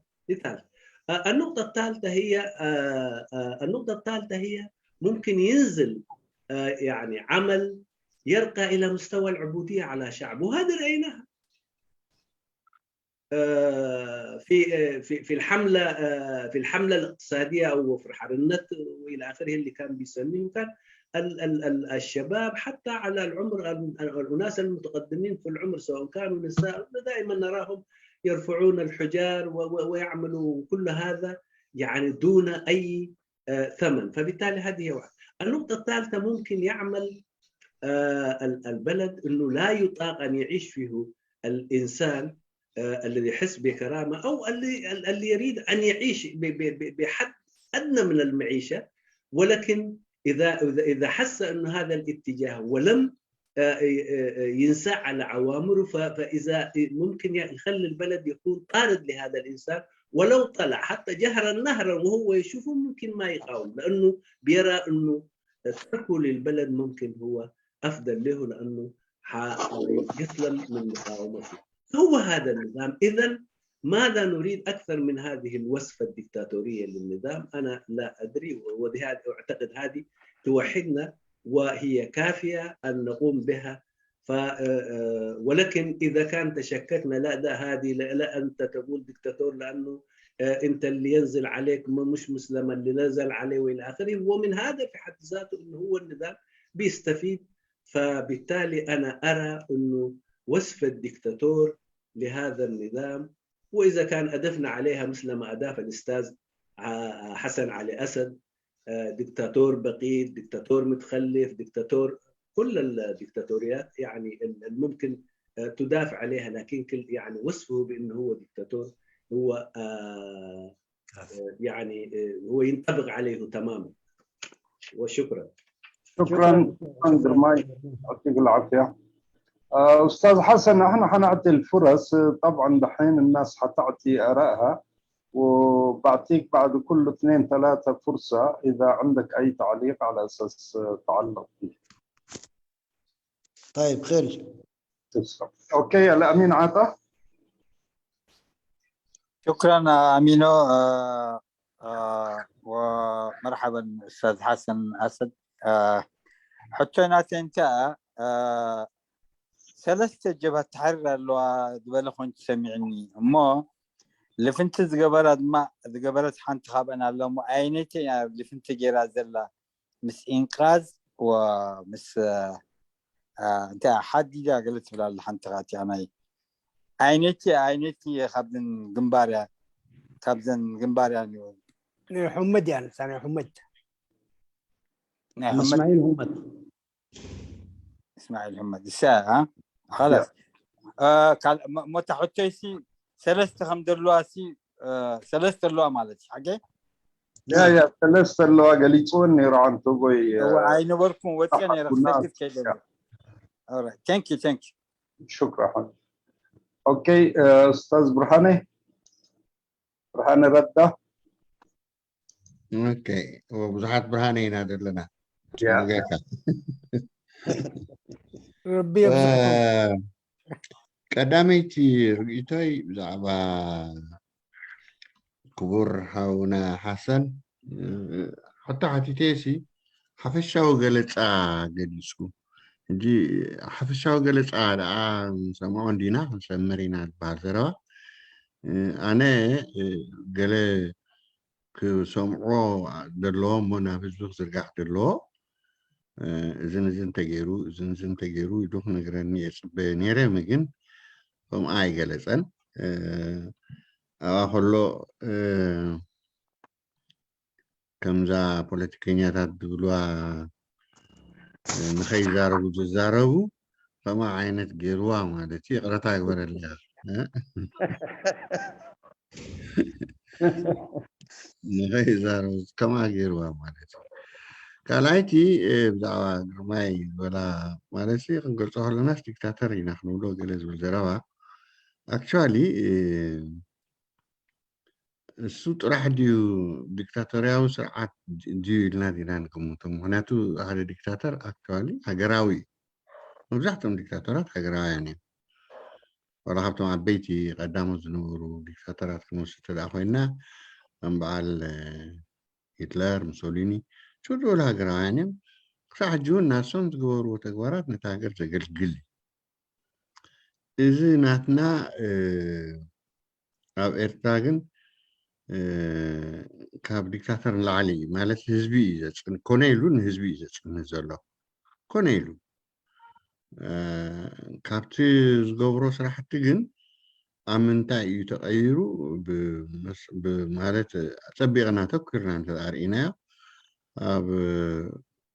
علاو زخونة مافيا أبكم يتغيروا زي خبلن زخل in fact هذا جيب بالتوكنا من شو همان ذكرهوني حسن ذكرهوني كافو ذكرهوني نتوم زبا كيفنا انتي سكي خنقول تسكن فتني لنا تداري نيرنا هذا أسران كل تنزخون وتاتعطينا البابا هذا مالتي خبت قال نقرات مبزحت نزرخبنا هنجن سرحنا ما فيها قبل كل إيدان ريال سرحنا ما فيها انتي مالتي ناي كليت مشات قالو كليت لبي مشات مشات قالو أو تخافلايو ناي سب مشات قالو أو تخافلايو in fact ناي برد مشات قالو السوم تخافلاي يزغلو زي ناي ما فيها شراحي ناي دراك مشات قالو قالو تراح دي كونسي مشاتو نالو زيتات كله اللو مش ما فيها متسارون نيرو اللو خاصاج زي كاب ديكتاتور العلي أتوش ديكتاتور لسي كم ديكتاتور إلنا هذا هاجر تحلي إلنا نجارب اللهم أنا ينقل هنا نزبي حل أنت دأخوين هاجر يحل اللو مالتي أتليست تم حجوان دلو هزبسي بالله عزتي تجاربوا نمو بعد كم زم بعد من شو بعد صدام حسين وقذافي انت قاصدنا بالعستي خم بيتكم مجنا تسلطانية تمسوني من جبنيرو زينكم يكون هجي ديكتاتور زي استوايد له زين كاب ديكتاتور العلي ስለዚህ ቁርብተይ ብዝያዳት መፅናዕትና ክንውስኸሉ ፅቡቅ ከምኡ ባልካ ግርማይ ግን ክንውስኸሉ ክንክእል ኣለና ብዝያዳ እንታይ እዩ ስሩዕ እዚኣ ሓፃር ብዲክታተር ኢልና ዕፁድ እንዳዓቢልና በፂሓትና ይንፈልጦን ኢና ማለት እዩ እዚኣ ወድሓንኩም 3 ደቂቃ ሓሊፈ ዲ أغرتها يقول لك زي تودنا نحكو ثانك يو برهان حبيبي اوكي ابو بكر تفضل. ايوه يلا اترجم للاستاذ برهاني ردا. هو بيسال انه من خلال وصفك من خلال السؤال الذي طرحته على الاستاذ حسن علي أسد هو رد علي بإجابة دبلوماسية كعادة السياسيين. والسؤال هو أنا سألت أنه هنالك 3 تنظيمات باسم جبهة تحرير إريتريا، وكنت أنتظر أنه أعرف التفاصيل الخلافية الموجودة بين ال3 تنظيمات حتى يتضح لنا شيء عن الخلافات الموجودة وأسبابها. ولكن الرد اللي وجدته كان هو رد دبلوماسي، وكنت انتظر انه يشرح لي التفاصيل اكثر. قال السؤال الثاني هو قال نحن قمنا بتوصيف النظام بانه نظام ديكتاتوري، ولكن هو الاستاذ برهاني رد بيقول انه هنالك انظمه ديكتاتوريه وطنيه. فعلى سبيل انظمه ديكتاتوريه وطنيه تعمل على تنميه البلد وخدمه الشعب وتحافظ على سيادة البلد وعلى رفاهية الشعب. وإذا كان هنالك فواصل فإن الفاصل الوحيد هو أنه لا تأتوا إلى السلطة ولكن كلوا واشربوا كما تريدون في داخل بلدكم. هذه الأنظمة الدكتاتورية. فذكر على سبيل المثال نظام هتلر أنه استطاع أن يبني بلد أو يؤسس لمؤسسات اقتصادية وسياسية كثيرة في البلد في ألمانيا، حتى اليوم الشعب يستفيد منها. وذكر نظام حكومة نظام صدام حسين ونظام القذافي اللي كانوا يقدموا رفاهية لشعوبهم أنهم كانوا أنظمة دكتاتورية. أيضا لكن نحن حين نقول أنه نظام الحكومة في إريتريا أنه نظام دكتاتوري، فنحن يعني ما محقين في هذا الوصف، لأنه هنالك دكتاتوريات وطنية خدمت شعبها وخدمت بلدها. ولكن النظام في إريتريا له علاقات ممكن نستطيع أن نصفه بأنه نظام عصابات يدير البلد بعقلية عصابات المافيا، وله علاقات مع عصابات المافيا، وله مشاركات في بيع تجارة الأعداء وبيع الأسلحة وبيع البشر، تجارة البشر وبيع الأعداء أعداء جسم الإنسان. وكل الأعمال التي يقوم بها هي أعمال يمكن أن نستطيع أن نسميها بأنها أعمال مافيا، وليست لها علاقة بنظام يدير بلد ويعمل من أجل خدمة شعبه. فبالتالي كنت أتمنى أن نقدم التوصيف الصحيح للنظام حتى نستطيع أن نعرف عنه كل شيء. فالنظام الحالي حتى الآن له علاقات مع عصابات المافيا العالمية، وهو يتاجر في هذا المنحى. فبالتالي أنا هذا هو التوصيف الذي يستطيع أن أقوله قاعد يقول الأستاذ برهاني ردة. وشكرا للجميع. ايوه، بالنسبه للسؤال الاولاني ما كان بالنسبه ل3 جبهات اللي موجوده، سؤاله كان في الاول طبعا عن ايش اسمه الوحده او المذله الكبيره اللي هي ما بين المجلس الوطني وكذلك ال4 تنظيمات. فجوابك كان يعني دبلوماسي بطريقه كذا ما قررت فيه كثير اللي قال عليها لهذا السؤال. هي تفضل استاذ حسن اذا عندك اي تعليق في الكلام اللي هو قال 4 تنظيمات ولا قال انتوا؟ لا الترجمه كان غلط، معلش. هو سؤاله كان الاول وانت جاوبت فيه، بس الجواب ما كان واضح يقول، لانه كان يبغاك مثلا تعطي له اذا في اي تطورات، اي خطوات انتم مشيتوا فيها او انجازات ولا اي شيء بخصوص المذله الكبيره ما بين المجلس وال4 تنظيمات. هذا يقصد فيه. والله طبعا دي قيادة المجلس هي اللي بتشتغل فيه والحوارات، أنا ما جزء من عمل التنفيذي في الموضوع ده، بالتالي ما أقدر أجاوب يعني دي المشكلة. لكن لا الفكرة لا لا موجودة. حسن أيوه نحن خمس بي إذا قدايزي خيط كله انتين خنسمع يقبعنا تزقورو دلو زمدناتا تزغيد دلو معباليتا مخناتو كل تعمت كوين اللو أبز كل تعمت زي انتاي تقوم نجار تجيرو بس كجلني اشتي قوم نجار تنسمع لنا حج السخاخ معبالنا يتي بايتو نتي زلو زمدنا خمان يبصحكاي زيادة سمعت خيلي خاملت حج مستيرا وصالي بلكال هني ساركن قتلونا غداي نجبرينا سيكون كنت عدلهم جن زجبركم زمدناتات أمتى بتحكم علىهم دبلوماسيا وديو ناي حزب كتاي ديو ناي كله ديو استجبرنا نجت على هاي سمعوا لكم نحن عامز بقى زي مثلنا يخن سمع سي لني حتى تجزي الصوم قبروا له كان نجت كان بتحت نكوا كم بوليتيكينيا هاتي خزار من دلها نو زيادة خان مستير عقلنا لنا طيب أنا أجاوبك يا أغلى نجن جزيوس يدلوا مع الله يا رتاق ورلي لا ولا يهمك خلاص تردي أطلع حجي غروب كبرنا أيوه ثانك يو برهاني.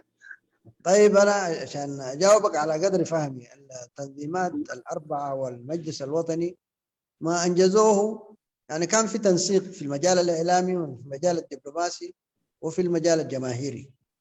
أنا واحد من الناس كنت في اللجنة بتاعة المجال الدبلوماسي، لكن ما في ساحة عمل لإنجاز عمل دبلوماسي لأنه السودان، لكن كنت أتابع من الأخوان اللي برا، يعني في اتصالات برضو يعني مهمة كانت تحصل ب ستيت ديبارتمنت في أمريكا وفي كثير من جهات، يعني في اجتهادات كثيرة بقت ومقدمة، وبعد ده كله في تفكير إنه الناس يعني إيه اللي ممكن تعمله من شعار التوسيع طرح توسيع المظلة، وده الشغل بتاعت عمل تحضيري حيكون نظن في مرحلة لاحقة يعني. ممتاز. وتي صراحة قيدة اللي تمكررها بقرب توسعي أنا كم حضرتها زلني بزيادة قبراوز هنا حجي كمي تزعبي تسلال مقام تباهيلو بفلاي ارتراها قراو بايتو افتنا مجرش زنبرا أخيبو أبو كساب نأسنا داوي شما قلة زخونو سبات روقي حكم زلو كمون تنكالو أطو الدبات هون يدالوا مثلاون بخمي أتي السنة داوي شما قلة قيمو بحبر كأني أتي ناي زعبي تسلال المقبار أبو باقي مسالي ويا كان نقدميت كسوقم سوقمتي نخاتو أب مدلواتن أب مسرح كبزلو كم حضريتون كيبكم دلي ثانك يو برهاني. اوكي استاذ حسن احمد، يعني كثير ما رفعت يدك وناديتك يعني كذا مره. فعلا انا كنت في اماكن مزعجه فما حبيت ازعجكم معي يعني. لا ولا يهمك تفضل. شكرا. دكيشيني تبرابيري شكرا. تحيه لكل الاخوه الحضور، وايضا تحيه لغرفه الحوار الوعي المشترك، وتحيه للاخ المناضل حسن علي اسد. حبيت اولا اعرج على موضوع التشخيص. انا اعتقد التشخيص النظام يعني ينطبق عليه كل التشخيصات، النظام طائفي، النظام قومي شوفيني، النظام مناطقي، يعني كل الناس انضرت من رغم انه ما يمثل اي من هذه المجموعات، ولكن استخدم كل هذه الوسائل من الطائفية، من القومية، من المناطقية عشان يكرس نظامه وعشان يضطهد الآخرين. فعملية إنه لو نحن ما صنفناه تصنيف صحيح، بكرة اللي اتظلموا بسبب هذه المعاملات ما حيقدروا يلقوا حقهم. دي واحدة. الشيء الثاني اللي عايز أسأل عنه هو مسألة إثيوبيا. إثيوبيا أبادت الشعب الإريتري، يعني في عملية مسح تمت لمناطق، تهجير ظلم كبير ما حصل أن يوم من الأيام سمعت من الإثيوبيين سواء المثقفين أو القيادات بيدينوا هذه الأفعال الوحشية اللي ارتكبها النظام الإثيوبي ولا الشعب الإثيوبي ولا القيادات الإثيوبية. وحتى عشان نتكلم على مسألة تعويده، لكن اليوم القريبة في الأمر بشوف أنا إنه الادعاءات والاختراعات والفبركات اللي حصلت من الجرائم وإلى آخره، ولحد اليوم يعني ما القضاء ما أثبت على جهة معينة. نحن كإريتريين لما نجي ونقبل هذا الظلم، يعني نقبل بارتكاب هذا الظلم، رغم أنه هذا الظلم يعني كان موجه لفئة معينة، رغم أنه المتهمين كان يعرفوا النظام، يعرفوا طائفيته وقوميته ومنطقته إلى آخره، ولكن كانوا يوجهوا أصابعهم إلى المشلخين والمسلمين والناطقين باللغة العربية وإلى آخره.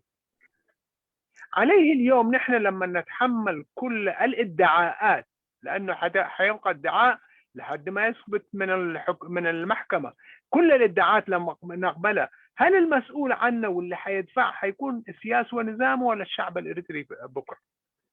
ده السؤال. وبعدين ايه الداعي انه تتسابق المعارضة الى التجراي في هذا الوقت، رغم انه تتهم النظام بالدخول في الشؤون الداخلية الإثيوبية، ونحن في نفس الوقت نتدخل في الشؤون الداخلية الإثيوبية. وشكرا. شكرا أستاذ حسن. تفضل أبو بكر ترجمها ونعطي فرصة لأستاذ حسن أثر. للاسف ما الكونكشن كان معي رديء، ما قدرت اترجم الكلام اللي قاله الاستاذ حسن ممكن يترجمها، ولكن حسن يمكن يترجمها، حسن يحاول يترجمها. شكرا ابو بكر. حسن بتقرينيا غير كاب يا أتو حسن انت حبيبي. انا صايم يا جماعه هسه ما اقدر وفي الشارع. يا انت يا امين وانت تقدر تترجم اكثر من احسن مني. انا قاعد انتهي يا جماعه زي سرعات زي كله تي يا جماعه ترجمه والله صعبه شويه دي. سمعك خونكا جرمايسكي انا كوني شويه تسيني يركز هو سمعي قرب مسلني ግን ترجمي الى حسب كل سلسته نطبتاس تقمطي مثلا حسن تزيتغاغي ቀዳይ ነገር ንሕና ከም ህዝቢ ኤርትራ ካብ ኢትዮጵያ ዓቢ በደልን ዓቢ ግፍዕን ዝወረደና ሰባት ኢና። ብዛዕባ እዚ ግፍዕ እዚ ኣይንዛረብን ወይ ትዝግባአና ካሕሳውን ኣይንሓትትን። እዚ ከምዚ ኢሉ እንከሎ ንገዛእ ርእሱ ኣብዚ እዋን እዚ ኣብቲ ኣብ ኢትዮጵያ ዝካየድ ዘሎ ወገን ኢትዮጵያ ዝካየድ ዘሎ ውግኣት ንገዛእ ርእሱ معلش حبيبي قرماي معلش يعني انا قلت هذه الجرائم كلها ارتكبت من قبل اثيوبيا. ما حصل يوم واحد سمعنا من قائد اثيوبي ولا مثقف اثيوبي ولا الشعب الاثيوبي يدين هذه الافعال وحتى يعترفوا ان ارتكبوها. ايوه انا ولكن نحن يعني نقبل هذه الاتهامات. اوكي طيب تي قدامي حتو مالت نحنا بإثيوبياويان عبي قفعي قبل علينا تخايدو زخونه يكون إثيوبياوي مالت اللي هي قان يخونوا وين حلفتي يخونوا بزعبازي قبل علينا قبل على حزب إرترا وردك الزارب مستمعنا أين فلتن ኣብዚ እዋን እዚ ግን ሓቅነቱ ዘይተረጋገፀ ኣብ ወገን ኤርትራ ኣብ ትግራይ ተፈፂሙ ዝበሃል ኢሰብኣዊ ተግባራትን ግፍዕታትን ግን ባዕላህና ክንዛረበሉ ንስማዕ ከም ኤርትራውያን እዚ ንገዛእ ርእሱ بزي نسمع ايوه معلش برضه نسمعك يا اخوانا. يعني نحن نقبله كانه ارتكبنا جرائم. نحن نقول ايوه حسن عملنا كده. انا برضه بقول تاخذها كنبل نسمع نحن هو تغيروا نبلالنا هايله ها قصيلو بأتاتهم وجنوين نجزع رسو زيز تجبر نجارات عبوش تيتي حبرتسبنا عبيس أجم كالعز صباح بشيدل زلو صباح زتفسمة زبل كال وين كم زيتات يلعلو سلازي نحنا زين الساتهم زبلو زلو زين الساتهم زجبرو زلو نجزع رسو ولا وين زي ترجاجس كله صباح من استئثرات راح يجوز حتى تقول له زخنتات زي قبل علينا ان الرجاجس زلنا جبن قبل على حزبنا ان الرجاجس زلنا جبن ويبلع على هاجرنا ان الرجاجس زلنا جبن صباح من استراح سكمو دو يمسلك حزب ارترا دو اي سكمون انت دا بعلها نحن منلو لنا زبدايزي تسالتي ثاني راح حسن راسع كان خلتك زي بوليس كان لا ده اللي كان لب الموضوع الأولاني كان إنه النظام يعني يتصف بصفات كثيرة لا أيوة. يعني لا أتي سرعات كل ملكعات يزلو امنتاو ملكعات له وجناو ملكعات له قانقاو ملكعات له كله ازي مجلسين ازي ملكعاتن له سرعات قلنا نزن خبرن كله نحد سرعات أكلنا حد سرعات وين وين حد سرعات وين أكلنا حد وجن كعوت زي كونه نسل قانون من وحيلو زجبرو ملكعاتو نالواوته أبتن زفدلو عينت بهريات له سلازي كل زي مجلسيات زي غيرنا أنت جلسنا تسرعات مجلسيو كن مجلسيو خونهم كله جن ناي حدا امنت وين حدا اوراد وين حدا وجن كوينو زي كونه نسرعاتو من واحد عندما سلطانو نمدل دالن يلو زغبرو مخانو خان في الداينا يزلت. شكرا قدماي. استاذ حسن علي اسد اذا عندك شكرا جزيلا. اول انا كون هذه الصفات البغيضه كلها تنطبق على النظام بتفق مع هذا الراي، وحتى الاخ برهان الدر انه كان رايه كده، ما في اختلاف يعني ما في الموضوع ده. بالنسبه للجرائم اللي ارتكبت في حق الاريتريين قديما او حديثا، انا اعتقد هذه المساله نالت يعني حظها من الاستنكار على مستوى الاريتريين، يعني من خلال كتابات، من خلال نقاشات في ندوات هنا وفي الحوار وطني اسمه ولا شنو، ناس ابو صابر هنا ناس صابر الرباط، الحوار الوطني. اي الحوار الوطني في المسائل دي تناولتها الناس، حتى حكايه المشلقين كله قلناه. لكن اذا كان المقصود هو توثيق هذه الامور ومقاضاه المعنيين في الوقت المناسب، انا اعتقد دي مهمه القانونيين. الماده لا تزال موجوده، التصريحات موجوده.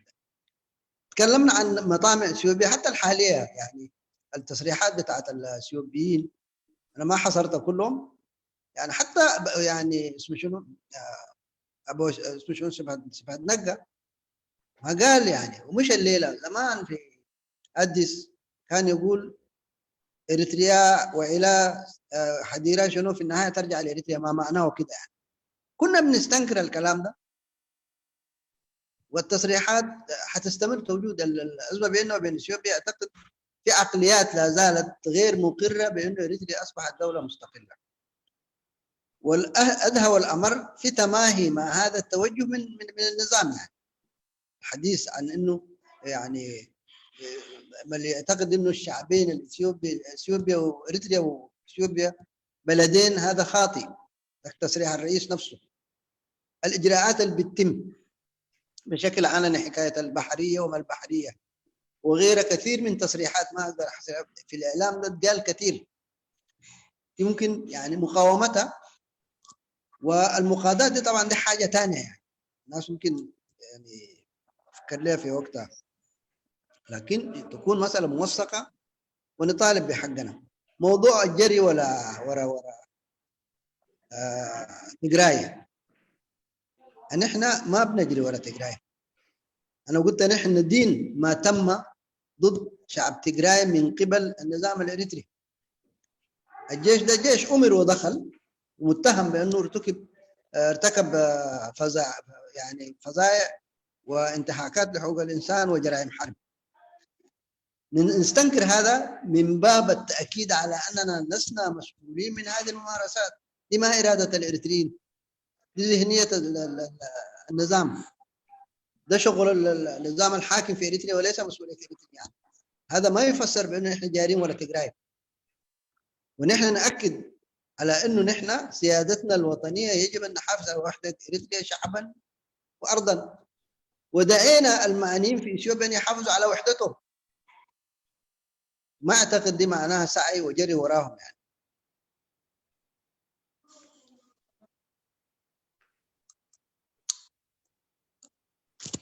نعم خلصت يا أستاذ أنا غايت.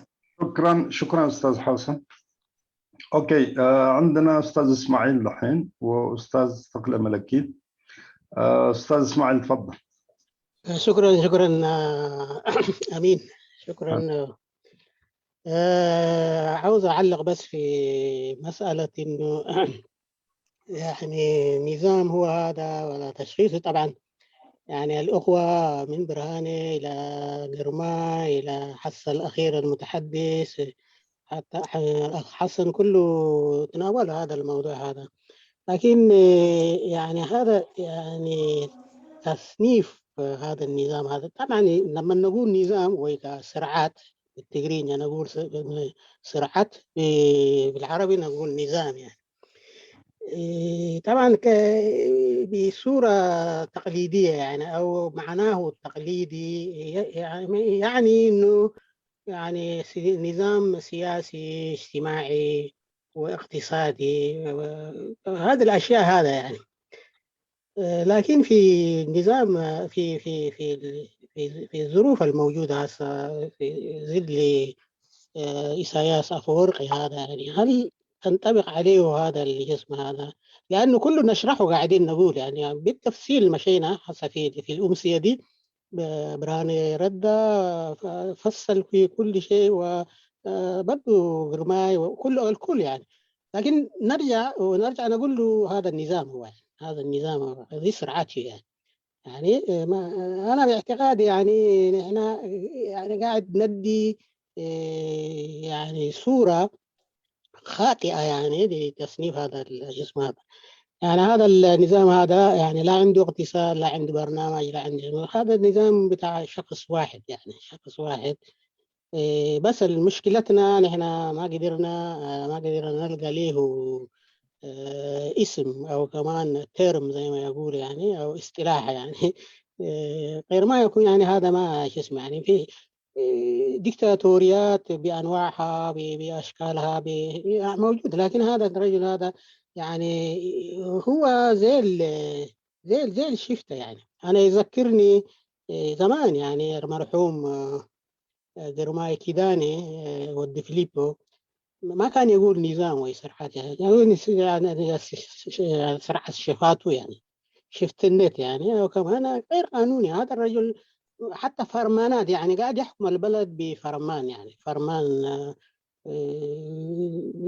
شبه كده يعني إقطاعي يعني زي الأتراك زمان يعني اللي كانوا يعملوه يعني فرمان حتى ما يحترم تاع فرمان يعني. هذا من شيء.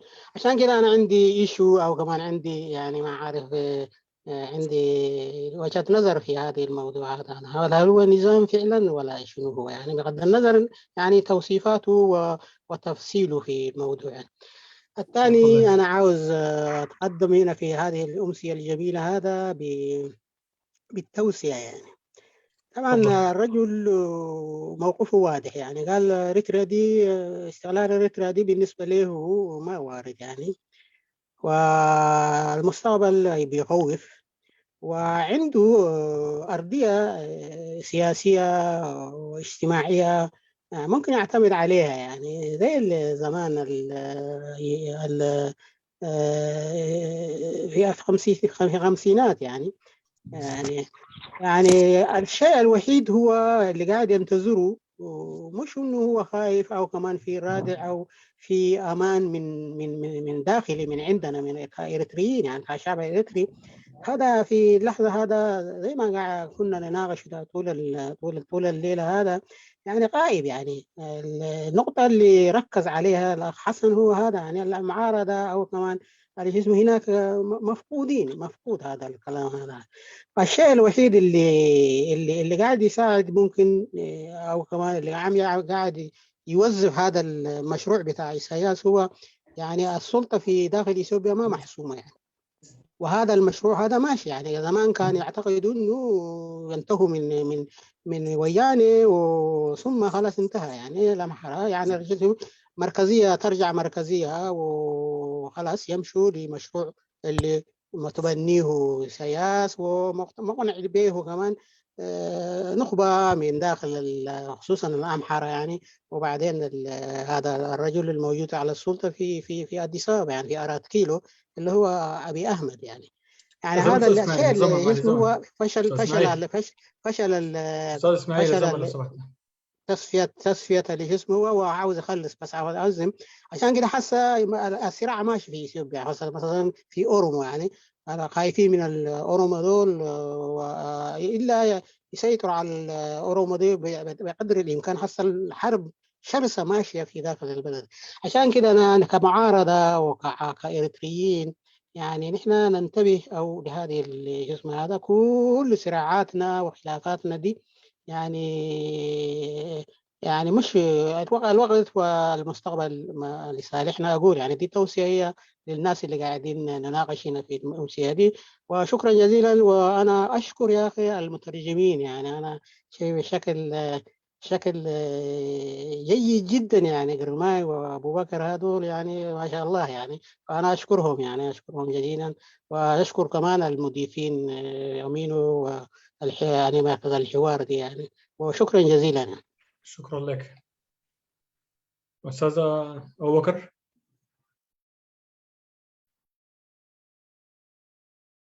والله ما تحتاج ترجمه نص عربي نص تقرينيا كان بصراحه. يلا اوكي الاستاذ ايوه اعتقد ما تحتاج ترجمه انا واصل خلاص تمام. استاذ حسن اسد انك تعليق؟ لا انا ممكن الخصه بتقرينيا اذا كان ساعد الجماعه. شكرا لك استاذ سخلي لكن تفضل. خلاص ركزوا انا زول اظن خصي تملا لسنات دارينا زي مشيت كابي برهاني قرماي وحسن كذا لا حسن جزاروس وجس انا سي شجر اللوني زي سرعات كله طبعا تباهيلي خمسة زلوا نبلا نازيرنا لكن سرعات هنا نبلو يعني جن كاني بتي كلاسيكال الرداد انا سرعات مالتي نابو تبلش ندحرد از كله جالس نايم من سرعات لنايو صفه نقول لنا مالتي وي كاني ترجم نقول لنا بوتا نقول لنا مالتي يعني. ስለዚህ زي سرعات زي ኣብ ዝኾነ ይኹን መዐቀኒ ናይ ስርዓታት ዲክታተራዊ ስርዓታት እውን ይኹን የብሉን ከነጭራሹ እዚ ሽፍታ እዩ ከም ኣብዚ ናይ ፊውዳል ብሕልፊ ኣብ ግዜ ቱርክ ዝወሃብ ነበር ብፋርማን ወይ ከዓ ብኣዋጃት ዝገዝእ ዘሎ እዩ ሓታ ዘይ ሓሊፎምን ነቲ ኣዋጃቱ ከመን ኣይክተሎን እዩ ወይ ከዓ ኣየኽብሮን እያ እዚ ስለዚ እዚ ኣብዚ ሳሽሙ እዚ ንሕና ሸጊሩና ዘሎ ነዚ ዝገልፅ ተርም ወይ ከዓ እስጢላሕ ኢና ሲኢና ዘለና እምበር እዚ ስርዓት ክንብሎ ሽጊሩ ነቲ ዝሰምዕ ከማን ጌጋ እንታሽሙ ይህቦ ጌጋ ዘይናቱ ኢና ንቦ ዘለና ምክንያቱ እቲ ክላሲክ ወይ ከዓ ብሂላዊ ትርጉም ናይ ስርዓት ኢኮኖሚያዊ ማሕበራዊ ፖለቲካዊ ጉዳይ ዝሓቆ እዩ ላኪን ብዝኾነ ይኹን መገዲ የብሉን يعني ብዘይካ ፀጥታኒ ናይ ቤት ማእሰርትታት ኢዳራታትን ገለታን እንተዘይኮይኑ የብሉን ኣብዚ يعني የብሉን ኣብዚ ክሕመ ኣይከኣልን እዩ ዛቱ ምሽ ክትገልፆ ክትቦን ክትሓምዮ ከማን ኣይትኽእልን ኢኻ እዚ ሓደ يعني ካልኣይ نقرأ مجدي حنتي لو أقرب دليل له إلى له هذه مشروع ويكاني هلما ناي ساياس يعني دقة نجرا يكونن يعني بزعبا إرتراوي هلاوي إرترا كم منسا وصبرين عد هاجر سي سعوسو ودو نجري يعني سو تم قدمون سمامي علوز نبرة ني ويانا أتفيقا تي مع خلاوي مو كل زهونه صراحة بعد إثيوبيا خانيسكا وغيره خدا يتزرباني رزق أنت عم كيفه حجي وين تخونه زيت ود نجريلن حجي إذا تعرتي حدا تسقم كوينو ممزلون هي روما ودايو أوشتي إثيوبيا حجي حيانا مرير زهونه وخبيز زهونه كنا تاتي خيدا له بزعبة زبدات يعني زمان كسعير يعني في خمسة سرعات شوية ديسنترلايز زهونه سرعات دي غيد ولا خمتيز دليو سياسيين يعني خستخانة عجيبوني أبيني خمودي غيد ولا أي خيد أبزيني مفلات أبزي تمنتمي خيد الله مع مقتلتن مع تقليني خيد زول يعني أبي يعني وجيز خيد زول سلازي خم إرتراوي أنا سي جزيني مساي ناسي ناتنا يكون سلازي أبزي أنت استوعلنا صبوق يوخو بحرينا سي أبتي نعناز تكون ويكا أنا حجرنا خدحين زغيل قدات أو أنت تذكرنا صبوق يوحدكات يتغيروا ولا لا يتغيروا الذي أبزم أتليس زي عن سبب سينا ذلا سباسي أنا قم لوا قم الدليل إلى زي مثلا حاسي رزبالكو ذكري أنت خوينه ويغني له. شكرا لك أستاذ صخلي ملكين. اوكي شكرا كاب كله سلام قبل فتو فلاي حو اسد عدل كوينو قلت احنا شديش تنابلنا وحنتي شما قل بحنساب نيرنا لزوب سب ايو لو مقات امي دمقيس لازم مساكو زبلو اي سمعكون اب حتوتاتي اركيبه مالتيو كابتي ملستاد سمعكو ግን ገለገለ ነገራት ተደጋጊሙ ዝባሃል ክኸውን ይኽእል እዩ ግን ንዑ ክጠቅስ ፈቱ ማለት እዩ እታ ዝተባህለት ድማ እንኳዕ ብፅቡቕ ርኢናካ ክብለካ ፈቱ መጀመርያ ካብ ኩሉ እታ ዝተባህለት ድማ ነዚ ስርዓት እዚ ንፈልጦ ኢና ትብል እያ ማለት እዩ እዚኣ ሕጂ ንሓው ኣሰድ ጥራሕ ዘይኮነስ ወላ ንኩሉ ትምልከት ክትከውን ትኽእል እያ ማለት እዩ ንፈልጦ ዲና እዩ ትሕቶ እዚ ስርዓት እዚ ንፈልጦ እንተንኸውን መልገስና ነርና እየ ዝብል ማለት እዩ ኣይ ንፈልጦን ኢና እቲ ንፈልጦ ነገር እንተሎ እቲ ንሱ ዘብፅሖ ዘሎ ሽግራት ኣብ ልዕሊ ህዝብና ኣባና ኢና ንፈልጥ እቲ ዝብሎ ድማ ንሰምዕ ንፈልጥ እቲ ዝብሎ ድማ ኮነ ኢሉ ዝብሎ እዩ ማለት እዩ ሕጂ ክጠቅስ ፀኒሑ እስማዒል እውን እዚ ስርዓት እዚ ናይ ስርዓት ክትብሎ ኣሸጋሪ ዝኾነ እዩ ናይ ኢሳያስ መንግስቲ እዩ ዘሎ ከምኡ ዝበሃል ነገር እንተሎ ማለት እዩ ንህዝቢ ዘይሓሊ ንህዝቢ ዝንዕቕ ንድሕሪት ዝመልስ ንሓንቲ ሃገር ባዕላቶም ምስኡ ዝነበሩ ኩሉ ድሕሪ ናፅነት ዝጀምርናዮ ፅቡቕ ዝተበገሰ ኩሉ ኣፍሪስዎ ኩሉ ከምዘይሰርሕ ገይርዎ እናበሉ ይነግሩና ኣለዉ ማለት እዩ ስለዚ ኣነ እንታይ ዝብል ኢሳያስ ነቲ ኣብ ትሕቲኡ ዘሎ ጥራሕ ዘይኮነ ንዓና እውን ተቆፃፂሩና ኣሎ ባህላ እየ ንምንታይ ተቆፃፂሩና ከምቲ ድሌትና ከምቲ እቶም ንፁሃት ቅያር ለውጢ ንደሊ ከነውድቆ ንደሊ ከምዘይነውድቆ ብመደብ ዝሓዘና ኮይኑ ይስማዓኒ ብምንታይ እዩ እናታትኩም ሓላፍነቶም መራሕነት ዘለኹም ሓላፍነት እዩ ምልላዩ ማለት እዩ ስለዚ ንዓና እውን ተቆፃፂሩና ስለ ዘሎ ፍዕት ክንብል ኣይከኣልናን ክንቅይሮ ኣይከኣልናን ክንዕግብ ኣይከኣልናን ማለት እዩ ስለዚ ከምዚ ዝኣመሰለ ውልቀ ሰብ ሓልዮት ዘይብሉ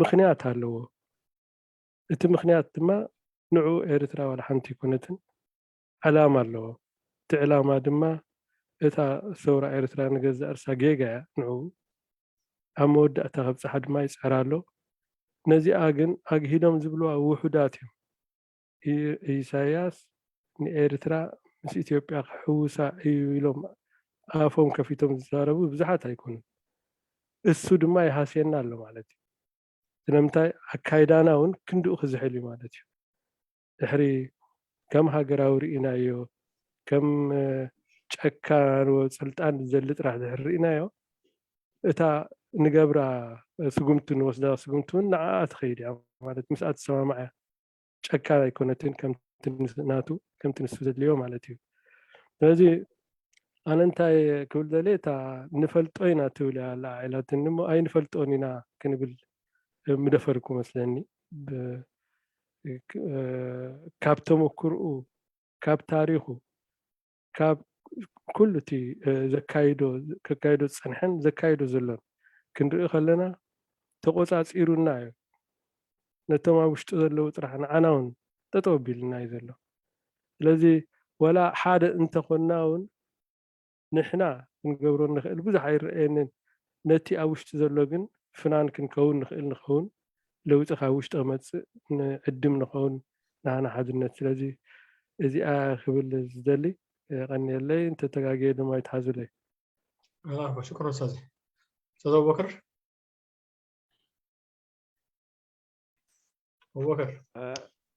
تفضل الاستاذ تخلى ملكين قاعد يقول انه هو عنده ملاحظه في انه التوصيف بتاعت النظام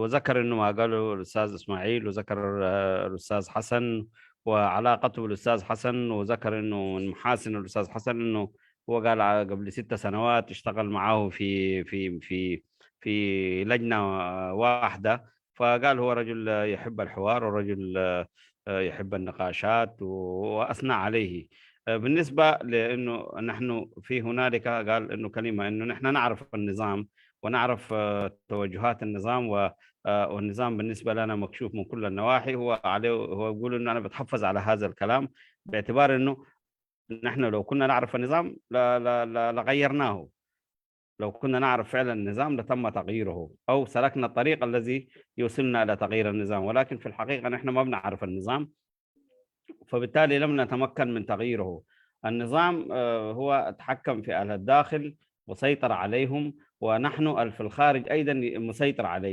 مسيطر علينا لاننا نحن بنفشل في توصيفه وبنفشل وبالتالي نفشل في الاسلوب اللي يؤدي الى تغييره او الى مقاومته فهو النظام له اجندات خاصه به وله رؤيه واضحه في مساله اريتريا وحتى الثوره الاريتريه في نظر النظام انه مفترض في راس النظام انه مفترض ما تبدا واذا بدات يجب ان تنتهي وله استراتيجيه معينه يتبعها لتغيير هذا الوضع ولانهاء نتائج الثوره او استحقاقات الثوره اللي نحن نشوفها الان في بلدنا هو النظام له اسلوب متبع وله اهداف معلنه واهداف خفيه ونحن حتى الآن لم نواكب تلك الأهداف وتلك المرحلية التي يتبعها النظام لضم إثيوبيا إريتريا لإثيوبيا فبالتالي نحن مخطئين في توصيف النظام وأنا أقول ممكن أستطيع أن أقول بشجاعة أنه نحن حتى الآن لم نستطيع أن نعرف النظام أو لم نتمكن من توصيفه فبالتالي ما حنقدر نغيره لأنه النظام سيطر في أهل الداخل ونحن في الخارج بأفكاره وبالأسلوب اللي يتبعه مسيطر علينا هذا بشكل مختصر الكلام الأستاذ تخلى ملكين شكرا لك أستاذ أبو بكر أستاذ حسن أسد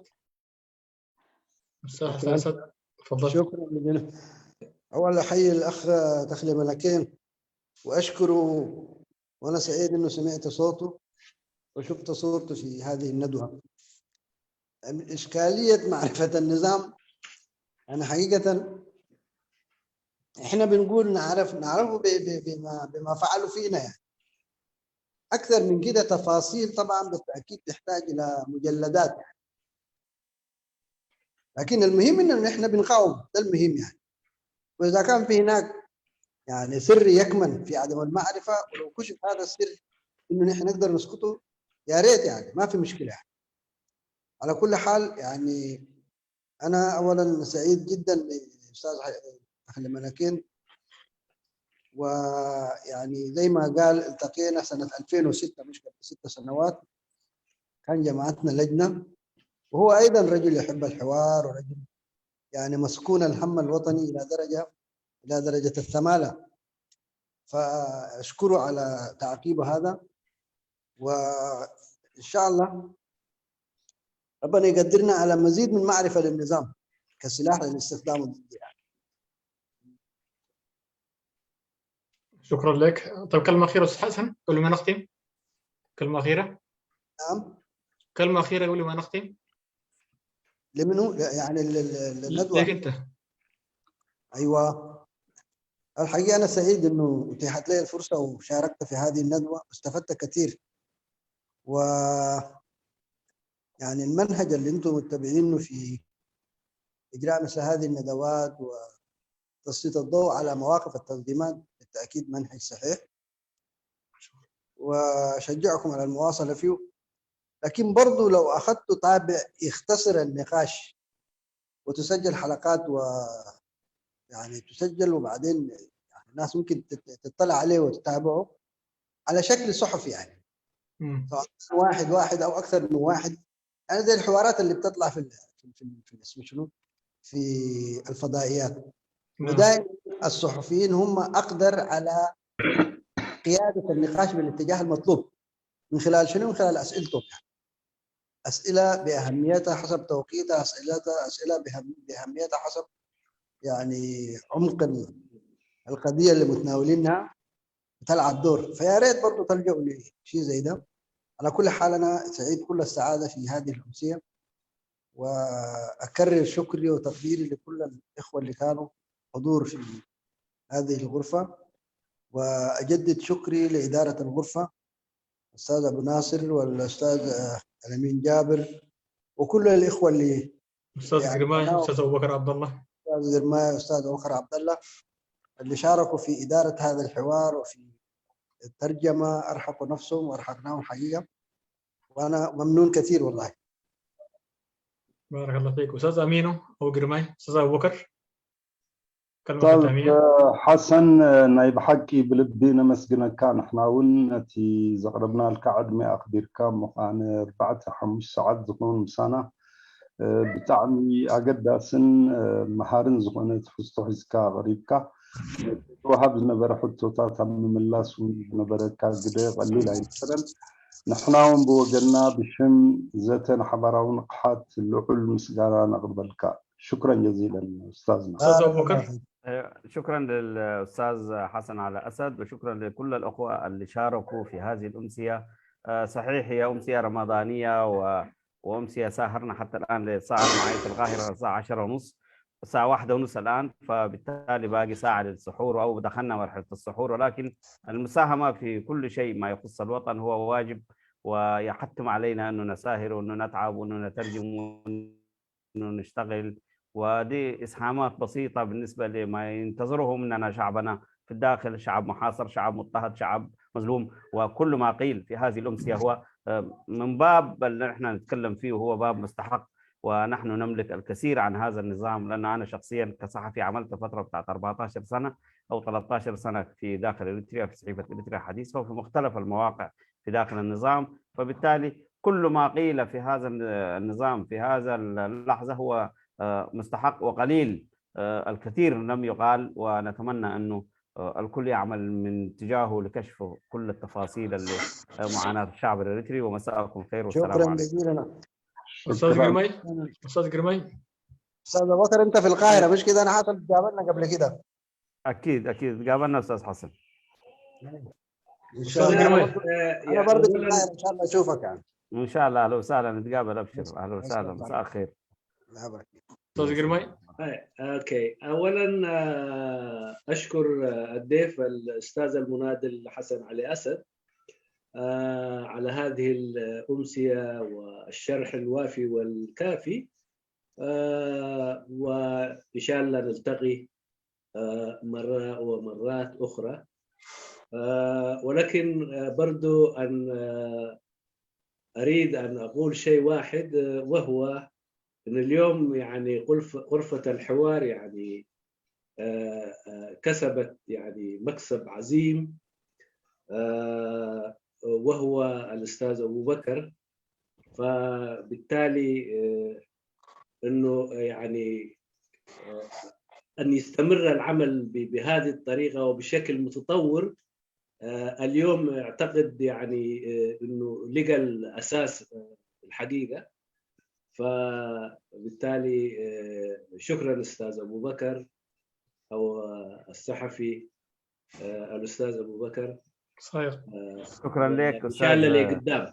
شكرا لك أستاذ قرماي. ونحن شكرا لك أستاذ قرماي، ونحن نفتخر بوجودكم معنا ووجود آباء وقضاة ومناضلين، ونحن الجيل اللي عاصر فترة الحرية وساهمنا في داخل بلدنا فترة 14 سنة، وتجولنا من الأشياء الجميلة اللي أنا بفتخر بها دوما. ما في شبر في إريتريا ما مشيت له، يعني من آخر عصب إلى آخر مناطق سنكات كناب إلى آخر قرورة. أنا تجولت في كل ربوع إريتريا وبعرف معاناة الشعب الإريتري واحتكيت به في الداخل، وبعرف طموحات هذا الشعب وحتى نواياه. الأشياء النظرية نحن نتكلم فيها الآن أنا شفتها في أرض الواقع إلى أي مدى الشعب الإريتري